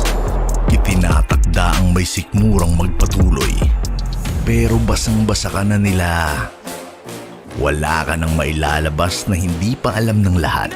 Wala ka nang maluloko dito dahil lumilipas rin ang mga alamat. Kumakalat ang kawalang katiyakan. Ito na ang katapusan ng mga nagbabalat kayong Diyos. Gumuusbong ang bagong dugo para ibagsak ang nagmamataas. Kaya mo bang sumabay dahil walang naglalakad ng paatras at walang ibang daan kundi pataas?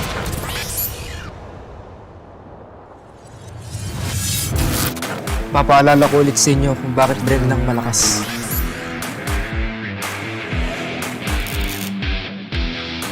Hindi tatalab sa akin mga bala nyo.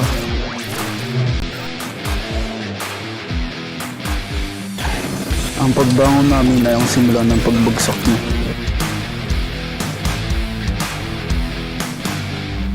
Takbo habang may lupa.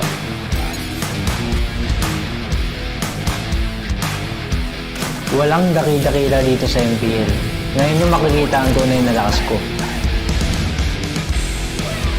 Hindi nyo alam kung anong klaseng bangungot ang kaharap nyo. Naglalaban lang kayo para sa second place. Umatras na kayo hanggat may pagkakataon pa.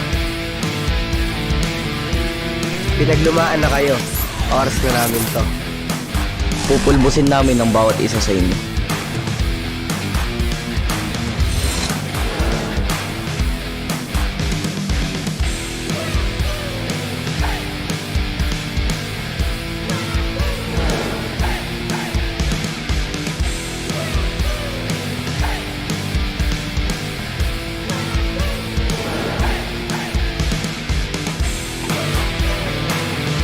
Handa ka na ba?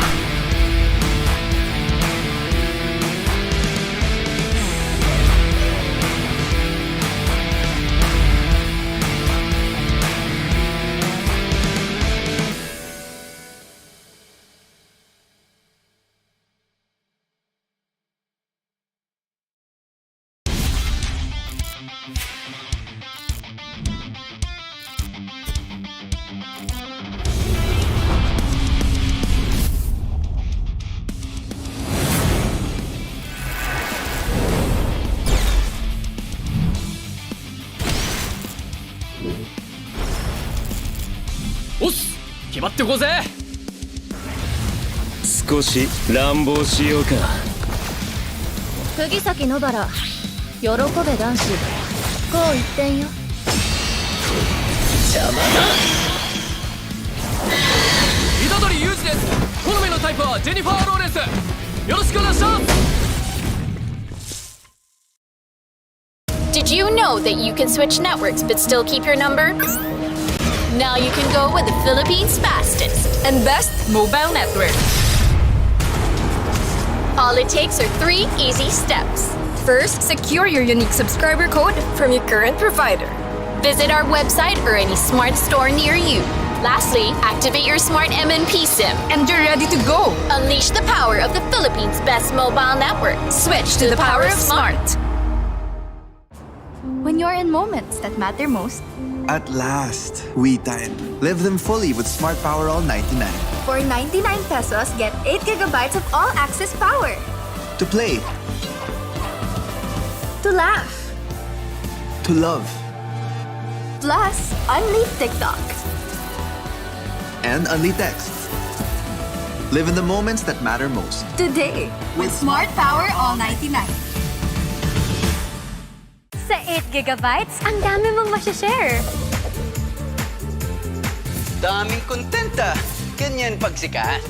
TNT Double Giga Stories Plus. 8 gig, 50 pesos lang. Load na!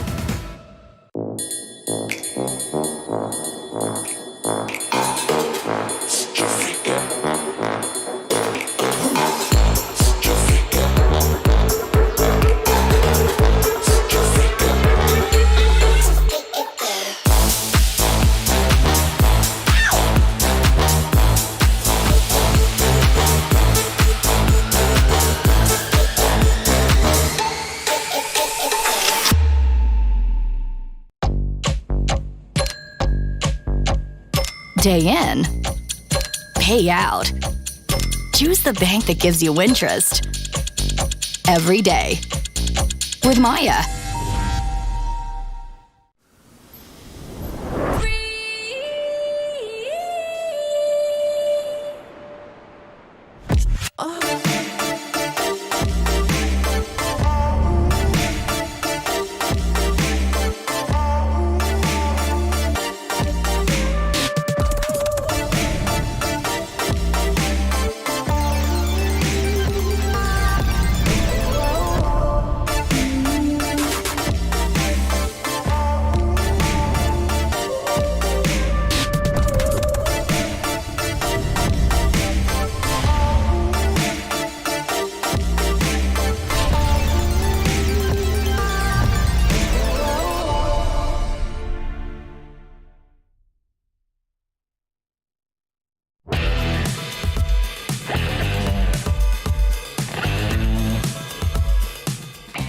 Inumpisahan namin yung game na hindi sila nakareact na masyado sa amin. Sobrang passive nila maglaro. Mahalaga talaga sa ganung play, dapat talaga sa comms talaga yun Ang gusto ko talaga makalaban sa Golden si Bren kasi sobrang tapang niya sa lane.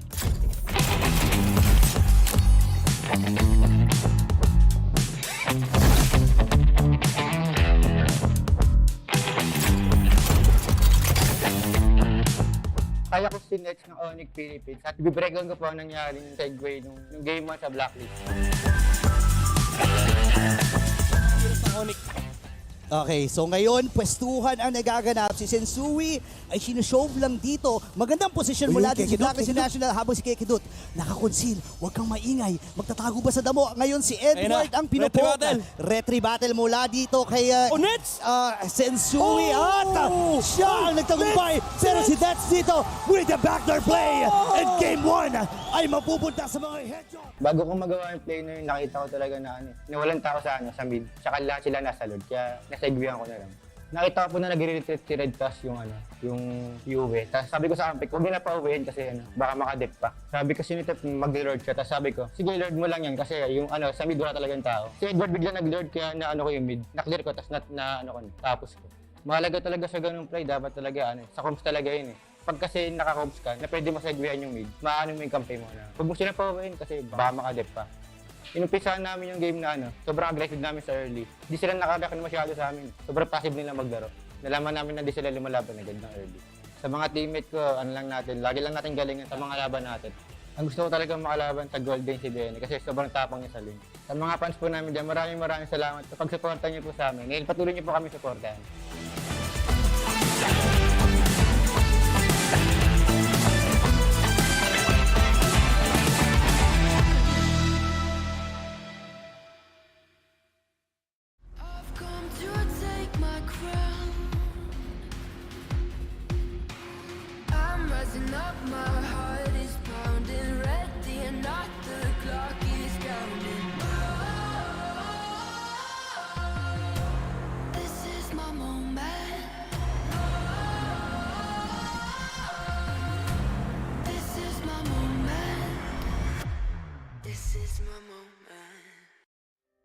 Hi, ako nga pala si Sanford Binuya na mas kilala sa pangalang Sanford. Ako nga pala ang ex-player ng Echo.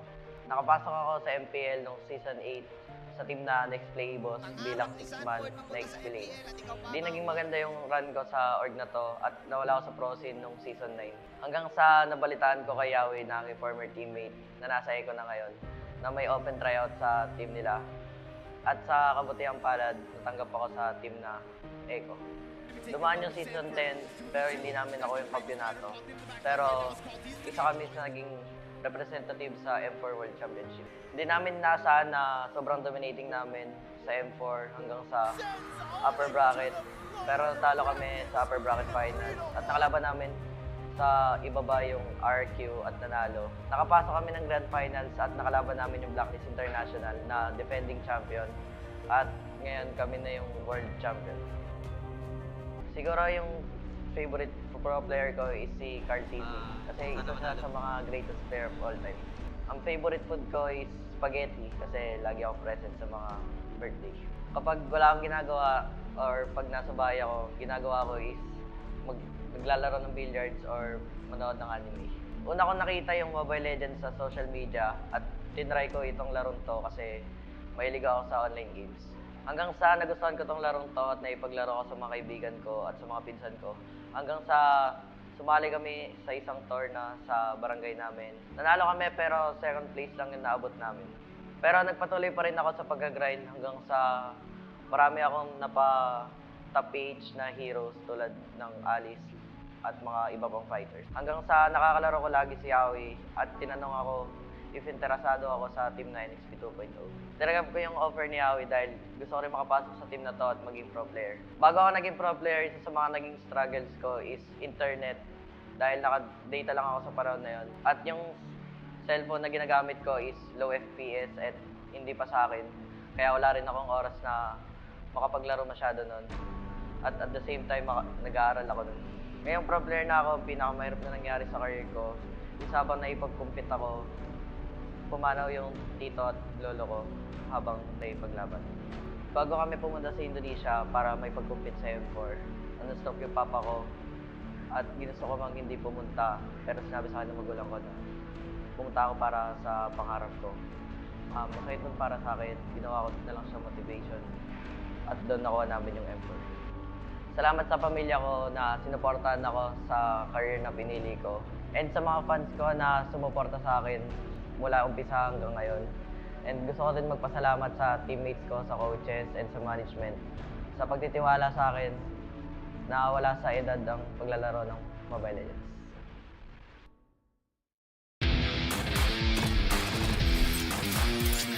Mayong adlaw sa inyo tanan. Ako nga pala si Santi at nagbabalik ako para ihatid sa inyo ang ating top 5 plays sa naganap na bakbakan last week. On our 5th spot is the bravest fighter, Ryota, with his lapu-lapu sustained play. 6 minutes in the game, nabalakang bigyan ni King Kong at ni Kram si Ryota sa bottom lane. After activating Dragon Tail, pumasok si Kram gamit ang Furious Dive sabay Petrify plus Soul Grip at sinabayan ito ni King Kong ng Jeet Kune Do at Way of the Dragon. Pero hindi magiging enough ang damage nila para ibagsak si Ryota. Agad siyang nag-exit gamit ang Jungle Warrior sabay talon gamit ang bravest fighter para makakuha ng sapat na distansya palayo sa dalawa. Pero may follow-up na gagawin si Escalera para linisin ang skirmish. Pagka pop-off niya ng Feathered Air Strike, ay agad na magsa-sidestep si Ryota sabay flicker in with the Land Shaker, canceling Escalera's ultimate. At mukhang si Escalera pa nga ang mapapahamak. Flicker play mula kay Ryota at mukhang si Escalera pa nga ata mapapahamak dito dahil slow na rin siya. On our 4th spot is our rookie spotlight of the week, Doming DR with his Beatrix. 13 minutes in the game with already 3 turtles, 1 lord, and an almost 7k gold lead, NXPE is clearly dominating the game. Pero gustong makabawi ng barangay, kaya magko-contest sila sa lord na ito. Dahil sa nangyaring skirmish sa mid lane, napilitang gamitin ng members ng Smart Omega ang kanilang ultimates. Isa na rito ang Time's Journey ni Miko. At 13:03, ipopok ni Domeng si Renjo gamit ang Renner's Apathy. Agad siyang magsiswitch into Nibiru to free hit Renjo's Lapu-Lapu, sabay bitaw ng Nibiru's Passion kina Miko at Kelra na nagbabalak pumasok sa Lord Pit. Mapapaback away ang barangay pero hahabulin nila si Domeng dashing forward with tactical reposition while flickering in, hungry for kills. Alam ng lahat ang nangyari nung gabing yon. Hindi nakauwing buhay si Kelra at si Stone. On our 3rd spot is Captain Fuse clutch save on Flap TZ. With both teams backing away sa unang turtle fight, mapapatambay si Light sa bottom lane kasama si Nats. Makikita niya si Flap TZ at hihilahin niya ito gamit ang Iron Hook mula sa bushes, sabay kagat gamit ang Bloody Hunt with follow-up coming in from Nats. From the Lord Pit, ipapop off ni Kapitan Pew ang Cult Altar, flickering in just in the right time to save Flap from the ambush. Makakapag-split-split pa si Flap. Darating si Ogwen to crowd control the 2 members of RSG at mababaliktad pa nga ang kanilang ambush. Our 2nd spot is Net's Segway play laban sa Blacklist nung day 1. 16 minutes in the game, 3rd Lord fight. Nasa side ng Onyx ang Lord. Nasa Tribush malapit sa Lord Pit ang 4 members ng Blacklist International at mukhang tataya sila para makuha ang kanilang unang Lord sa match na ito. Nang makita ni Net si Edward going in for the Lord, nag-call agad siya na i-segway at pumasok naman ang kupunan ng Onyx sa Lord fight para pigilang makauwi ang members ng Blacklist. Dumiretso siya para i-clear ang mid at nagtangkang umuwi si Super Red at Yue to defend their base. Pero mukhang hindi na sila aabot dahil naka-base lock na si Nets, upsetting the defending champions Ube's strategy with a segway push. And our top spot is Eman's Miracle Lord Steel gamit ang Beatrix nung day 2 laban sa Bren Esports. 13 minutes in the game with 3 turtles, 1 lord, and a 7k gold lead, malaki na ang kalamangan ng Bren Esports sa match na ito. Lumabas na ang Luminous Lord sa Lord Pit at mukhang mahihirapan sila sa pag-contest sa Lord Fight dahil nakapwesto na rin ang kupunan ng Bren. With exact precision, makukuha ni Emma ng Lord gamit ang Renner's Apathy from the Fire Beetle Pit sa top lane. Indeed, a true sniper contender. At yan ang ating top 5 plays for week 3. Aabangan namin ang reactions nyo sa comment section. Kita-kits ulit sa Friday para sa kaabang-abang na week 4 ng ating regular season.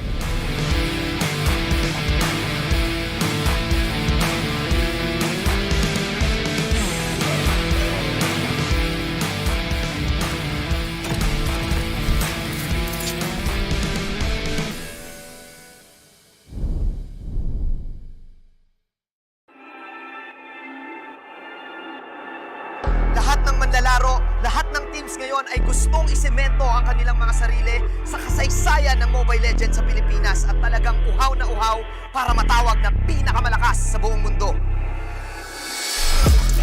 Sa baluarte ng pinakamalalakas, panigurado. Walang ibang daan kundi pataas. Sa gitna ng dismaya, pagdududa, pagkatalo at pagkadapa, bumabangon ng tunay na malakas. Itinatakda ang may sikmurang magpatuloy, pero basang-basa ka na nila. Wala ka nang mailalabas na hindi pa alam ng lahat.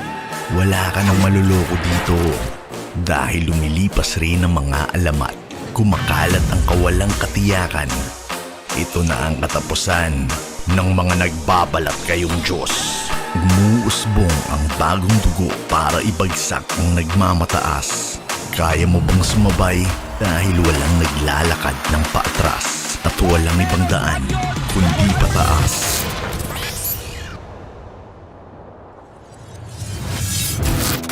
Papaalala ko ulit sa inyo kung bakit Bren lang malakas.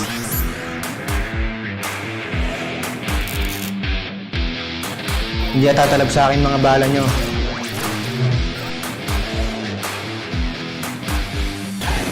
Ang pagbangon namin ay ang simula ng pagbagsak niyo.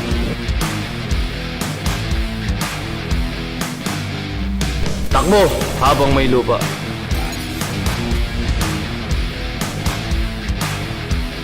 Walang dakila dito sa MPL. Ngayon yung makikita ang tunay na lakas ko. Hindi nyo alam kung anong klaseng bangungot ang kaharap nyo. Naglalaban lang kayo para sa second place. Umatras na kayo hanggat may pagkakataon pa. Pinaglumaan na kayo. Oras na namin to. Pupulbusin namin ang bawat isa sa inyo.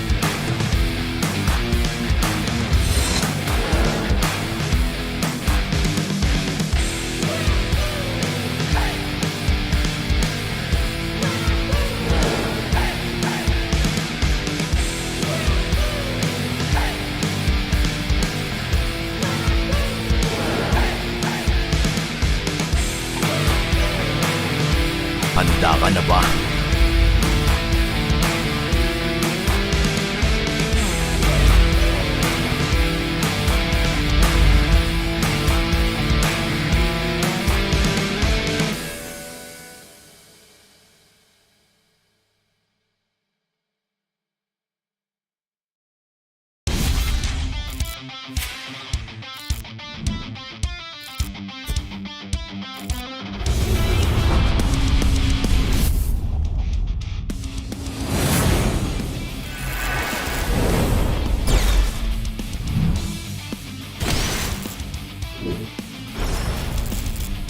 Oss!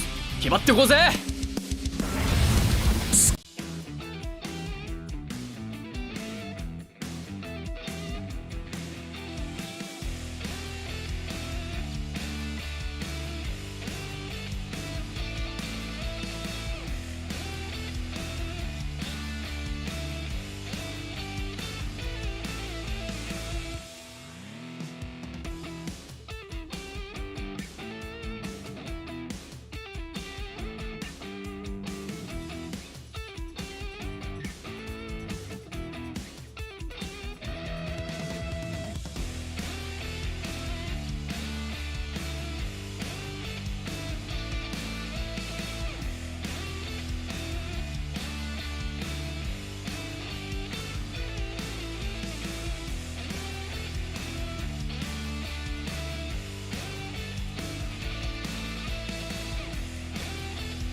The 11th season of MPL Philippines is brought to you by the following sponsors.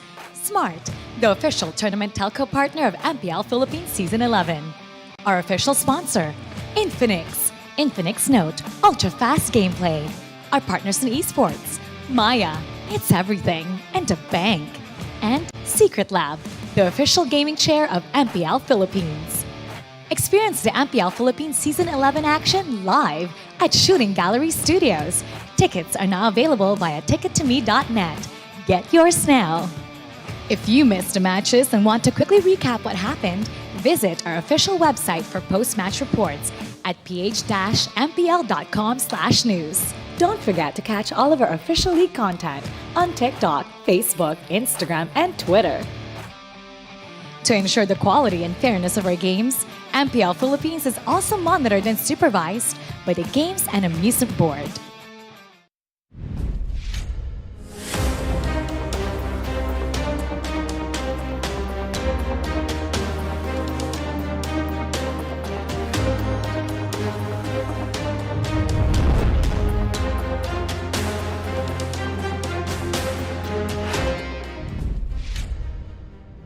Nagbabalik ang MPL Philippines Season 11.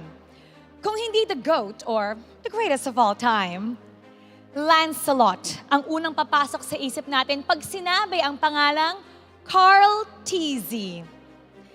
Though, it seems that we have yet to see him shine again in his signature hero, and it seems like he has a little bit of reservations with embracing how tight he's embracing the utility jungler meta.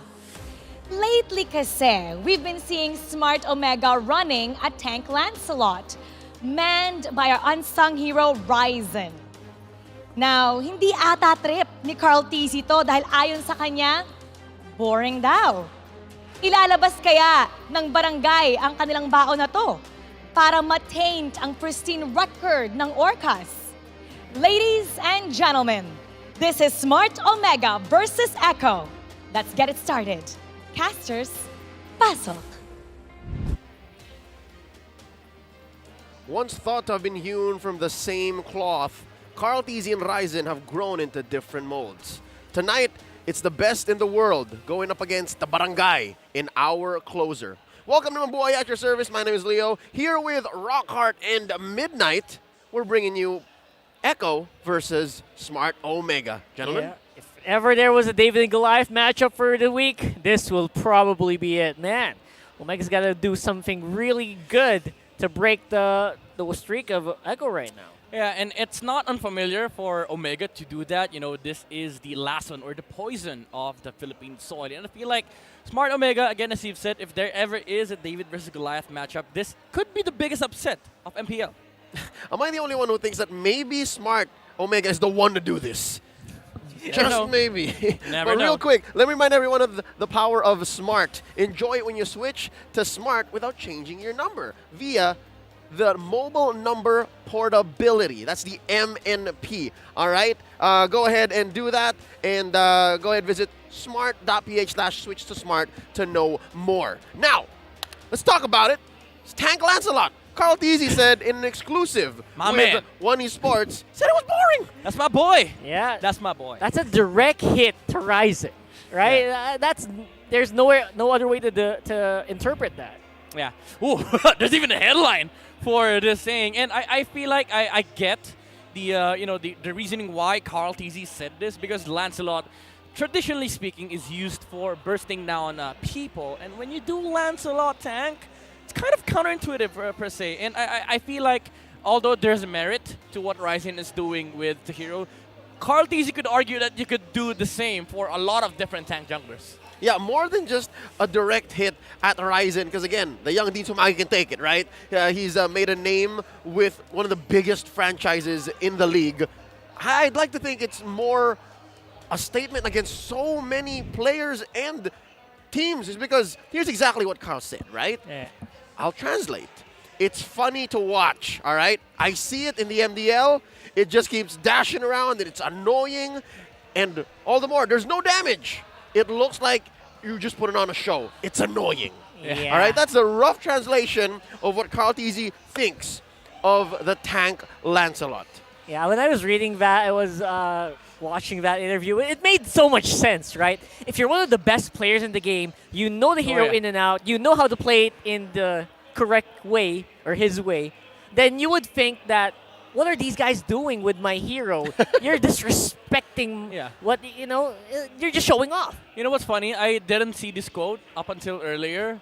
And there was this vision wherein I saw what Carl would say. Yeah, you can hear him. Exactly That's as that. exactly it. You know, and he had the right to do so. You know, he's the only player to put up a savage on an international stage with a hero, Lancelot. I believe that was against Tennis Gaming. And he did put up a show. And it's not even just on the international stage. He has even done that on the strongest region up against, I believe that was Execration as well. He pulled out a savage play with the Lancelot. And this is, you know, history speaking, the credibility of Carl TZ on using the Lancelot. Yep, for those who don't know, the M2 World Championship skin, that's because of Carl TZ. Yeah, the ones that you guys are using, that's basically him. That's from Carl TZ, from the 2020 World Championships. Now, with that being said, it's being compared to, again, one of the more prolific users, which debuted with a win.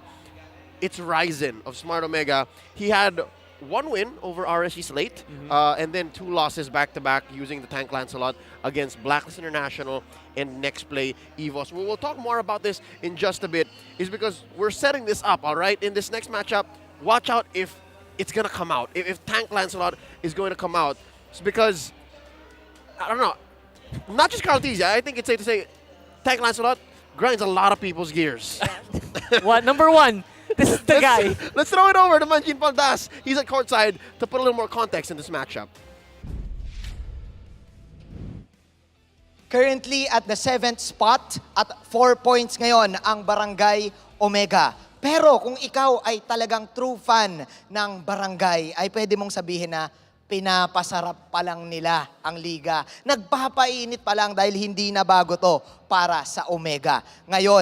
Ngayong season ay nakakita tayo sa kanila ng sobrang kakaibang build. At nung MDL pa lang ay nakita na rin natin to sa kanilang MDL team. Ito nga ay ang Tank Lancelot na tank build na ginagamit ng walang iba kundi si Ryzen. To tell us more about this Tank build, kausapin natin ngayon si Ryzen. Hello, Ryzen! Hello po. Bababa lang ako, bababa. Yan. Alright. Ryzen, nakita mo naman kanina, nabasa ko yon na may nag-screenshot nun. Exclusive interview. Diba? Exclusive interview mula sa One Esports. Mamaya pag-uusapan natin yan. Ano nga ba ang idea? Paano nyo ba na-discover itong Tank na to? Yung Tank Lancelot po, una po siyang lumabas nung MSC pa. MSC pa? Matagal na. Nung last year. Oh. Tapos nakita lang po namin sa script na ginamit sa amin. Tapos parang yung tingin po namin parang malakas din kasi nakakuha siya ng objectives mas madulas pa. Madulas na, makunat pa. Ganon. Tapos may yung panahon po na yun, may damage pa eh. May ano pa eh. Pero paano kayo nag-decide na try nga natin to gawin sa MPL? Ikaw ba yung nag-suggest nun? Hindi po, parang binalik lang din po nila. As a team. Apo. As a team yung na-decide. Nung nagamit mo yun, naramdaman mo na parang, lakas ko ganon? Sakto lang po. Sakto lang. Ito nga yung sakto lang. Kasi nga kanina, pinag-uusapan natin na may exclusive interview ang One Esports kay Carl TZ. Nabasa mo naman lahat yun, di ba? Opo. Nabasa mo, may nakalagay dun, parang ang boring daw ng Tank. Ano masasabi mo kay Carl TZ? Nanonood siya ngayon. Nanonood ngayon. Si Carlito nanonood ngayon. Anong masasabi mo dun? Respect pa rin sa kanya kasi siya yung nagpalakas sa Lance. Oh. Totoo yan. Respeto kay Carl. Parang may mga ibang bulong dito ha. Parang may mga ibang bulong eh.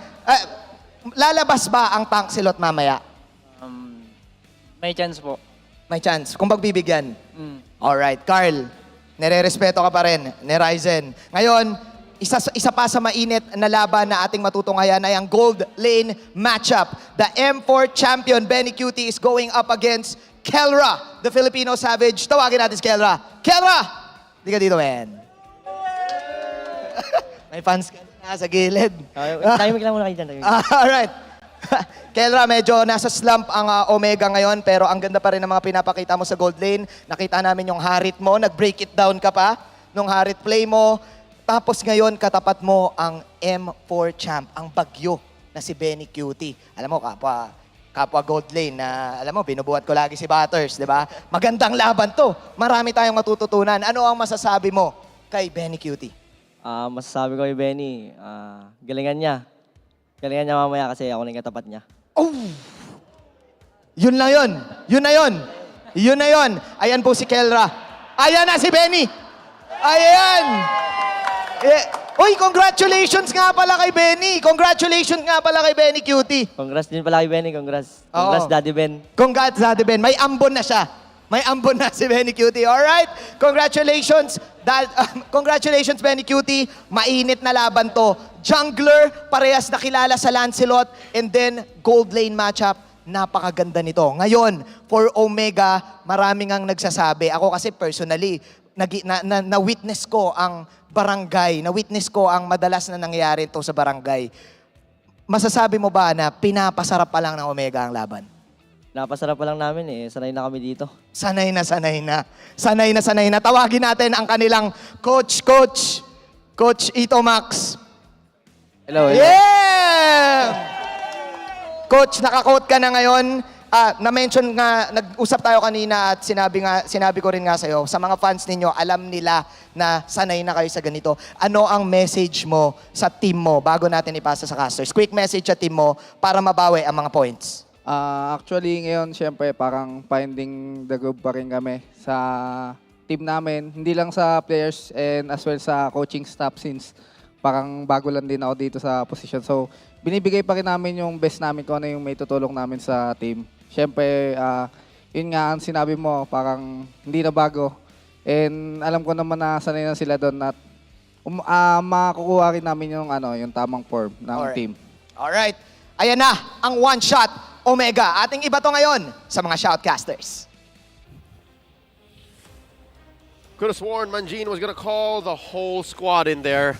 Great to hear from Smart Omega there, Coach Etomax, Ryzen, and Kelra. Now, it's those three gentlemen, in addition to everyone else in the team, and just how they are, how we know them from the league's history, that made me really think, that made me say, hey, if anyone's going to stop Echo's win streak, might be them. Yeah, no one could actually blame you. We've seen this time and time again. No matter how badly Omega plays, they're always at the playoffs. Bad start this season, we don't care. We'll make it to the playoffs, and then we'll probably do a podium finish or something. Yeah, and we still have to remind everyone this is not scripted at all. It's just Omega. I don't know what's the magic behind that. There's no science in discussing how Omega has been doing this. But I would say that I think it stems from the confidence and the hunger to just bounce back. And this has been a signature of the Barangay. And I feel like up against Echo, that grit is there, especially with Ryzen being called out by the M4 World Champion, the only two-time World Champion, by the way.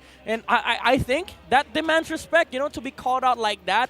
But I do feel like Ryzen has his own thing, and he shows the respect that he has to Carl TZ. But you know what? If it works, it works. I don't need to adjust to what the world champion is saying. If it works for us, it works for us. Yep.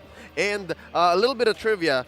When he said it was used against us, it was most likely specifically Falcon from Myanmar. Ken is known for that Lancelot. Without further ado, let's go ahead and call in our teams. It's Echo and Smart Omega.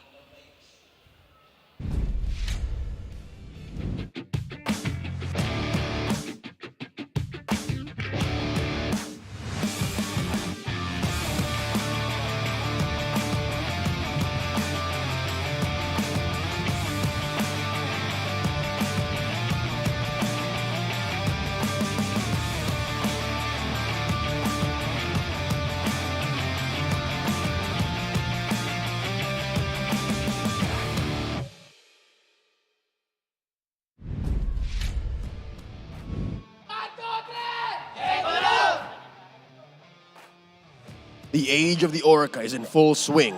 Our defending world champions enter week 4 undefeated. Welcome on stage, Echo!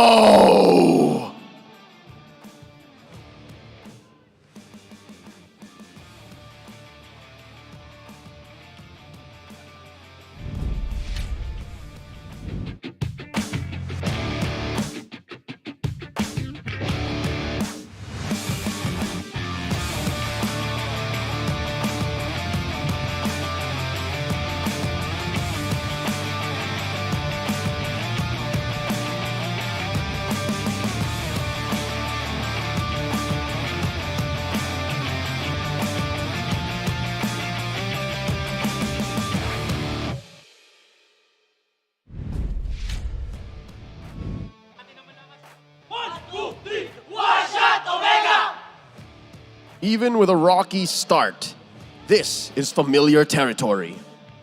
Backs against the wall with their fans cheering them on. Barangay Magingay!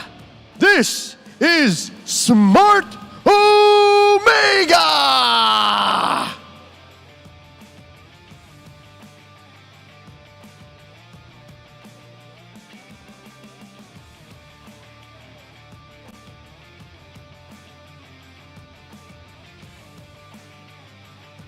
And their coaches, Coach Etumax and Coach Tic Tac. Expect an explosive bout between these two teams.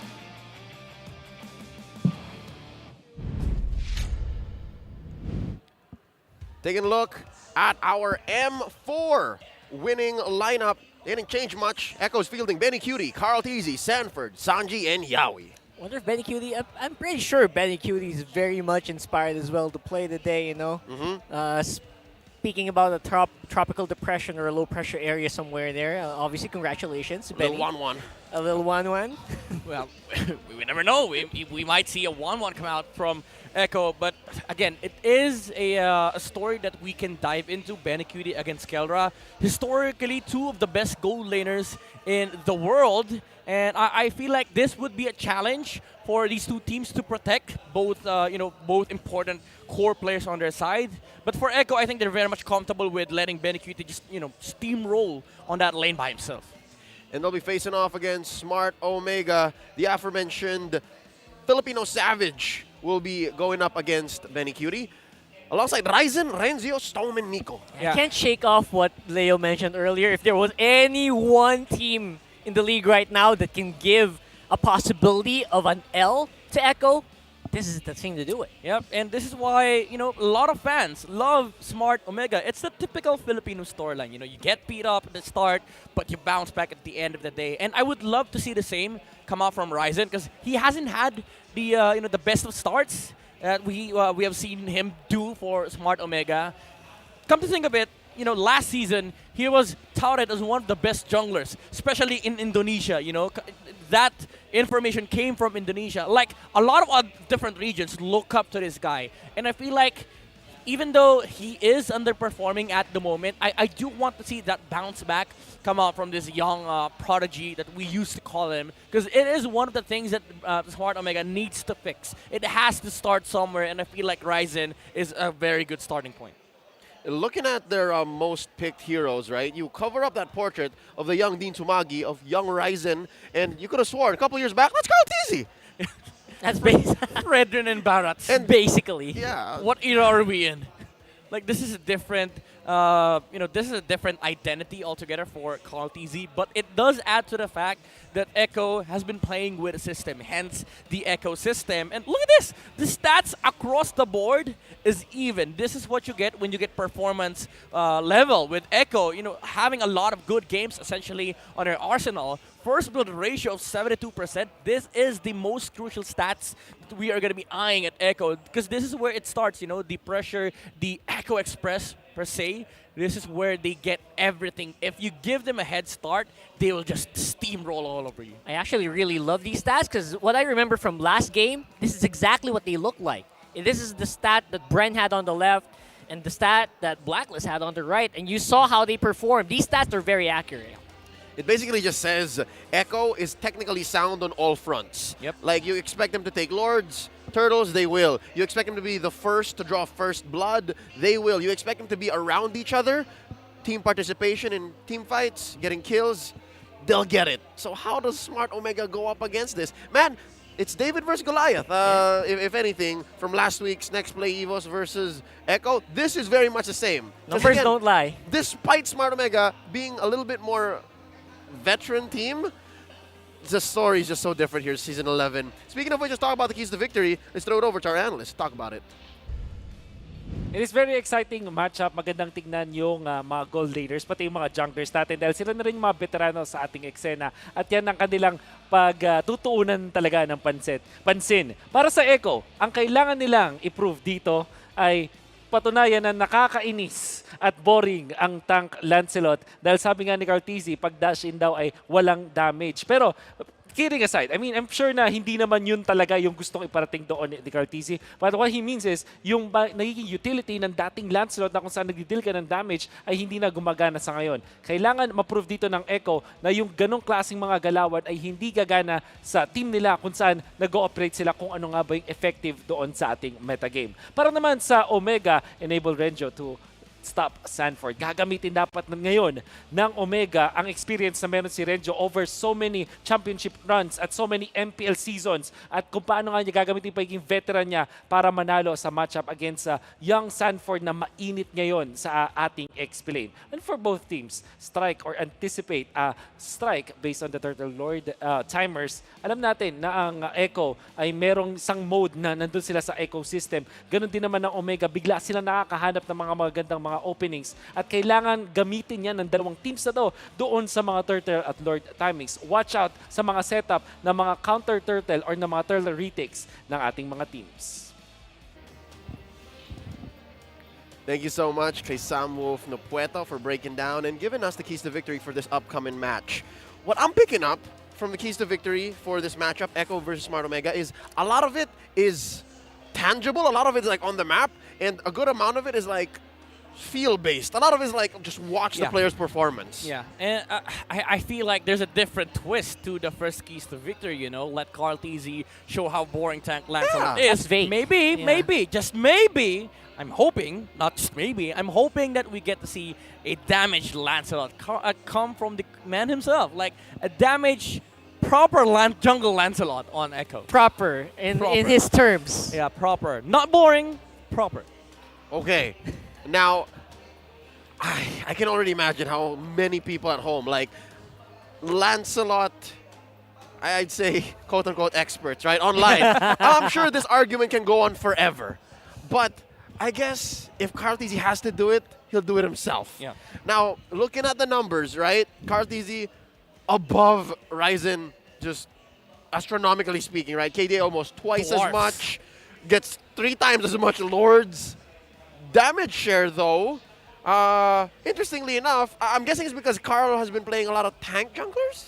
Yeah, I would be surprised if his damage was higher up than the guy who's usually does play a lot more damage-based heroes. But like we mentioned, like Carl mentioned in the first week, it's his, his goal to be top damage in tank. So I don't know. Although it's kind of skewed, because there have been a few assassin heroes fielded in by Coach Tic Tac, especially the Lynx, the Hayabusas. Actually, we haven't seen the Ling yet, if I'm not so far it's the Hayabusa. Yeah, it's the Hayabusa. Oh no, we've seen Ling week 1. We did see it from Echo. And I feel like the difference comes from the usual playstyle that Echo fields in, and I feel like there's just a stark difference between the performance. Keeping in mind that Cartesi has been playing a lot of these tank junglers, he has done more compared to Ryzen. Of course, I mean, Cartesi is a senior to Ryzen for several seasons, but tonight, that's all just, I'd say, tertiary to what's going on. I mean, Tank Lancelot, I think we've hyped it up too much. Maybe we don't even see the hero at all. Right? I mean, that's a good point. I don't think Cartesi's ego would let go of that debate, If there's a chance to prove him wrong, I feel like he will do that. You never know. I mean, Cartesi has grown a lot since his kid, his days. Yeah, so we were talking about this during last week's game with Echo. Whenever Fredrin is out, Echo does this. First pick, either a Yaoi hero or something that they can flex. And then Cartesi goes to either Barats or full assassin mode. Full assassin mode? Here's a byproduct of the way that the bans have come through. I like how Coach Etomax and Coach Pakbet, I'm guessing he's on stage too, respects Yaoi's show. This is like plan Z, like this is item number 0 when you want to think of beating Echo. You ban it or you steal it. So that's like a counter to the counter draft that Echo's trying to do. Like, if you want to flex that Katita, go ahead, but you can't use a Cho. Yeah, it's not even an answer at this point. It's a pre-game ritual. Like, okay, Echo, ban Cho. Oh, I stand corrected. It's Coach Why Not drafting with Smart Mega today, so we miss you, Jomi. I wonder where Coach Pakbet is today. All right. So, yeah, here we go. So, Ruby. chance to get an assassin yet? Nah, I don't think so. This point, I was actually looking at the Okay. possible jungle Akai. All right. Yeah, I think. Or it's most a- likely jungle Akai. Actually. I think it's a jungle Akai. Yeah. They love this, especially up against the Fanny. It's a hero that deals well with the pressure of having to think about where the Fanny is in this game. And I love this Harith pick coming out from Smart Omega. Also removes the Harith from Ben Cutie's hands, and also limits the hero pool that can be utilized by Echo. You're suddenly short to Carry and Brody. Yeah. So there you go, Brody ban. Carry is the only remaining option, but I feel like Smart Omega, they don't even need to ban it because they do have the Fanny. It's a hero that deals well with the carry because you just delete the hero out of the map in a matter of seconds. And it gives you a 50-50 against that Yu Zhong. Like, if he lands where the Zaman Force is, if you time it well, and I'm sure Kelra can, gives you an even fight. Again, compared to what the Yu Zhong does to the likes of an Iritel or a carry. Like, no, don't even think about it. I love this. Again, they're forcing out the carry pick from Benecuti. Unless they go Lunox Gold Lane, if they're if they're willing to go that route for Echo. And also the fact that Harith can just use Purify in this game and be immortal, it's also something that is worrying for Echo. They need some form of damage that can deal with the Harith, but doesn't mind playing into the Fanny. That's why Lunox is the only fit. Because if you go for the carry route, it's gonna be a hard game for Benny. What I really like what Echo's doing though is they're not doing what other teams are doing, where they fail to answer or directly answer a Fanny. So if you have a Fanny on the map, it's good to have a Nakai, a Kufra, something like that to deal with it. Make sure it doesn't go crazy. But speaking of going crazy, Echo going for it.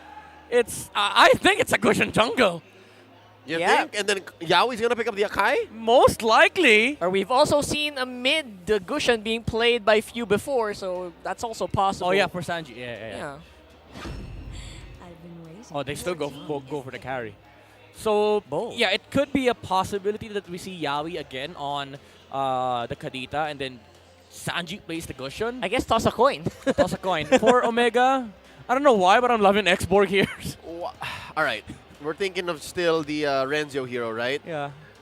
I love Echo's answer. There's like, if we don't catch the Fanny with the Akai, we just kill it. And there you go. I didn't think glue's out there, but yeah, we're forgetting the glue. Yeah. At the very least, it's not going to suffer too much against the carry. It doesn't get instantly killed. Not as bad, yeah. I miss X-Borg, man. It's an anti-burst hero. Like, it's a guy that you cannot burst at all. So it kind of is the same with Glue in a way that if you don't burst him down, the split is there. And it's also an anti-marksman, which Echo has. I mean, between the X-Borg and the Masha and the Glue, there were a lot of choices. So I think they picked the hero that was closer to the meta. And I think the talents, all of us here, are thinking Echo's still going to get this. But there's still that 1%, folks, that the barangay might get it. Yeah. So I just have to say, we said it out loud. we said it out loud. We're loud and proud. But I think it's, it's a prediction, but per se, I think the hope is there, The want of this underdog storyline unfolding is something that a lot of us share. It's number-based. Obviously, Echo is so much ahead, but the feel-based thing, the X factor, that's something Omega has, and that has to bring them to this game. Yep. If it's all logic, then yeah, the M4 World Champs are going to take it, but you never count out the barangay. Looking at our jungle rotations, of course, Ryzen starts purple. Carl TZ, as confirmed, is going to be the Akai. Oh, Yaoi. Yaoi, and playing a little bit with fire here, but don't worry, he has water. He has a lot of water, actually. So he should be fine. He has the passive called Thalassophobia. You love that passive. One of the hardest spells to pronounce. At this, even to this day, I don't know if it's the thalassophobia or phasallophobia. I have to check it. I'm never sure. I'm glad that we just have to say it, not spell it. You can just call it passive, It's the passive. I'm liking that it's Miko on the show, and that they're giving him a hero with high initiative. Like, it's a very proactive jungler. Yeah. Actually, a very good point, because a lot of the players have made a point that Miko is very similar to how Yaoi used to play when he was still with Next Play. He was very explosive and very eager to get these setups. And I feel like that's a good starting point for Smart Omega, which kind of feels like there is an edge for Echo because there's that system wherein you keep on seeing Echo just completely pull back whenever things start looking like really bad for the Orcas. It's a great hero to pick up and to show off with. Oh! Right now, the Omega. What? Out of the camera, just surprised even the ops with an assassination on the mid lane. Sanji getting a little bit. It's the burst hero that got bursted. Yeah. What? I mean, we were expecting the Gushin to do the burst. Exactly. This opens up the barangay to start up this turtle. Right, that's going to be Omega with a little bit of an advantage, but position-wise, they don't seem to be quite doing hot. Ryzen going to be missing on the Retribution here, and Echo going to get the first turtle of the game. All right, Echo drew a line around that turtle pit with Sanford, and that's why he's the one who got it. Even Carl Tizio was like skittish to say, should I? Yeah. Both of them actually messed up. And the final damage came from the Black Dragon form when he passed over. And it was really weird for Smart Omega to fight into that because it was the weakest moment of Apani, having to contest a turtle without a purple buff. But they did a good job in contesting that turtle away from Carl TZ. They tried and bursting him down. Stome had a fantastic feathered airstrike onto the Akai. And Carl TZ was forced to use the heavy spin, but still to no avail. Echo managing to get over that objective. One of the highest rating objective team out of MPL. Yeah, it made sense for Omega to try to go for that because they, Echo's one man down. What? But their position was so bad. Yep. What was that? Huge question marks. I'm guessing Carl TZ miscalculated the range of his retribution, so he hit something else. I think. And yeah, that scored Ryzen. Yeah, I think he moved it over to the cancel. Just a little bit. Get quiet there. And then it just popped off. It triggered. Yeah. It happens, folks. It happens. Now, looking at Ryzen, he's got a stack full of energy here. They might make a play against Benny. Yeah, I think if there's any member to really go hard on Echo, it's Benny's the easiest to kill. But once more, he has a lot of backups here with an Akai and the Fakadita. You got to be careful. A lot of vision that Echo's playing with. You saw how even Yawi on the Kadita wasn't afraid to throw out those skills. Yep. Compared to how Miko is going, because Miko's like very one time, like I can kick one, but where do we go from there? So Omega's making at least this disciplined calls, like they could have forced it. And I love it. Again, this is character development, this is growth. And Omega, even though they're chaotic and we love them, especially on the late game, because it's really unexpected. At the early stages of the game, you need to be disciplined, you need to be controlled. There's a lot of different objectives at play, and Sanford, gets a Black Dragon form. Very controlled, but still, even with a 2v1, Sanford comes out on top. That was beautiful, coming in from the Yuzhong, and just when we were almost done with that, they almost take out that Cho. That is a man advantage, and it looks like Echo was just more decisive. They just decided, and they just said, you know what, we're taking this turtle, come hell or high water. I wonder what was going on in Omega's mind. What was that? They tried bursting down the Yuzong because it's a problem when it comes to contesting the turtle. But this is where the matchup between the Yuzong and the Glue makes a case. Sanford, after the split, he can just use the Sha Essence to get his HP back from the Gluelets. I think that's a little bit of a demo on how difficult the game is for this show. Look at that, was almost a perfect set from Miko, and it still wasn't enough to take out the Akai. Oh, up top! Oh yeah, we had to dive in a little bit to get out of harm's way. Stone coming in close, but not close enough. All right, 5 minutes in. Been a lot of signs of life from Omega. They've been putting a lot of good things on the board, but Echo just is a step ahead, it seems like, and they're more decisive. They're so resilient. Yep. Oh, wait. Another good kick from Miko. Good angle, but still, again, not going to be enough. Yep. Omega just lacking in terms of that department. I was just going to say, the fact that maybe the Golden is so quiet, is this good for Echo or is this good for Omega? I mean, this is really, really good for Echo because you're getting that carry farmed up and transitioning towards the mid to late game. But also, the mid game problem is something that Echo should look into because Kelra is also getting farmed. Teamfights are gonna start getting awkward for Echo. Again, the problem that they have is that bursting down carry is something that they don't have. They do have the Kadita, but the Purify is there. So it is a concern come the mid game. But definitely they're happy because BNQT has been untouched for the majority of the early game. Oh, and they got evil plans here. Look at this. Look at this triangle of death that they're setting up. Yeah, we've seen this before. No, that's 4 men. That's 4 members. They're coming in close here. We got Echo. Miko's close by, so he can kind of disengage if need be. But that can't really stop the push completely. Double petrifies. As we do have 4 members of Echo diving in on the Omega. No more minions means the push will be slowed down, but the kill will still happen under the tower here. Flying in over, it's Sanji, the one-man army. The mission is gonna be just quite there. It's quite even Stevens on the top lane, Trey.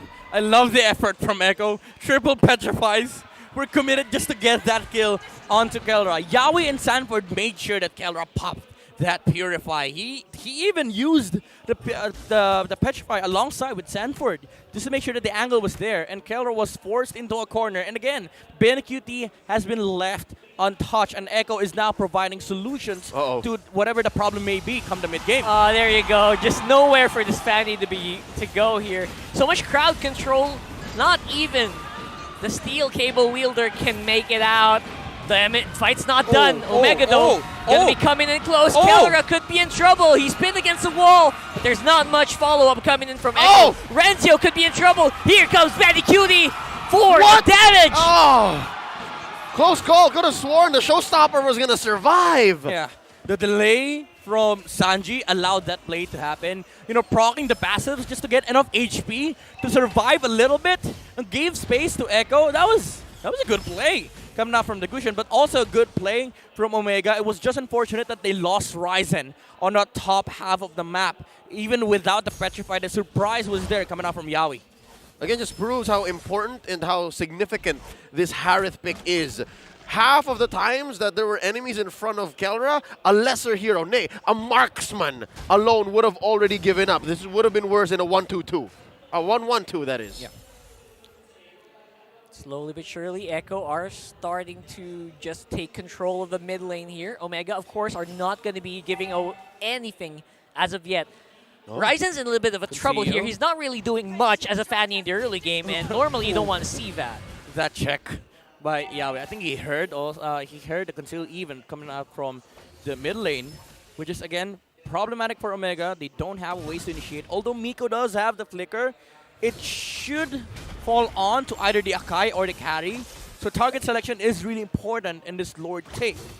Alright, this is going to be a little bit tricky here for Ryzen to go win. Carl TZ seems to be very confident to zone out all by himself. Where are the rest of the Echo members as the Omega squad? They're having a hard time spotting people out. The vision game is strong for Echo, and it's going to be Sanford flying in with the Dragon. 50-50 on that Lord, and goes over the Carl TZ.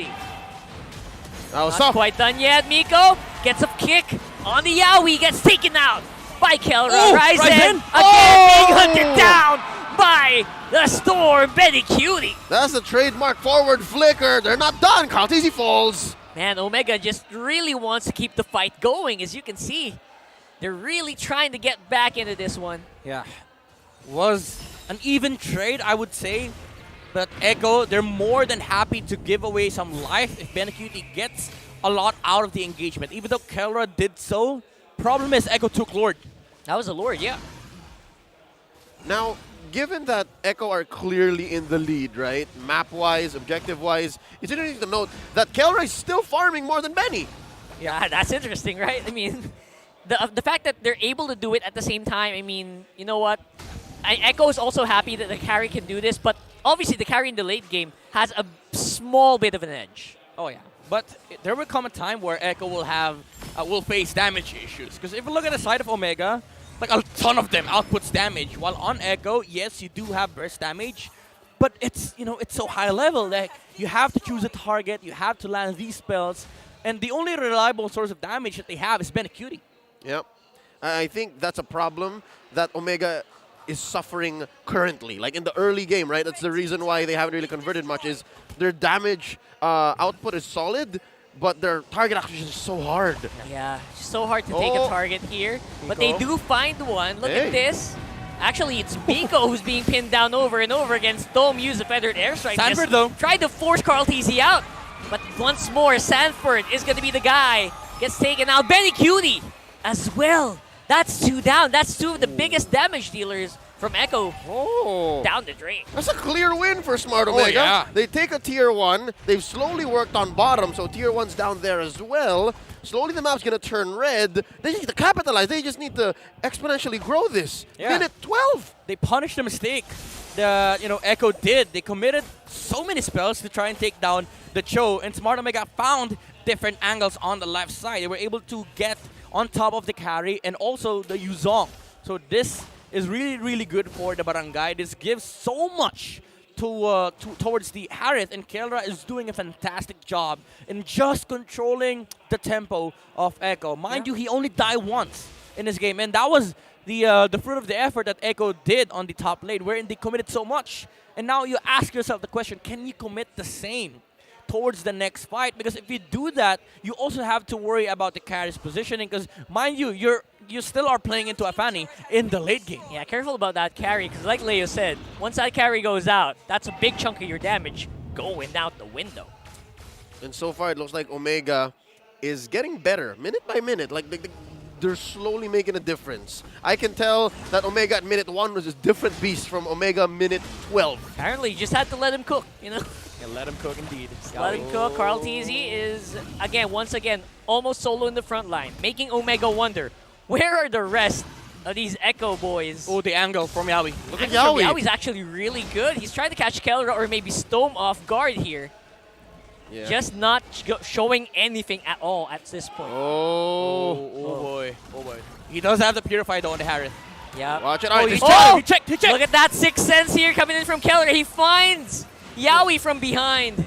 And that's a big chunk out, but look at that. The Lord, it's very close. They're trying to go for it. Omega trying to go for the pincer maneuver.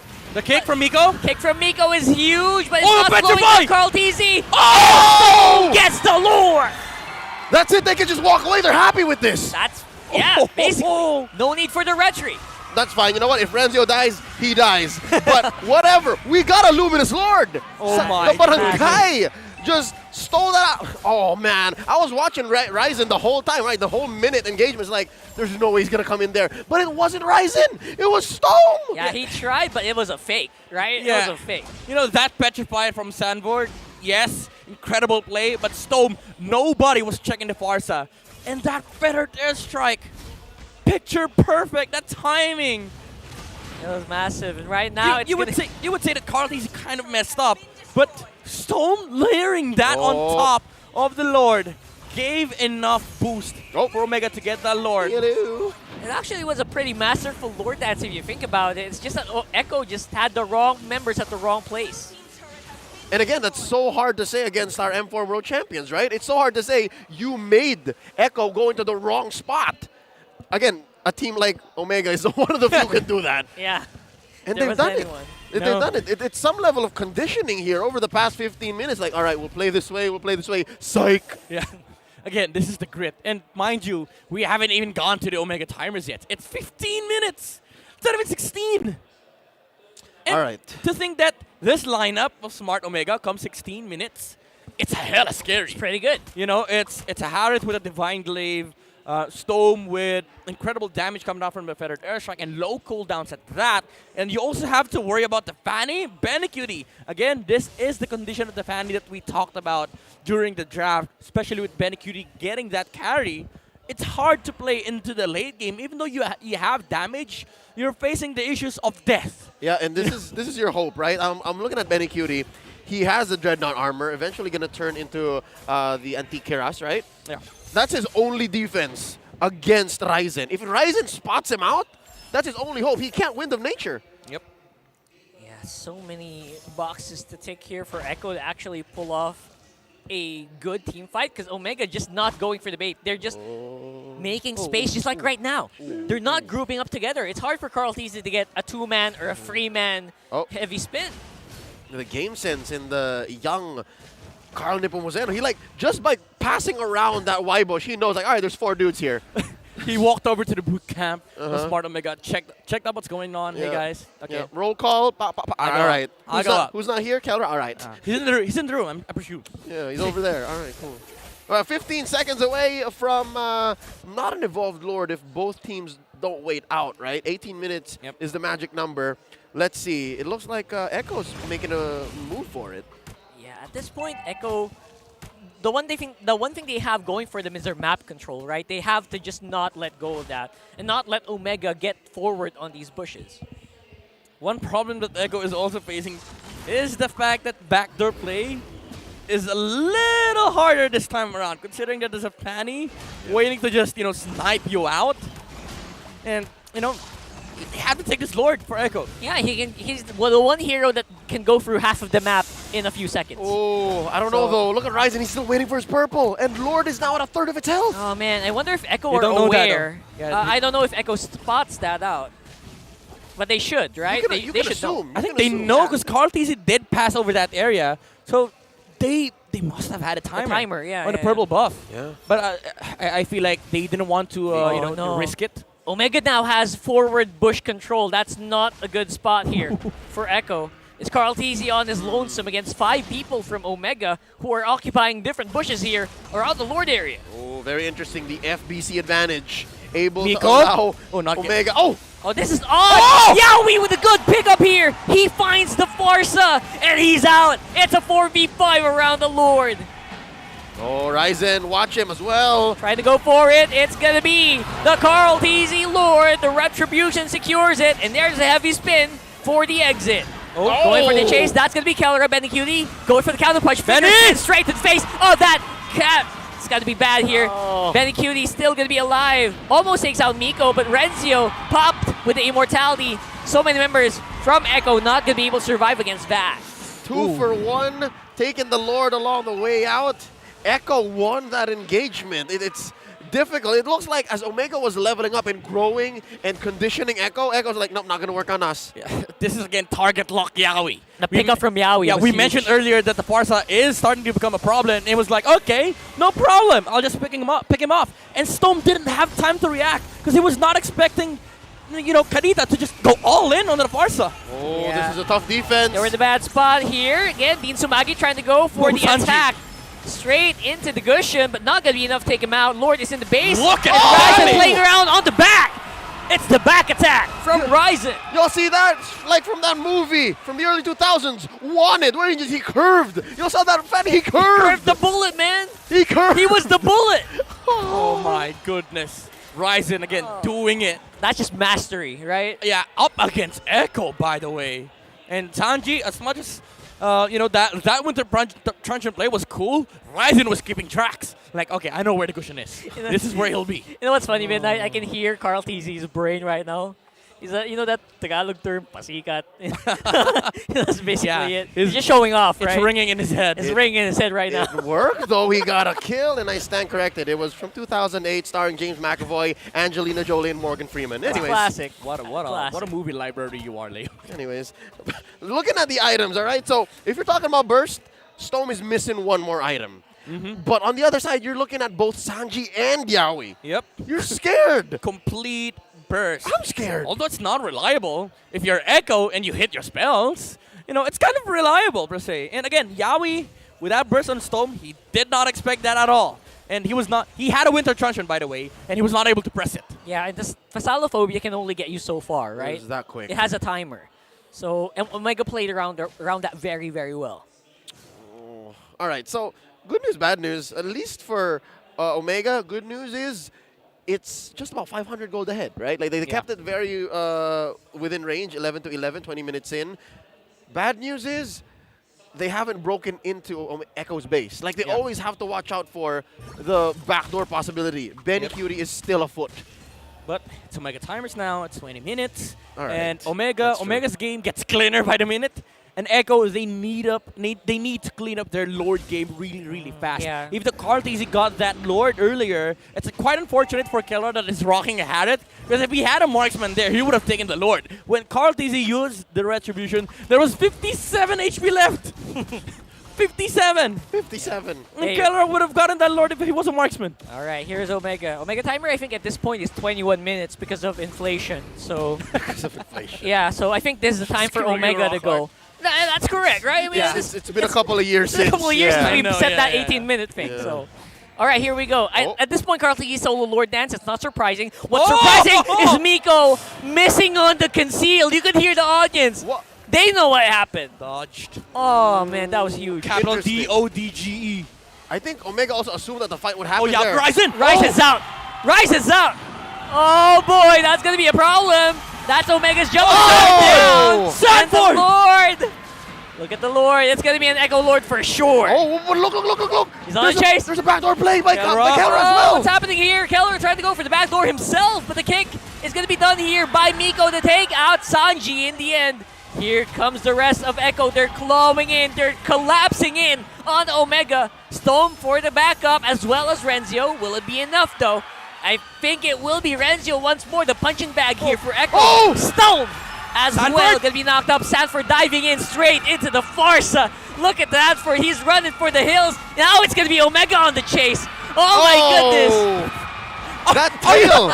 Are you serious? That dragon's tail. Coming in clutch. This is why Philippines is the best region. Did you just witness that? Like a lot of outplays all together at the same time. But Kelra again, that attempt on the backdoor play, it stopped Echo from putting more pressure onto the neck of the barangay. Could have been a clear win. Yeah. It started from Ryzen getting outplayed by Benecutie because he was surprised that the carry was there. Then Sanford covering the action of the Fanny, and then Kelra outplaying Echo. Sanford being alive. Well, Carl Easy died, by the way. Carl Easy, Immortality's out. The Lord is still here. Renzio, he's being very Ryzen! ballsy. Ryzen's going straight for the M4 Championship Jungler. Straight to the throat. Pays for it with his life. But will they be able to push it out? Benecutie, his eyes on the prize. Oh my Going goodness! straight for the base. But it's going to be Miko going down What? in the end. What? The base is Buy still up. time. The base is still alive. Kelra at the last second bought Immortality. Benecutie can't push. He can't go for the base. Not today. Oh, they're still going. Still going for it. Zaman Force is Force. on the front. Oh my god. Oh! Benecutie. Renzio Oh! wants Purify. Purify. So much time. Purify's available. Yaoi gets taken out. Jesus. They're still going. All right, Oh my inhibitor's going to go goodness. down. We're about 20 seconds from the next Omega member to 2v2, come in. 2v2. Look at Benny. Benecutie, he's trying to go for the base, but it's not enough. Oh my god, they bought the time. It's a wipeout. It's 10 seconds before Carl TZ comes in. Kelra going to make a beeline through mid. Can they do it? I don't know if they can. It's Carl TZ back on the field. He's got that heavy spin. The Filipino Savage is in the building, folks. Gents, may I just say, that sequence may have been the best sequence I've seen come out from a Harris for a long, long time. Kelra buying the Immortality last second, using his micro mechanics to deal with Echo, and now Two-man they're defense. up against Echo in the base. Two-man defense. Going Can for Kelra the survive? push. Oh man, that's gonna be it. I don't think they can push anymore. Beautifully executed there from the world champs. It's a minute until Kelra comes back. My all right? goodness. So this allows us, both Echo and Omega, to breathe, plan ahead. There's about 5 seconds on this Lord. Neither have a clear go, all right? Yeah, you just have to say, I think this is the Philippine meta, right? It's not just one big play. It sequences so many chain of multiple beautiful plays that lead into these fights. That's why we're so good, right? Yeah, that's why. This is the reason why a lot of the foreign fans watch MPL-PH. Crazy stuff like this happen. You can't find stuff like this elsewhere. Oh, Ryzen on the left side. Shout. For Echo, I think you're confident enough to burst the Lord here. Yeah. Yaoi also already covering the track. Stone. Stone, I think he just Oh, tried. Petrify! He waited tried for the to bait Purify! He out. waited for the Purify! Oh my goodness, what are you All doing, right. Stone? He's buying so much time. He also still has Immortality. Renzio and Ryzen, what are you gonna do? Not gonna be enough to save that Farsa. Ryzen, though. Benecutie being kept alive by Sanford here on the side. All right, with that sequence, it looks like Omega have to accept the fact that they'll have to defend this Lord. The third Lord for Echo, scaled up to 25 minutes. I'm crying. I don't know why these players are so good. So damn good. Someone get this man a box of tissues. Midnight has cracked. Now, I cannot believe what I'm seeing, Leo Rockhart. It's like a boxing match in round 13. This is just game one. I know. All right. We're 25 minutes in, 26 minutes in, and Ryzen is forced to recall. This is a tough defense. They're missing Stone. Okay, It's gonna be tough. No wave clear. Kelra's out as well. Carl Easy just pushing everyone away for the finish. That's Echo with game one. We took the long way around, folks. Could have sworn we were going to take a left turn into Barangay Omega. But Echo Express run away with game 1. I cannot believe I witnessed that. There was so many outplays from both sides. I mean, you would expect that from Echo because they are already House of Highlights. But this is the Omega factor. Like the late game, Kelra, that sequence, it was... So what did we say, right? There's this sliver of hope that Omega's the one to break the streak, right? And in game 1 alone, yes, they lost, but there were moments of brilliance. There was literally like, how did you do that, Omega? What? Why? How? It's great because they're showing off that they still have some skin in the game. Yeah. They're not out just yet. I mean, I know they lost that, but we could have sworn that could have gone either way. They basically played like gods on the side of Smart Omega. But again, at the end of the day, it wasn't enough. It was Sanji that closed the book here for Kelra. He landed the shadow spike and the sword slaughter, and he was able to burst down the Harith even before the fight started, and that was the end of the story here for the Barangay. But it was a crazy game for both sides. It was definitely worth the watch. Like, if you had just like random 26 minutes to spend, I'll just watch Omega versus Echo game 1. Like, Just put it there. There's a lot to learn here. Philippine meta, guys. It's it. That's what separates us from other regions. They can't keep up with that pace of gameplay. That's too fast. I mean, with the sole exception of Indo, they have Kyrie there. Obviously, right? But Not just Kyrie. I mean, there's a few others. a slew of really good talent, Solution, Baloyski. but you don't see quality gameplay that like this. Yeah, it's just too good. Not just crazy for the sake of crazy, right? It's not just explosive for the sake of like a 10-second team fight.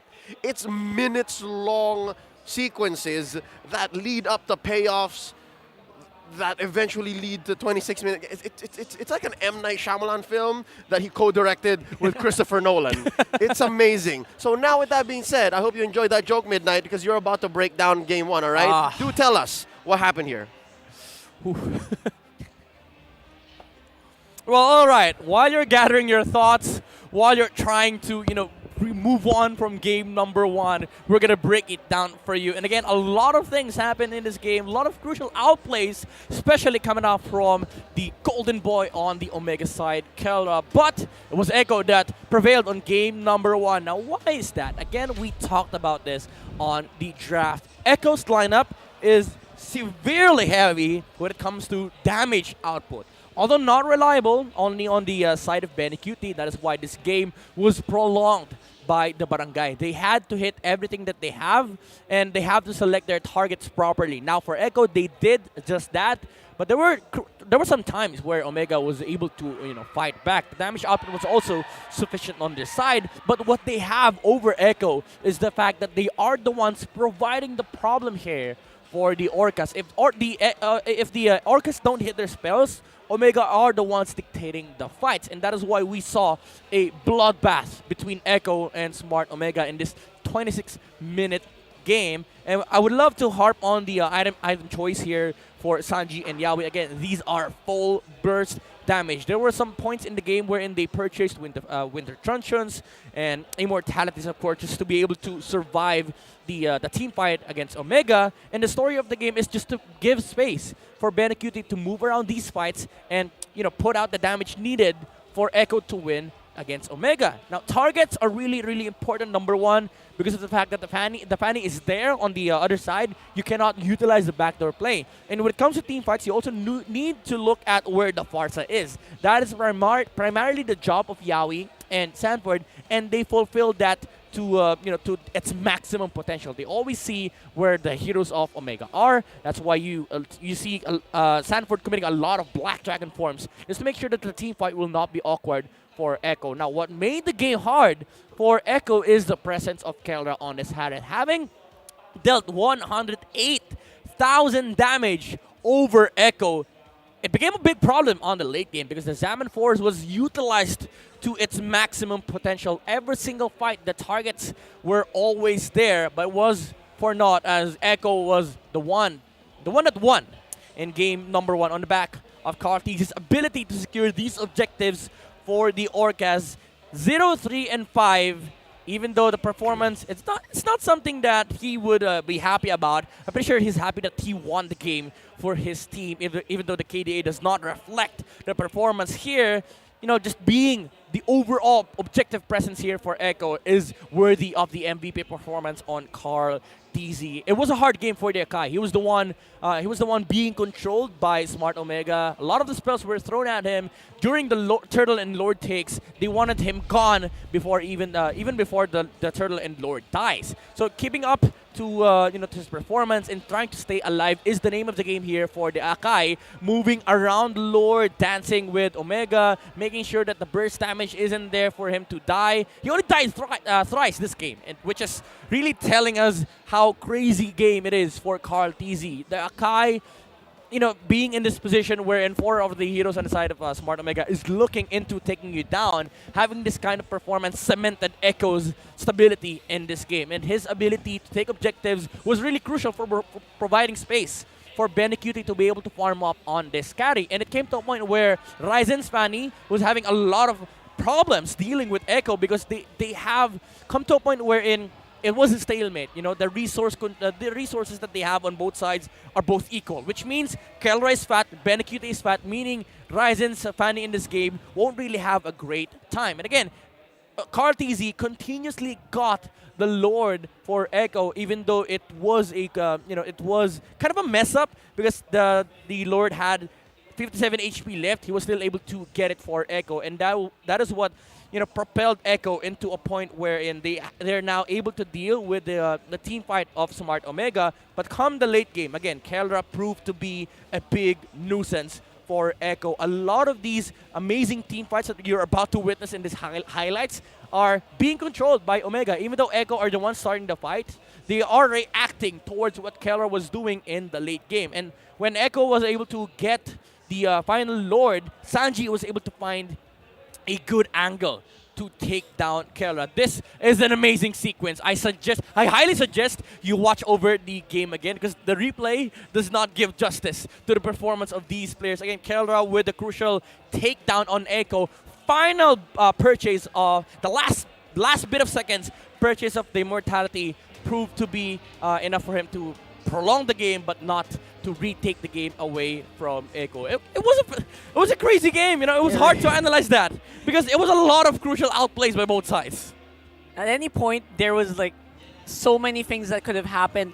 At the same time, Kelra, man, I know Carl TZ was MVP there, but Kelra, you gotta give it to the guy. I know Carl TZ was able to stop this Harif, but no matter how good you are, a heavy spin is gonna stop you no matter what. So at that last team fight, I have to commend at least Omega for trying. I guess that's what you do in that situation. Yeah. But you're right. There's so many moments that you could analyze there that could have made a difference. Yeah, definitely a diamond in the rough, what Omega has put on the table here. And good news is it's not over yet.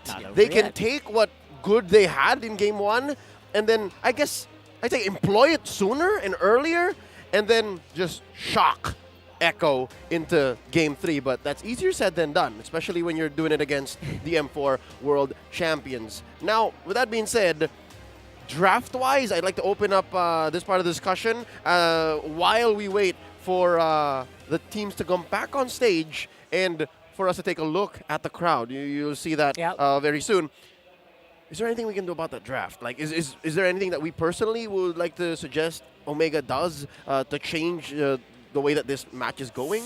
I don't think the draft was, of a big concern for them. Of course, you'd want to exchange some few heroes here and there. But I love the fact that they were able to control whatever Echo is putting on the table, because most of the time we see Coach TikTok and Coach Trevor just the ones controlling the draft overall. But this time around, they were trying to respond to whatever Omega threw at them, and the carry pick was also telegraphed, I believe, because at the end of the day, BLCK didn't have the BLCK time where he just outclasses everyone. Well, he did some BLCK things, and we'll get back to that in just a bit. For now, I'd like to say hi to Team Shooting Gallery on camera. Y'all can also be the next Smart Game Face of the Day winner. Much like them, we're still waiting for it. Just flash hashtag #PowerSmart on your devices with a green background. And when the camera does get put on you, make sure you put on that game face and you get yourself a redeemable in-game code. You're the winner! So we're still looking for it. Still looking for it. Which one? Which one? Oh, we're still moving around. For a second there, I thought I saw Rockhart. For a second, I thought I saw Jesse Vash when they were friends from MPL before anyway. Let's see. Jesse Vash was indeed a coach for Geek Fam Season 4. And here's our game face of the day. He's putting up a picture of Imba DJ. That's not the hashtag. Is he a ninja? Oh, that's a face. Ah, what a face. Oh, there it is. All right. There you go. All right, give the man his code. give the man his code. Congratulations. Give the man his code. All right. Is it just me or does he kind of also look like Light? Kind of look like Miko, too. I was going to say that it was a crossover between Light and Bentings. Miko. Are we just naming old members of TNC? It was real. It kind of looked like the 3 players, you know? Yeah, he did. Oh my God. I guess we're just naming old members of TNC from Season 8. Anyways, back into the matchup here. We're about a minute before going back into draft. Draft seems all right. Check. Omega did well there. If I could nitpick. Yeah. You know, those moments where Keller gets picked, Ryzen got picked off at the back, in their base, that shouldn't happen. Maybe more awareness would help Omega. But they also are pretty good. I don't blame them because Echo just so persistent in ambushing them in the weird bushes. You're right. Let me just IQ 150 this. It's not exactly genius level, but it's up there. The fact that the Fanny is only really used to isolate members of Echo and again to play the map. At this point, I'm questioning, is it worth it? Because when it comes to big team fights, if you don't find that bonus, when you don't find that jackpot one dude standing, it's really not much. Yeah. Again, if you go back to game number 1, the Fanny served its purpose, but you would want to swap it out with a different option because Ryzen was not a lot of, was not a lot of multiple options in that game. He was doing one job, even though he did well. It wasn't really enough to uplift what Omega is capable of doing. If I'm given a chance to change something on game number 1, I would love to change the fact that Miko tried to use the flicker play on the Sanford. Oh, he missed. That was crucial. That was what stopped Omega from contesting Echo. Around objectives. It's hard to blame the lack of Ryzen flexibility because if you don't pick it up immediately, it's almost impossible to pick it up, right? Because it can get banned. Well, so you want Ryzen flexibility. There you go. Cho. Correct. They've played the Cho jungle before for Smart Omega. They won it on its debut. Yeah. They first played it in Season 9 playoffs against Echo. How perfect is that? Knocked them out with this very same hero in Game 1. Yeah. Oof, this is really scary. funny Katita 'cause, and Kaja. The Cho is just basically like for the sake of Yaoi, right? Yeah. It's impossible to let it go. So that kind of it gimps teams facing Echo, to be honest. They were like, Coach, Kaja's open. No! We pick Cho. Yeah. You don't give Cho to Yaoi. You just pick don't. Number one rule. If you pick Kaja, people are getting kicked. You just don't. That's fine. That's fine. And again, Echo is very comfortable with picking up the Kaja in the first place. Oh, yeah. Especially with Yaoi, that is what started the whole target lock Yaoi trend. It's a World Finals pick. So, Oh, I like this. I like this very, very much. It just shows the flexibility of the draft of Smart Omega. Only the Glue and Valentina roles you could tell. Oh, Melissa for Benny. Cutie. Without the possibility of the Farsa, of course, you'd pick that out. And I feel like that's a check in Coach Tek-Tax and Trevor's book because it is a pick that Smart Omega don't have answers for. Even though you have the Glue, Melissa is good in terms of dealing with the Glue. Yeah, and then step 2 is just ban the Farsa. And Or you don't at all because there's already a Valentina. Oh, yeah, it doesn't... Yeah, unless Ryzen plays the jungle Valentina. Exactly. But here's the ban. I think this is going to be the ban for the Frederin at this point. Frederin's banned first place. So, oh yeah, there it is. So, happy. I think for Echo you remove Beatrix. I did that in Moscow. But I love the respect from Omega. Okay, they saw the stats and they said okay. Yeah, good stat, nice stats, bro. No Frederin. Okay, bad assassins. I like it. So this is either the Ling or the Lance. Ooh. Or do you let through the Barats? I would say Carl TZ is itching. Let's go. At the thought of the Lancelot. Because look at the lineup. You only are dealing with Cho, Glue, Valentina. Like, what else? Do the glues trigger as different targets for his dash? I think they do. Oh, Yes. they do. Yes. You can dash through the glue 10 I times. like that hover. Nice hover on that. Yes, yes! Give us! Do Give it. us! No, no, no, no, no, no, they're It's not- banning. No, no, No, no, no, no, no, No, no. it's That was making- Echo. That was Echo. Echo. They were showing the They're Lancelot. showing it. Do it. The cameraman was Do like, it, bro. guys, I know that this is not my job, but hover. All right, Hover to me. There's a real bit in Come on, the come on. DJ. Come Okay, on, come on, all right, come no, on. no, no, no. Here's the pick. Here's the pick, right? This is where we're going now. Yeah. Go Come Lance. on, Echo. Go Lance. Go Lance. You want to do it. Throw everything away. You know you want to. Go Lancelot. Oh, no. They needed an It's a XP lapu. laner. It's a lapu. Well, Omega could pick it for themselves. Oh, they're keeping their cards close to their chest. They're teasing. Folks are teasing us because the last pick can still be Lancelot. Yeah, Still but be Lance. Omega could pick it up themselves, you know? Could go for Ling. Yeah. At this point, the jig is up. Like Either way. you can't flex the show that hard. Yeah. It's time. It's time. What's You it go- gonna be? I think you go Moskov here. Moskov is actually great. It's been snubbed all series, all day long, actually. yeah. Right? So, Denied. Okay, Beatrix.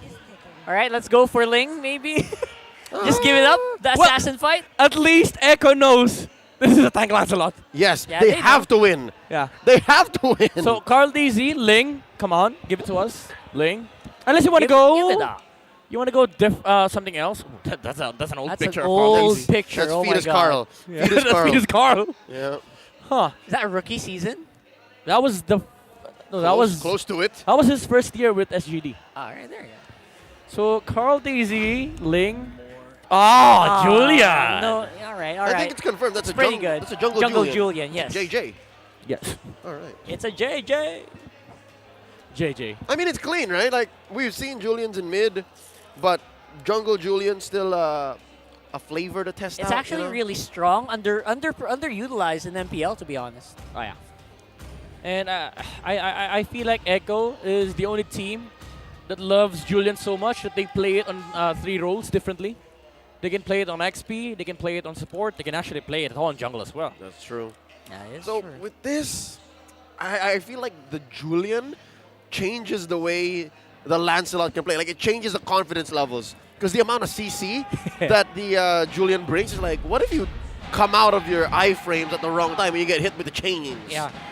And the main problem for the Lancelot is that even if you go tank route, glowing one is always going to be in the menu of the Julian, so HP is not going to matter for Carl TZ. Oh, this is a tough way to go. And yep, it's a jungle Julian going up against Ryzen's Lancelot. I guess there's a what, 70-80% chance this is tank Lancelot. Yeah. I think 95. You think 95? I think 95. It's all right. We'll see. We'll see. I think Omega has enough tankiness in the form of the glue and the Cho, but you know what? Another one wouldn't hurt. And Kelra's on a very classic pick, the Beatrix, so it's a possibility. And again, with a team like Omega that just is built around. Oh, Yowie. Ooh. All right. Oh! What? Wait, the what? showstopper! What? The showstopper! That's an impressive thing to do with the glue. Yeah, I actually don't know how that happens. Oh, and look, Sanji stole a little honor in the face of 2 members of Omega. Carl. This is the strength of a jungle Julian, you know? Level, Yes. You don't need to wait for level 4. Level 3, Yes. your go time. That's so good. Anyway, I was saying, for a team like Smart Omega that builds around Kelra, builds around their gold laner, it's fine to be this peely. Oh, it's fine to be this hard. Oh! Feeling it. Okay. All right. All right. I mean, that's kind of warranted. He does have a bit of an advantage here in the laning phase. It's a Melissa versus a Beatrix. Like, Yeah. what would you do if you're the Beatrix? I mean, Stellar Brilliance versus Nobara. I don't know, man. If you can't hit those snipes anymore, like, it's so hard to fight against a Melissa. Yeah. Yawi. And Keller's not even trying. I love this coming out from Miko. Yawi is always getting checked with the Cho. And that's hard. If you're the Kaja, you know, it's annoying to always be in front of a roamer because you don't want to be in that place. Oh! Got a recall. It's like that. It's like that. Oh, no. This is better. Benakiri didn't get the gold from the gold cannon. Yeah, he isolated him. That's basically The freeze. Oh. And of course, Stoom just Okay, showing up that you Ryzen. can't really intimidate me. Taking the turtle away from Carl. Who TZ. gets Oh! it? It's Ryzen. All right. Okay. All right. Oh, it's the orange aura. It's Tank Lancelot. Oh, the plot thickens. The right, molten essence. right in the face of the goat.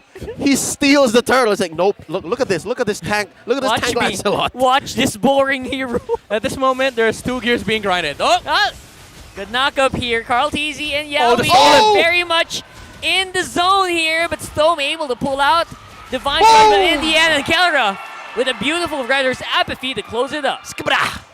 Oh my, Omega is, giving a statement of their own. 3 heroes trying to deal with the Julian, and this is the problem if you are a damaged jungle, It's hard to fight prolonged skirmishes. Oh yeah, for Because sure. you don't have that raw tankiness, unlike Ryzen. He can just stand his ground. Medicutie tried to make a play here, but Miko gonna be forced up in a weird angle. Go away, tried to push him out, but Miko's not falling for it. Kelra, Beatrix, once more showing why he's the Filipino savage. He's feeling it. Look at him. Look at him. He's feeling it. I saw it. In the player cams, he's like just an inch between his eyes and the phone. Ooh, Kelra. Again, Miko, that was perfectly timed. That flicker kick onto Medicutie. It was the last proc of the go away. And that gives an absolute advantage towards his gold lane. Miko showing up on the Cho big time right now. Even giving Yaoi a taste of his own medicine. Taken out really quickly by Omega. I was just about to say, right? At about 2 minutes and a half, 2,000 gold is ahead. Now 3K at 4? That's Oh, big. Yaoi, the knock-up. Once more Miko trying to make something happen here, but obviously the Way of the Dragon was in Ryzen. cooldown. But the danger here is Omega. Kelra's getting in the zone, bro. Yeah, even Ryzen is just styling over the minion wave. Oh. And the strength of this type of Lancelot is that, yes, the damage does fall off, but early game he does have the damage. That's a bit of a rewind. Yaoi! Way of Dragon, Yaoi missing out on the Divine Judgment. Or maybe that was intentional. I don't know. Yeah, no, it worked. It pushed. Kelra dodged it. Exactly, but it also pushed away the rest of Omega, so, It kind of did what it had to do, I guess. Carl? And now it's a 50-50 on the turtle here. Yep, up against a level 7 Lancelot. It's hard to do this.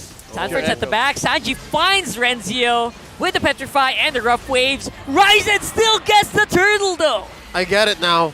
I mean, he did say it was slick. He did say it was so hard to catch. That's exactly what happened. Like, you could have been hit by all the CCs in the world, but you would still have hit the Thorn Rose and the Retry. Yeah, that is the secret of the tanks a lot. You just stay alive for so long, you'd naturally get objectives. It's inevitable for this type of Lancelot to get these objectives as long as he's not being disrupted. Yaoi, though. We got to conceal here. Miko again looking for his target. It's going to be Yaoi. Third time in a row alongside Stone's Divine Judgment. You can't get out of that. The hate. Just let go of your phone. The hate. Yeah, at that point, you just let it go. It's like, all right, I'll do better. That's free in the road, though, for Yaoi. That's got to get something. Yeah. I mean, the other one did kill him, but, it's tough. Wow, the dodge. Getting pressured here. Sanford this time around is the target of Omega. Obviously, a bit of a more difficult target. Yeah. But if you're Omega, you need to start taking down towers because the strength of Echo's lineup is that no matter what happens, there is a win condition on their side. It is that Divine Judgment. If they get their hands on Kelra, which is a problem for Omega because he is the sole damage. Okay. Oh, there you like go. That. Just like that. Like I was just about to say, he didn't see Yaoi. He didn't see Yaoi go into that bush. Sole damage contributor for Omega. Once more, Yaoi No is going to damage be at all. facing some damage at least, but this time around, there's no Omega members for the follow-up. It's Echo collapsing straight into Omega, but once more, Miko is just a little bit slippery. Ryzen, Carl TZ, oh, here we go. How do you like that? That's the matchup. He's getting annoyed again. He was like, no damage! No damage, bro! And he showed that right there and there. Yeah, if that was Carl TZ and he played damage Lancelot, Julian would have been dead. That's true. But he was like, see? No damage! What'd I tell you? That's what I'm talking about. But Carl TZ can't say much in this game right now. 7 minutes in, they haven't scored a single turtle. Yeah. So far, thanks a lot is good. So it doesn't have hero damage, but good Oh, objective Miko. control. And Miko going to be going in tit for tat here. Kelra hits it up against Sanford. Storm, I don't know what that flicker was for. Oh, but it worked out in the end. He got Benny, and Kelra finished it off. Ask and you shall receive, rock hard. Why? That's why. It could have been close. It was under the breath of the ocean. Stone was like, well, guess what? You have a win condition. I can steal that. Dude. I can get our own win condition for Omega. Oh, he daisy chained the flicker and the dash at the Valentina to basically change Benny Cutie's zip code. Oh. It was an unintentional relocation by Echo. Oh. And Stone was like, okay. Mission failed successfully. Dude, my currency doesn't work here anymore. That was so far off. All right. Temperature, the air here is different. It was like, go away. Well, look at No, I Omega. Getting a turret for free, and there's very little Omega can do. Yeah, we get spotted out as well. Renjo with a flicker. Oh my goodness. Whoa, all right, Oh, that's slow why. it down. Here comes the grab. Oh, wow. Where are you guys Wow, going? Miko. And Miko going straight for Sanford. Lapu-Lapu force of the bravest fighter going away. Oh man, Echo forcing all of their utility to just escape. Oh, Carlo. Looking really good is going to be Omega on the team fights. That's Benny Cutie getting taken out by Stone. Keller right. very healthy, but Still Carl going. Teasy still has some good damage. Oh! Ryzen, do it, no emote. Oh, still No respect. emote, no respect, emote. respect. All right. Eyes on the prize. It's still the GOAT. You know, it's still the GOAT. And you never know. It's too early. We've seen Carl Deasy pull out miracles That's coming out true. from Digital Gen. That's true. Don't do it till you win. Yeah. Sanford's having a bit of a bad game right now, having a hard time finding targets. Yeah, it feels very similar to what Echo did to TNC. You know, it's always that punishing the Lapu-Lapu. And it has been the game for Smart Omega. Every single time Miko has kick. Actually, it's not even just Stanford. Whoever is in front of them That's right. gets That's kicked. right. Yeah, the uptime for Omega this time around, and we mentioned this earlier before the matchup, is should Omega speed it up? Like, yeah, you can wait for Omega timers, but it doesn't always have to be just do nothing until 16, 17. Coach Wynot was like, we don't pick Cho, we pick Yaoi. This is how he plays. Whoever is in front of Yaoi gets kicked. I mean, they have the Wave of the Dragon, they have Divine Judgment. Oh! That is beautiful. That's basically both Yaoi skills. You all saw that? Miko burned one, Yep. but the Cyclone I saved Yaoi. All right, concealed play won't be fooling Omega anytime soon. Ryzen secures that Lord. Man, Objective. The way Miko is pressuring Echo, I see what you're saying, Midnight. It's like if Yaoi wasn't playing, you could have sworn Miko was manifesting Yaoi. Oh. Yeah, oh, nice Sanji trigger from out. behind, rough waves, barely any damage to Miko. Oh! Pull back, Oh! Yaoi once more going down. The idea was nice, but pretty it was good. for naught. That's Carlo! right, Carl TZ trying to go for an attack on the back, but won't be enough to take out Kelra. Almost makes a target, but Omega makes it out with 5 members alive. Watch out, though. Watch out. Sanji is taking time bomb here. A lot of damage from him. Nope, he's not going to push the issue. Now, let me just say this. Let me play devil's advocate. If this was not Tank Lancelot, would have died in the face of Benny Cutie there. Yeah, it's hard for Echo to control Ryzen at the moment. Again, this is the strength of the tanks a lot. There's a lot of mobility in the hero, and it's hard for you to kill him off. And he does output a decent amount of damage, especially with the build that he went for. He went for the Thunderbolt. Yeah. And the crazy thing is, I think the passive amplifies the item's passive as well. Plus, the fact that they're so ahead in gold means the damage is basically like what you would expect if you were even. Oh, they're setting it up. They're looking for one. Again, barely does damage with the Thorn Rose, but it's okay. Like, you're just trying to clear your minion wave, right? Just to build on what Midnight said, in addition to the Thunderbelt building up on Lancelot's passive, good friend of ours, Ray Ash, also mentioned this. Every dash, once a Cursed Helm is built up, is amplified as well. It is amplified. All sources of damage, aside from the Retribution, is amplified. I think that was the secret that they were talking about. You know, whatever damage Lancelot outputs, it's amplified by the passive. Oh, so there is a method to the madness. It's Yeah. not just all, I guess, just for the sake of saying you played Tank Lancelot. Yeah, like, and imagine the clear speed as well, you know, with the junglers. Yeah, it works. And Yaoi, basically a one for none here. Nothing Echo can do about it. They're just watching on the sides. Well, Sanford and Sanji, Miko, the Sand he's Sand thinking duo, about it. making a run for the hills. There's just one Cho pushing away 3 members of Echo's like, get over here, no! And you know what's crazy? He didn't have kick. That's true. Oh, Ryzen. He's Ryzen. on the back. He's trying to go for a 1v1. I don't see it. But yeah, Carl TZ just trying to make something happen in this Corner game. Carl, where's he go? Renzio just randomly just pressed the split there. It was like, there's no way. No, he might be over here. Again, there must be a reason. He's like, I'm going to check the bush. Trying to Might be go. here. Oh, it's trying to Can go he catch for Kelra. I don't think so, though. What? Oh! Wait! What? Wow! Wow! I refuse! How? I refuse! No. There's no way in hell! No! Kelra! No freaking No way! Who does that? No! Who in their right mind would do that? Well, Kelra does. He's a Filipino savage for a reason. Did y'all see that? I Are we don't know. watching the same game? I don't know. Even the Filipino broadcasters They are don't. standing. They're flabbergasted. Everyone's just I've lost the capability to can. no. I can't even. Ow! I've lost the capability to even. What? That was... Kelra hasn't left the same position like we checked in earlier. About 5 minutes in, he's still just about an inch away from his phone. That's... Oh. That's literally 6 cents. Alright, so to capitalize on that situation, folks, they just went for a clean Lord. Like, Lord just got Zero. nothing. Like, Echo can't even contest. They didn't even think about it. And now it's going to be Echo on the turtle mode because of that. Obviously, it's going to be difficult to end this. Sorry, for Echo, I mean, how do you move on from that? Like, how was that play possible? Everyone in the stage is shocked. I'm pretty sure Carl DZ was like, wait, am I fighting God? I mean, yes. Throwback to Season 9, Kelra Savage against Blacklist International Against on Haji. Haji's Farsa, right? That was amazing, but this was something else. Yeah, we have lost the ability to... I mean, snap back to reality, right? There's Yawi here. Oh. Try to go for it once more. Again, if you are Echo, that's what you got to do. You got to go for the play, but Kelra's just not giving anything away.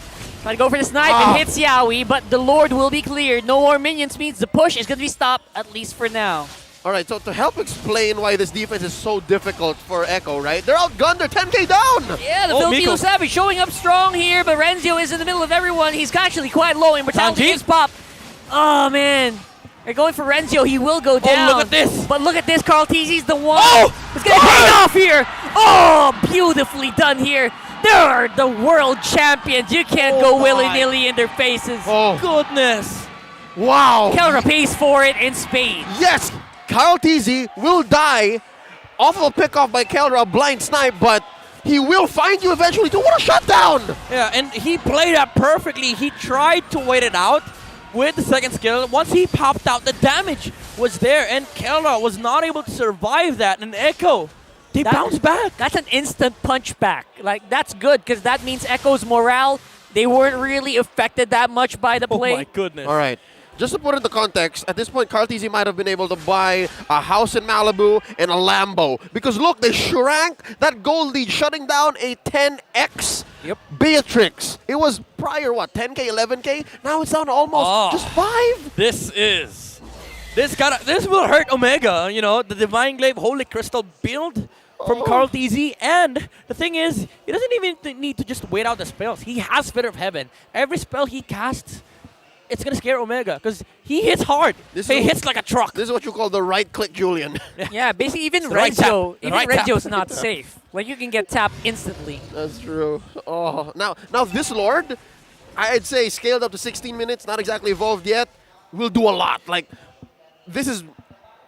If Echo gets this, they might break into an inhibitor. By the way, there is a War Axe on the Lancelot. All right. All right. Gears less grinded. So more damage, more mobility, max stacks. In the right direction. And he has Curse Helmet, you know? He has Curse Helmet. That passive will always be up. Oh, where is it though? It's not on the Lancelot. Is that a visual lapse? Did he Did sell? he sell the Molten Essence? Oh, I think he's sold.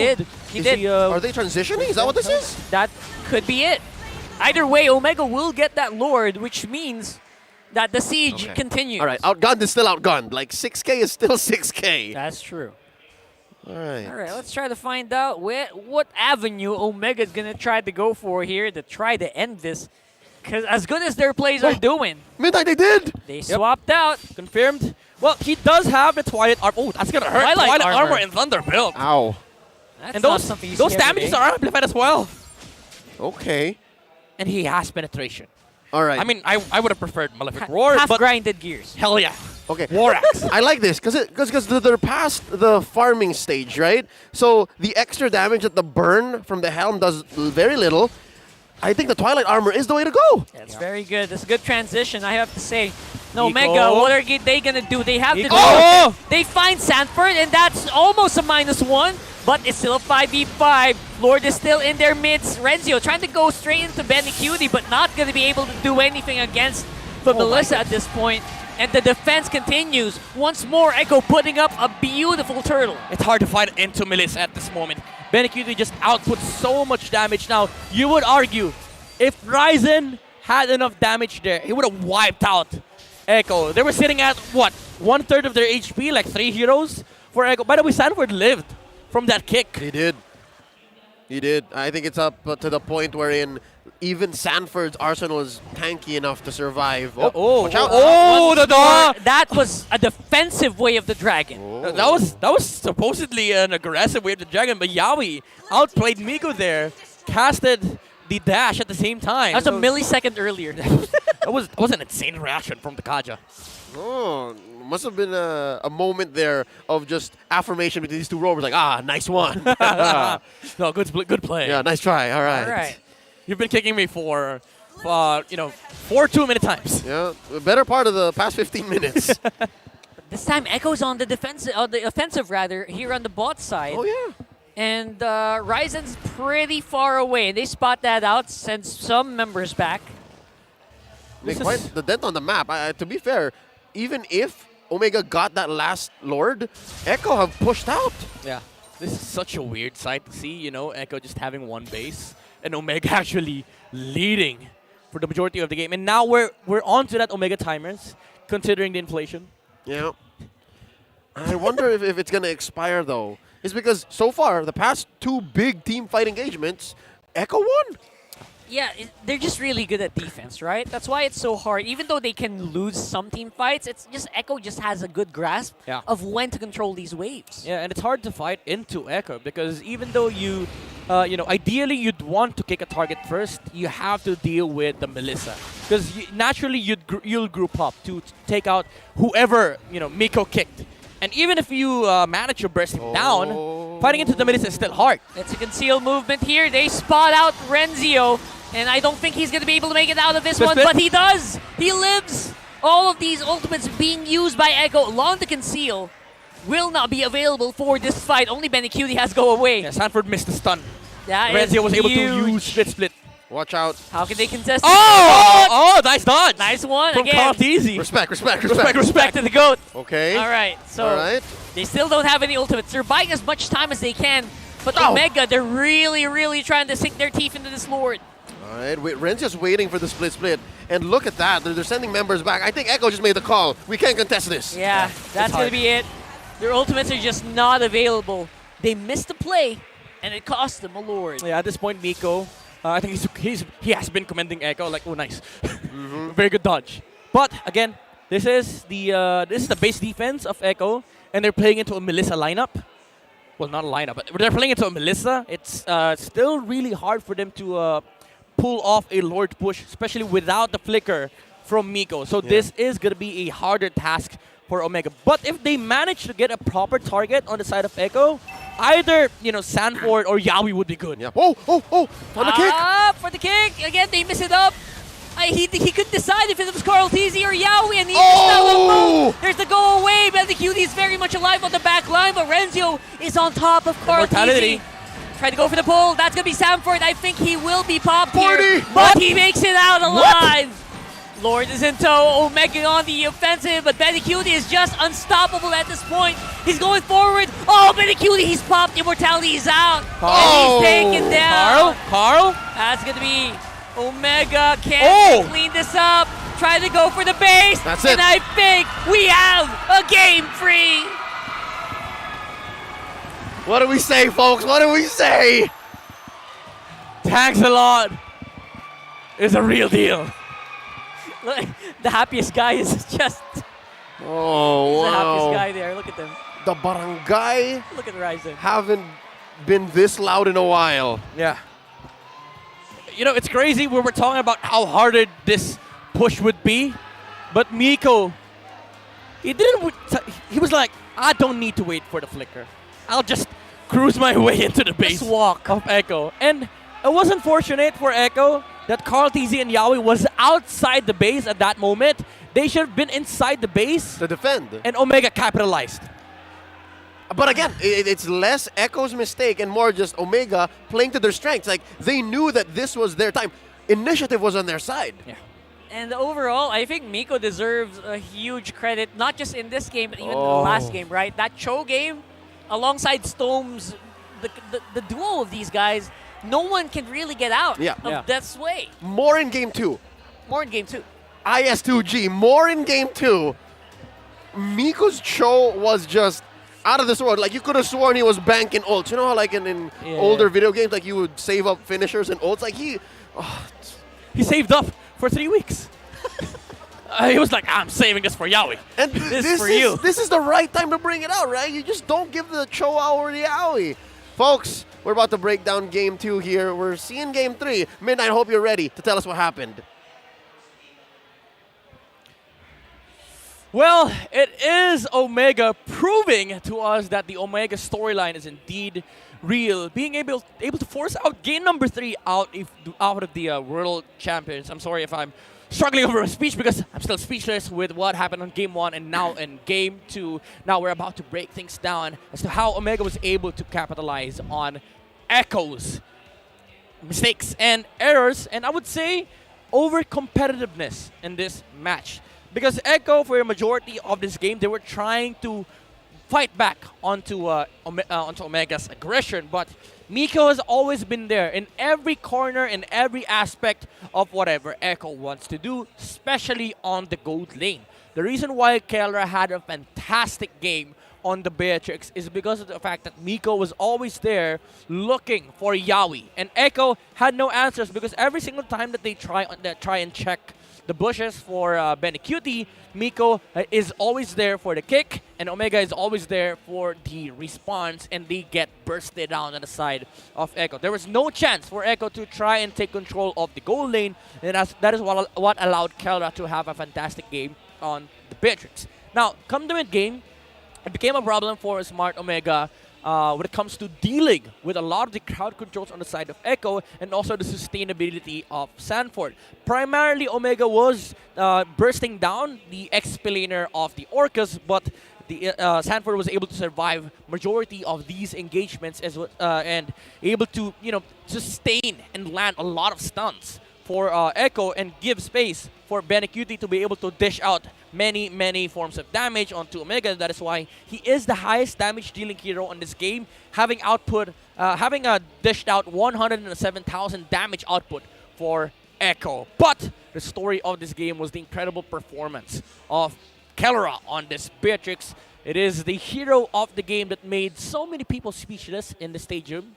That includes me, because it was an astounding performance from the gold laner himself, the Filipino Savage, and he made a savage play onto Carl TZ, having sniped the Julian without any form of vision, just intuition of this gold laner of the barangay. And again, it was crazy to witness the amount of impact that he had in this game. Even though the late game didn't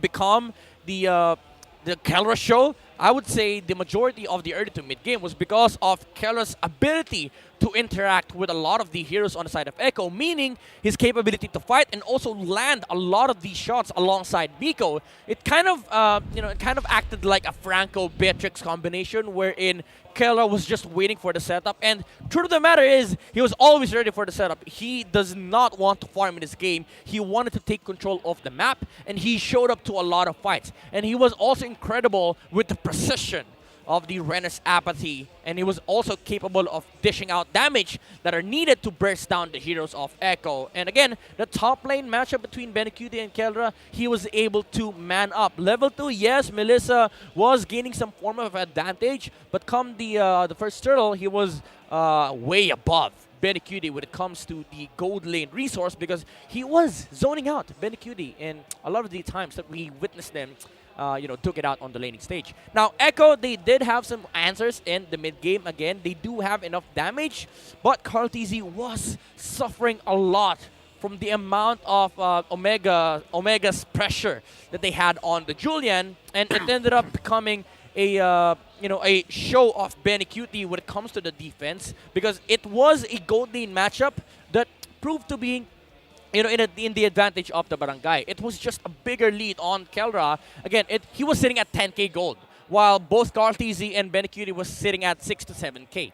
Although there was a team fight wherein Carl TZ was able to get those gold back, it was a huge lead, and it came to a point where Omega just needed to convert with one victory. And again, that play from Miko allowed for Omega to seal the deal here for the Barangay. They caught out Carl TZ and Yawi at outside the base, and it was what led them to this point where they're now one match away from delivering the final blow to Echo, and probably their first match loss in MPL. Now let's go back to the checklist of our keys to victory. Now let Carl TZ prove how wearing tank lance what it is. It wasn't checked by Echo, and Ryzen was able to prove that there is a space for the tank slot, and Renzio for sure stopped Sanford in this game, getting that first blood onto the Lapu Lapu. And both of these two teams, although they striked and anticipate the strike, they didn't anticipate Kelra on the onslaught that happened on game number 2, and that is what allowed Omega to have a very fantastic time up against Echo in game 2. So many question marks here. Yeah, because this is the post commotion clarity. You're like, yeah, 26-minute bout, Omega basically owning 2/3 of the game in game 2. Like, now what happens? Where do we find ourselves? Like, what else is left in the tank? Because I'm pretty sure game 2 here was a wake-up call for Echo, right? Like, what do they do now that they know Omega is capable of doing this? Yeah, I think the biggest thing for Echo is they have to be aware this time around. There's no more room to showboat, no more room to take your opponent for granted. This time around, it has to be laser focused every moment of the game. Don't fall for that shenanigan TP play. Maybe you're missing out a few seconds of farming time. Okay. You know, small stuff. It's just the small stuff now. Echo obviously still championship caliber, world champions, you know. No question. But you gotta tighten it up. Okay, cat's out of the bag. Are we in agreement that maybe in game 2 they were a little sloppy? Like, there were moments where, like, Carl, you shouldn't have chased Kelra that deep. Didn't need to. Yeah, gold lane, Benny may have been a little too lax, like, to start the TP war against Kelra. Like, oh, well, never mind, I'm losing the matchup, right? Like, there were moments definitely where, like, oh, these little moments added up. Looked harmless, you know. Yeah, harmless until you're like, oh, whoa, wait, no, they're 7-8K ahead. Oh. Yeah. It affects mentality, you know, for Echo. And I feel like that is a factor as to why Echo performed this way, but also it's the pressure that Miko put on the table here for Echo. He played a phenomenal show. Again, it looked like he was saving it up for Yawi for 3 weeks. And, you know, this is why a lot of the teams look at Miko and they see the similarity between these two roamers. And we saw that in game 2. You know, there were a lot of times wherein Miko was just ready to kick somebody and Echo had no response whatsoever. Like, the top lane, there were 4 targets that got kicked. Time to on the ban top out lane the alone. Cho. Yeah, but Cho out. I think if you're Echo, if we can't get it, just ban it out. You know. Let's see if Miko can flex that on a different hero. Or we'll see. Or if they want to showboat, I want to see a Yawi and Yawi Miko matchup. You know, Atlas, the Francos, the Chos, the Kajas. That's thinking that maybe the Cho might get banned out, but I think it's gonna be a hot commodity. Regardless, either way, Omega. Wait, Echo. Oh no! Game 3's choice is going to be Echo's choice. Yeah. First pick, I think. First pick, you go for either Fredrin or Joy, and then you find yourselves later up against the tanks out last pick. Maybe Valentina if you can eke it out. Yeah, I'm pretty sure Paramis will be contested in game 3. Because if they don't, there's a lot of different options to go about in this one. Like the Digi would surely come out from Omega if they don't get their hands on the Cho, because it is a Yawi counter. A lot of people consider Digi as a Yawi counter, not just for the hero, for the Yawi, because he uses a lot of setups. If it doesn't get perma-banned, who knows, right? It could happen. It's for the young mans. Nope. Actually, wait. Digi wasn't touched at all game 2. Yep. So At all. that might have just come through the cracks. Well, because Omega had their hands on Cho, and Echo has no business picking the Diggy anyways. Diggy That's up right. against a Lancelot. You don't want that. You don't want that. That's true. That's true. I can see Miko picking it up. It's very, very, very highly likely. Yeah. But if they do pick it up, they're playing with fire. That's basically That's difficult. Yeah. asking for. Like, if you let the Cho through and then you play the Diggy, and again, Miko was amazing on the Cho. We've seen his Diggy over the past few weeks. Maybe there are better picks. Yeah, we saw it once from Smart Omega, but I don't think it's a smart thing to do. Exactly. You're just giving Yawi the better of the comfort heroes that he has, and I think it's hard to say for Omega to just really contest the Cho, because there's also a lot of different options for Yawi to go about. There's still the Atlas, there's still the Kufras, the Grox, and I think they were just conditioned on game number 2 to pick up the Kaja because it was open. A lot of these teams are conditioned to pick up the meta openers, but I'm pretty sure that at game 3, you want the surprise as much as the meta openers, because even if Smart Omega's first pick, they pick up the Cho, then Kaja is open. It's an opportunity for you to pass on that, because at least you know that if they pick up the Cho, you have answers. That's why coaches are so important, right? You have to stop your players. Okay, they're conditioning us to go into this kind of draft. We have to be aware of that. Oh, And no! of course, Diggy gets banned out. Because again, it's a valid gambit. It's definitely possible.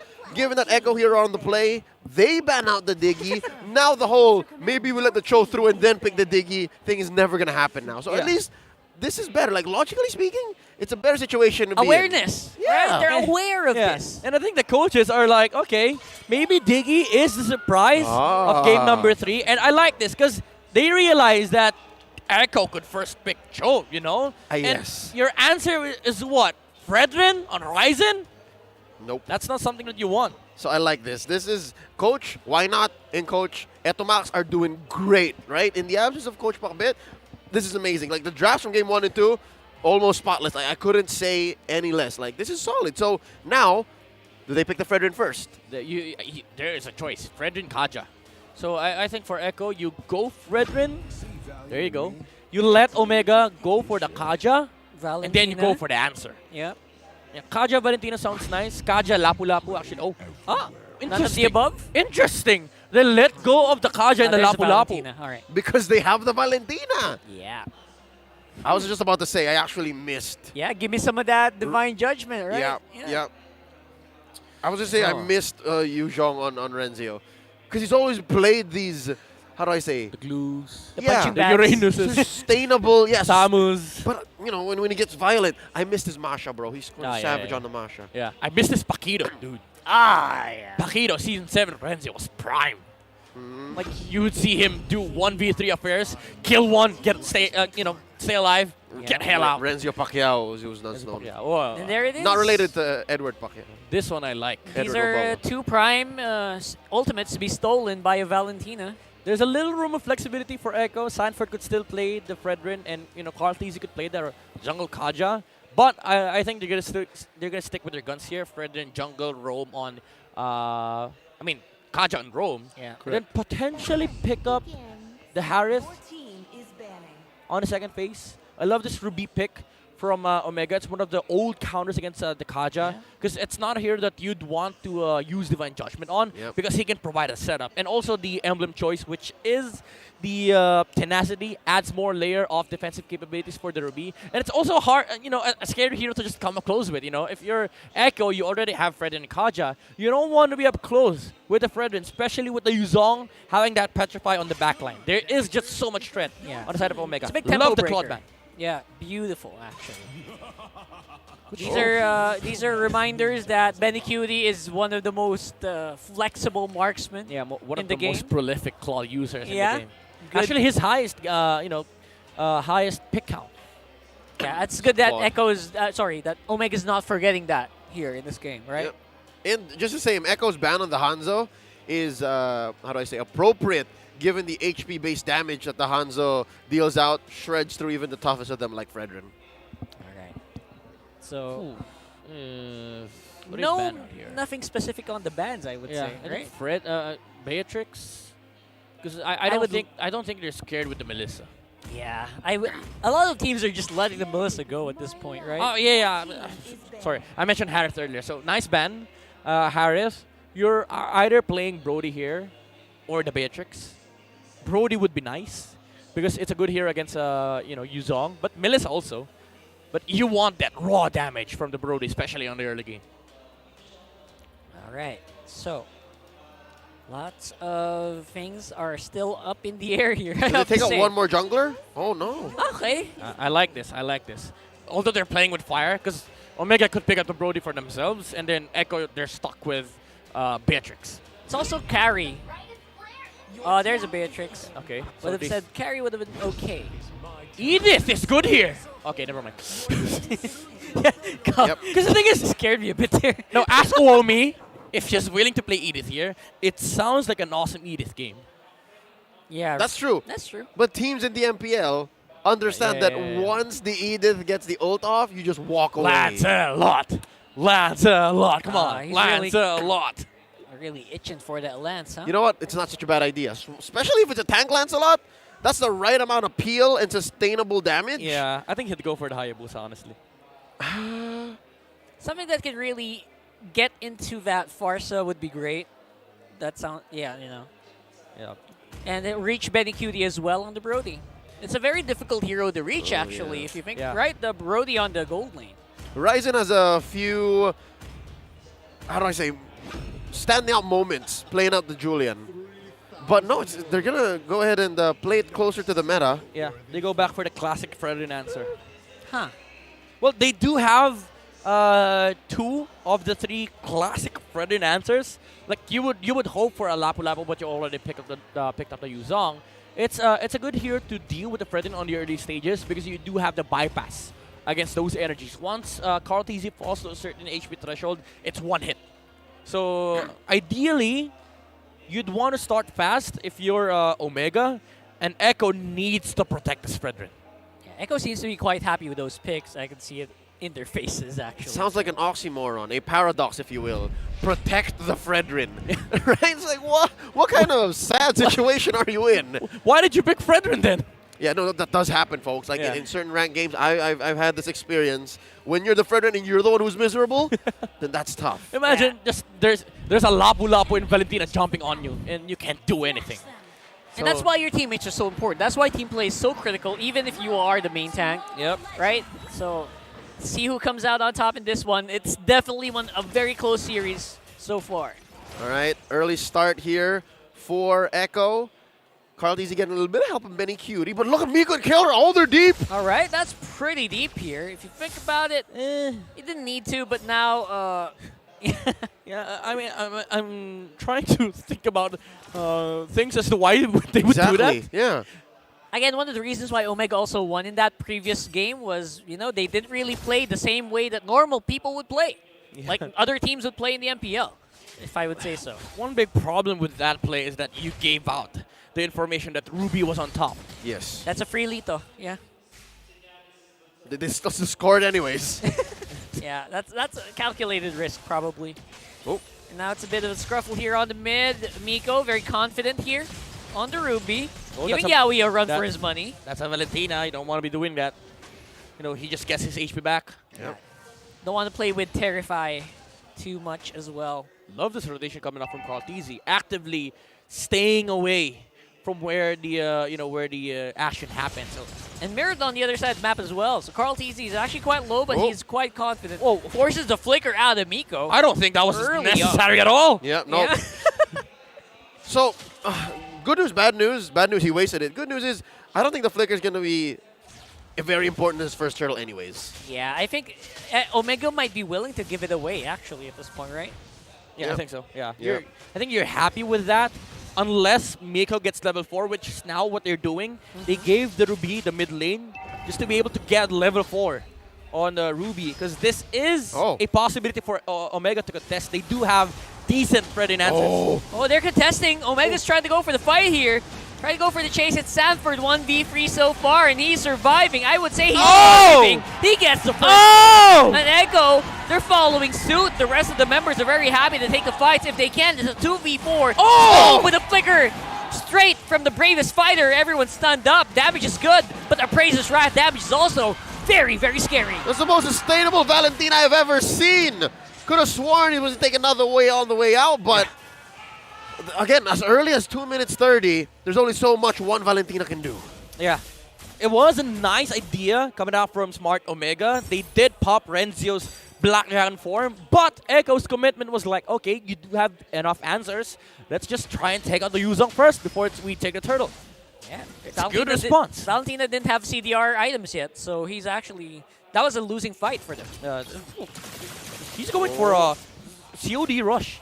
Huh, all right. So there it is, more cooldown for Stone. But Echo are very happy to go and attack as much as they can here. They're starting to get into form. This is how Echo usually plays. Carl TZ on the front with that Fredrin. Yep. That's interesting. Stone is gearing up for late game. That's true. You don't want to arcane. Usually you want arcane, right? Yeah. Usually when we see Valentinas, especially in an aggressive lineup, you'd see cooldown boots and then Enchanted Talisman. Valentinas that want to play late game go for Clock of Destinies. And I thought initially that they'd want to play hyper-aggressive on this lineup of Omega, especially with Valentina and Ruby on their side, and Amartys, by the way. But the idea now for Omega is to just farm up. So, in that first engagement, did they just make the call, or did they decide that prior? Like, all right, we're going for the late game here, expect for this to go long, hunker down. Yeah. Or did they make that along the way? It's like, oh, we lost this first turtle. Like, all right. With Miko's Flicker, I think they're more on the conservative side, right? The early Flicker trying not to die. Maybe they are gearing up for the mid to late. Yeah, it was like just an attempt, but they didn't, they didn't actively acknowledge that there was a response from Echo that they could just burst down the Yuzong. Yeah. So now Omega is forced into a weird corner wherein they need to fight into objectives. It's a 5v4, and everyone is collapsing straight into Yaoi. He's going to get taken out, actually, very, very early in the game. Carl TZ's in trouble. It's a 4v1, but here's the artillery coming in from Sanji. They force Omega back. It's the opposing jungler that actually falls. Now, that means Omega is without the retribution. It's another clear go for Echo to take this turtle. Omega does not like that at all. But bottom lane, though, there is kind of a cute play here coming out from Omega, but they saw Sanford. So kind of a hard target to burst down. Honestly, it's a lapu-lapu. But again, it is an awkward position wherein Omega needed to do that. They needed to fight into objectives, but they don't have enough firepower. They don't have the the capability of the same Valentina because it is a scaling game for Stone. Speaking of firepower, that was a bit of awkward in my judgment. And the Farsa was just not, they were not in the same page. Yep. Yeah, he was like, Benny, come on, we can do this. Benny was like, no, man, I'm objective. I'm all objectives. It's game 3, bro. We need to win this game. Yep, and their victim was like, all right, I guess. Where are we going? Oh, never mind. That was all fun and games. Overall, I think Omega are just quite happy with people just not dying. But Miko could be in trouble. Early Flicker means you're not going anywhere here. They're playing under tower. We don't care. Echo with a kill. It's a 1 for 9. Too early of a Flicker, you know. You could have wasted Fredrin's stash before you popped out the Flicker. And that converted into an objective here for Echo. And this limits the amount of farm that Kelrock gets. Now, Benecutie is getting ahead over the gold lane matchup that he had. Look at Cartesi, he's just acting like a raid boss. All right, this is what we're talking about, right? This is Echo in their form. Oh, it's a hidden dragon. Omega flying away with an invisible dragon. Carl TZ is the victim. Too much burst, no skills to be casted here by the Fredrin. And now it's going to be a 1 for 1 under the turret they're playing. Echo seems to have at least some battle. Here's the bravest fighter for Sanford, but he gets punished. That was very hard to see. And now Benecutie, he can't really do much, can he? Yeah, but the thing is, it's a 2-for-2 trade. Yes, Omega is happy, but Echo is definitely much more happier because it allowed Benecutie to net a kill. And this just amplifies the pressure that they have on this game because even though Kelra got a kill, this is still a Brody that we're talking about, and Echo is much more equipped to fight into the mid game. Yeah, we really haven't seen the whole Ruby pick pay off. We haven't seen much of an amazing pull. Oh! Ouchie! Forced out a very flicker. last second. Yep. All right. All right, he's in control, but again, going into the mid-game here, the last turtle, just shows that Omega had nothing in the early game. Like, yeah, they would win a few skirmishes here and there, trades here and there, but almost zero conversion. Yeah, we mentioned earlier that the flicker committed by Miko didn't really punish them that much, but I guess we're now feeling the effects because Ruby was essentially not a threat for 2 minutes on that early game. So this is Omega, trying to just get some form of farm back. They're on recovery mode now, basically, and Echo is dictating the tempo of the map. These are the moments where I think to myself, instead of Ruby, why don't we go for an Atlas? But Atlas, yeah. obviously that's out of the picture, but you kind of think, right? You think in these situations. Omega seems to be really iffy, 50-50 on whether or not they're going to take these fights. Did you see that come from That was slick. That was slick. That was an interesting Bravest fighter. that made me laugh a little bit. It was like, oh, hero! Heroes never go! Oh, no, that was long. Sorry. I have a hero. Go, go, go. No, he was just ready to fight even before the fight started, right? Carl TZ just saw Miko and Sandro was like, I'll help you, brother!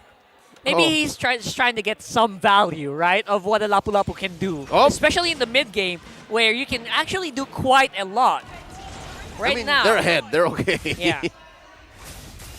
There really wasn't much that Omega could punish, even despite the early pull on the ult of the Lapu Lapu. 30 seconds away from the first Lord of the game. And look at how much Carl is doing here. He's taken so much damage, only died once. And the thing that he is up against a lineup that can deal with the Predator on the early game. Again, this Ruby and Martis pick we haven't seen utilized yet. Yep, that's a concealed play. Sanford, here's the one that you want. Here's the fight that you're going for here. Will be stymied a little bit by the Flying Dragon of Renzio. Oh. Yep, Black Dragon form. I think that's a good use of the Black Dragon form. Okay. But now they are in position to go maybe contest for a Lord. Oh, wait. No harm, no foul, but yes, the BDF being out of it. Oh, there's a pull! Oh, that's a great pull, Ryzen. He's the one who's going to get taken out first. That means there's no Lord contention here. That's a big problem, Carl TZ. It's a 1v3, but he's surviving this one. Look at this raid boss of a jungler on the back line. Willing to give his life for the team fight just to make sure that BNQT is given enough space. And he didn't even die. He juggled 3 heroes. Carl TZ's a turn and a half. The amount of damage he's dealing, the amount of damage he's taking. And look, he just makes a beeline for it. It's basically another day in the life of the 2-time world champ. He's like, all right, 4 dudes tried to kill me. Oh, wait, Lord. It looked like a small Lord was fighting into Omega. Yeah, it also didn't help that Ryzen was the first guy to go down there, man, for Omega. It was so difficult. That was hard. And he's building full tank, all right? Mind you, he's got that Assault Cuirass going already. Antique Cuirass, that is. And I don't think it's enough. Especially since he has a half-built Hunter Strike. Right. Oh, this is really hard, for Omega to shred through this amount of defense on Carl TZ. Good mixture, Antique Cuirass and Raiden Armor. Again, looking at the dynamics or the balance of damage output of Omega. Very nice response coming out from Carl TZ. And you also have to tear through the damage reduction of Redwind's passive. And do take note that there is that Abrasive Wrath threat where he's acting like a Valentina. I can get my HP back. All right. So, once more, Echo is trying to see if he can get something done, because right now, there's no Lord to be taken. Oh, that's Yaoi in the middle of everything. I don't think he can make it out. Oops. That's a big oops, yeah, pretty much. It's a 5v4. I guess oops is an understatement at this point. All right. A punish is a punish. Okay, still down 8K. That's a pretty good damage. Sanford again. He was like, a hero! Let's go! Oh, but at least he didn't pull the ult. Yeah. He's okay. He's all right. He's all right. He's not wasting spells now. All right, so now I would say that Yaoi's death there kind of negligible. And again, I guess both teams are kind of just waiting for the next Lord. Yeah, but this does give an opportunity for Omega to fight back. We're already in the territory wherein the Beatrix damage is something that Echo cannot neglect anymore. Even though there is a 2k gold difference between BNQT and Kelra, still, 1 catch is what Omega needs. 1 catch, and they have decent enough damage, they have decent enough control, but they have to make this Ruby work. God, they have to. They made this choice, right? So, oh man, Omega, they're in the right direction, right? They're trying to set up traps like what Echo were doing in the previous game, trying to see if they can make it work, trying to catch Echo off guard. But I think Echo kind of heard this earlier, right? This time around, they're playing it more tight close to the chest. Yeah, they group up. They know that. They know for a fact that they have a Kaja, whoever tries to look for vision will, just get ulted by Yawi. Welcomed into the loving arms Yeah. of the Echo Express. No judgment, though. And no unnecessary risks, right? That's important.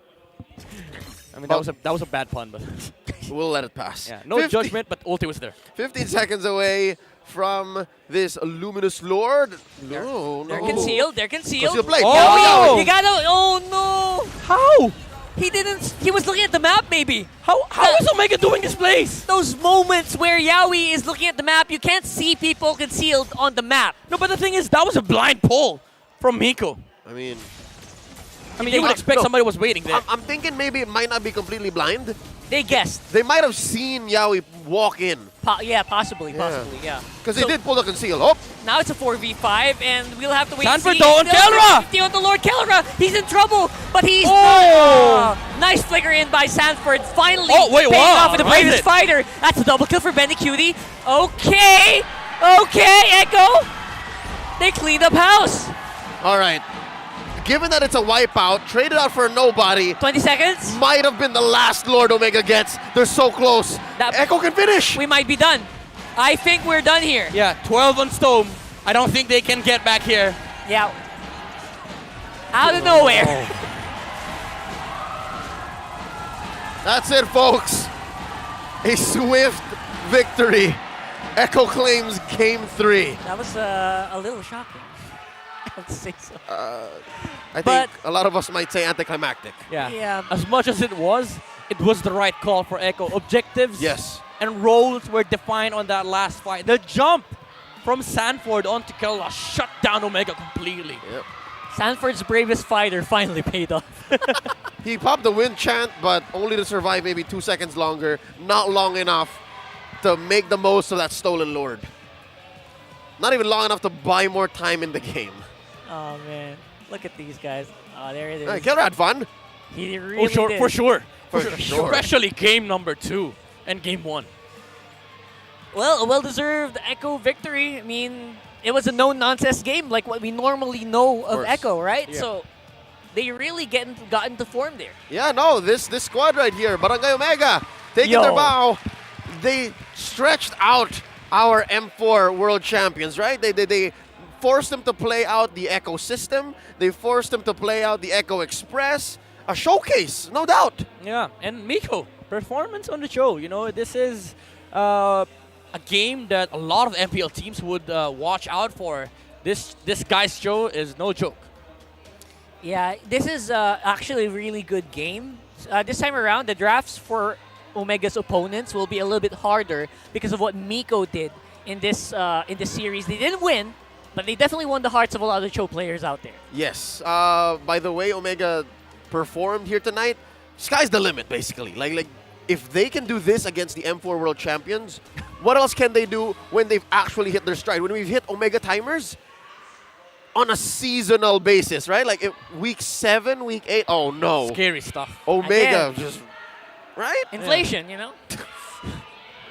There's a lot of hope, I'd like to just say, but that aside, great way for Echo to clean up. Like, Echo really did clean up their game 3. Yeah, it was like all business were serious, all objectives were met, and all the roles were fulfilled by the players. And this is something that we've always witnessed Echo do, especially when they're in their tenure in M4. Like, the Echo Express is kind of contained. Like, they always play around objectives, and those moves that they make, it's always converted into something even greater. And I feel like this is where Echo shines at the moment. Like, the amount of highlights that they bring, it is really, really scary because it translates into something. And we saw Game 3, there were no shenanigans whatsoever from the Orcas, and they were just they came in, got the blueprint, ordered what they needed ordered, and executed to perfection. Yep. And also, this shows that they're championship material. Part of being a champion is be able to adapt to situations. If you make a blunder in one game, you know what? You form up, you bounce back very quickly, right away get that double. Yeah, and in addition to just being able to bounce back, they're able to adapt. Like, there was a lot that Omega put on the table that Echo was forced to learn or pick up on mid-series. On the fly. On the fly. And again, with the way that Omega sometimes plays, I think it's Coach Panda of RSG State Philippines that put it best. Like, I don't know what they're doing. Sometimes, like, that's why I don't like playing against them. Unpredictable, right? Yeah. And by the way, one thing. Thanks a lot, Carl TZ. It won! Thanks a lot. It One. won. Carl TZ 0. Hey, but Cartesi won the series. I don't know. I guess, but I don't know how to judge that. still stands, you know. It's not boring if you win. By the way, on the stage behind us, it looks like Mara's gonna have a few words with Carl. I'm excited. He's on the table. For sure, that is gonna be a topic, you know. I wonder how Chessman is gonna deal with this. Yeah, like later, I lost a freaking tanks a lot. Are you guys ready for the interview? This is gonna be fun. I'm gonna be able to sleep at night. Oh no, his gears were grinding. He lost the game. I'm sure yours too. And again, I never thought the day would come out wherein Midnight would explain why Twilight armor is good on a Lancelot. He was forced to. I'm just doing my job. It was though, right? Yeah, it was. Yeah. All right, let's wrap this up with a nice little bow and throw it over to Marakin on stage. She's with Echo with their winning interview. Echo with another win. Congratulations. Wait, let me just put somebody on the spot. May comment kang sinabi na boring. Okay, paano yun? Game number 2, tinalo kayo eh. Gumana yung tank slot eh. Oy, wala pang death yun ah. So boring pa rin ba? Ano po, boring pa rin po para sa akin. Hindi naman ganun kalaki yung impact ng hero niya eh. Wow! Okay. Naramdaman ko yun ah. Pero okay, pero gumana naman. Di ko naman po siya hit. Ayoko lang kasi wala talagang damage eh. Okay. I don't know what else to say to that. Okay, then balikan na lang natin yung game number 1. Kaya sabi nila, yung game number 1, sa sobrang intense, parang buong series na. Tapos umabot pa kayo ng game number 3. How difficult was this series for you? And would you say na ito yung isa sa pinakamahirap na laban ngayong Season 11 para sa inyo? Hindi po siguro kasi feel ko po pag natapatan na yung same ng laro namin ng Game 3, feel ko masasabi kung sila yung nakatapat sa amin. Oo nga, anong nangyari sa game number 3? Kasi bumalik kayo sa usual lineup nyo and it seems like ang bilis nyong tinapos yun na. May konting giggle revenge, may challenge ka bang sinabi sa mga miyembro mo na, oy guys, di pa din lumagpas to ng parang 13 minutes ng ata yun ah. Ano nangyari? Anong nangyari? Naginit lang daw po sila. Sino sila? Point. Sino sila? Si Yawi po. Si Yawi. Sige nga, Yawi. Anong nangyari? Bakit nga ba? Sige nga, bakit lahat, ang dami niyong sweep. Actually, sa 4 yung na-sweep nyo. Pero anong meron na hindi nyo ma-2-0 ang mga teams that starts with an O? Nung game 2 po ata, gigil po ata sa akin si Miko eh. Ako po yung laging binibigyan. So, yun po. Mapansin ko lang po. Doon po, parang yun po yung play nila nung game 2. Hindi ko rin po expected yun na ganun po yung laro ni Miko. So yun, lakas niya po. Anong message mo sa kanya? Pagpatuloy niya lang po. Ipagpatuloy. Ay, behave mo na ngayon ha. Congratulations once again to Echo with another win. Go ahead, you may now bow. Nasan yung drums natin? Drums! Let's make some noise. Congratulations to Echo. At ayon kay Carl TZ, well, hindi pa rin siya approve sa Tank-Salot. Siya nga ang nagpalakas sa Lancelot. Tignan natin kung meron bang ibang koponan ang makakapag-impress sa kanila with the Lance. Himayan natin ang ating laban at balik na tayo sa ating casters. Pasok. I'd say there was a lot more, I think, Echo wanted to say. But you know what? Congratulations and GG well played to Omega. As Yawi said, just keep at it. Keep at it, Miko. Keep going. That was definitely quite the performance. Now, with that being said, besides the fact that Echo are having hard times beating or sweeping teams that start with the letter O, I think there's a lot more that went into this matchup. Again, Game 1 went 26. Yeah, right? Game 1 went 26 minutes. Game 2 was tough for them. But Game 3, though, was clean. Midnight, if you may, please tell us exactly why Game 3 was clean for Echo and what they did right to take the series down. Well, it was because of the fact that Echo, again, the Express turned into the Echo system. They played systematically, and the approach was pure methodical up against Omega, and the punish was there. Also, pressure was also a detrimental factor as to how Echo was able to establish an insane amount of lead in the early game. These are the things that we're going to be looking at here in the post-game analysis. Now, when I said pressure earlier, I'm talking about the early flicker by Mako on the early game. Again, this held the momentum for Omega for 2 whole minutes because they're not able to utilize and capitalize the fact that they have a Valentina, a Ruby, and a Martis up against a Fredrin. It was the other way around. Carl TZ was the one pressuring Omega into going back. And that happened twice, by the way. There were 2 times that Carl TZ went on to Miko. Once, the first one, he did not die. Second time, he did die on the Ruby. And that stopped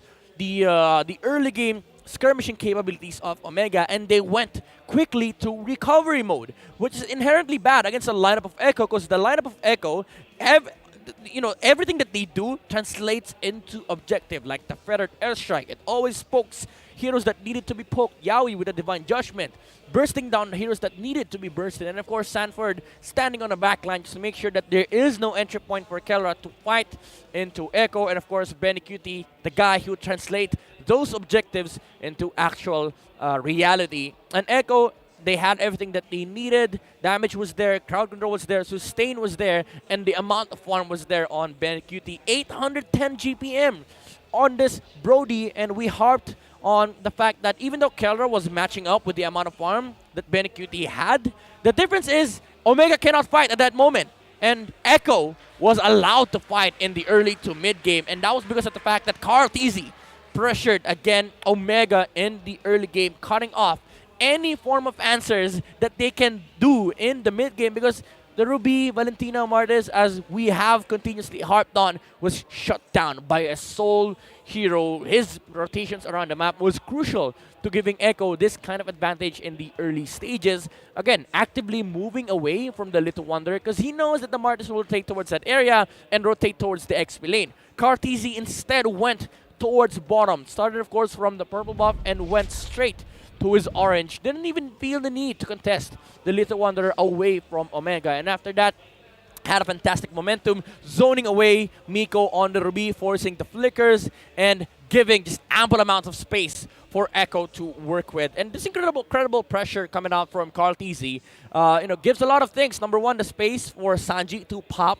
his feathered airstrike, room for Sanford to go for the back lines, because Omega, all their eyes are set into the Fredrin. All that they're looking at is the guy walking in front of them, and the amount of CCs that he provides in the fights also just makes the room much larger for Echo to be able to capitalize on these plays. And again, every single target that they see gets pulled out by Yaoi.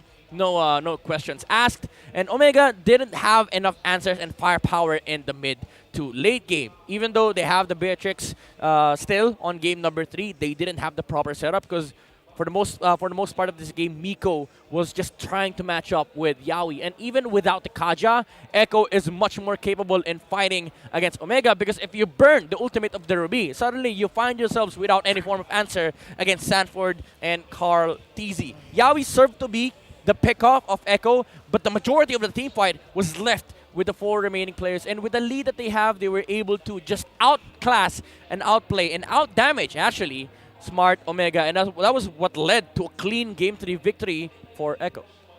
That last one, I love that Sanford actually saved that flicker, by the way. Yeah. Those are the very small things that maybe if Kelra survived that would have been a different story.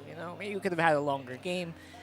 But yeah, I loved Omega in that game. Yeah, no, even if. Now looking at it in hindsight, I did mention that a team like Smart Omega is okay drafting around Kelra, but if Echo, any team actually out there is able to break that down and force you to play as a team, things like this happen. Game 3 happens. Because game 1 and 2, Echo really didn't do that. Game 3, they were like, yeah, you know what? It's game time. It's over. Yeah, they put a game face on. Hammer on the nail. Yeah. Yes, let's do it. And let's clean house. And they forced Omega to play around it. Omega could not respond. That's what happened. That's what I saw. Yeah. It was hard for Omega to answer back because at that moment, the Echo system and Echo Express was just too much that they don't have any answers to, to give back to Echo, and it just shows how dominant still Echo is. Even with, not having perfect record on the sweeps, it's a different level altogether. And if Echo's trying to go, this is the right direction to do it. Yep. Hoping for better games for Omega, but on behalf of Midnight and Rockhart, my name is Leo at your service. Throw it over to the stage with Marakino. Hot takes and even hotter matches ang hatid sa inyo sa unang araw ng Week 4 of MPL Philippines Season 11. We saw how Bren Esports emerged victorious in the battle of the world champions against Blacklist International. Few was on point with his counter initiation, helping his team get their 5th straight sweep. Meanwhile, kahit gumana ang tank slot, hindi pa rin impress ang god ng Lancelot dito sa Pilipinas na si Carl TZ, as Echo still remained victorious. That 6th straight win for our defending world champions. At hindi lang yan, meron pa tayong 3 sunod na bakbakan na hatid namin sa inyo bukas. Kaya huwag kayong mawawala. Once again, thank you to MPL fan and designer Jan Joseph Laida for this beautiful outfit. And I'll be expecting all of you tomorrow. Muli, I'm Mara Aquino na laging nagpapaalala. Sa harap man ng pagsubok or tagumpay, huwag kalimutan, itaas ang lakas. Keep it good vibes, everybody, and see you tomorrow.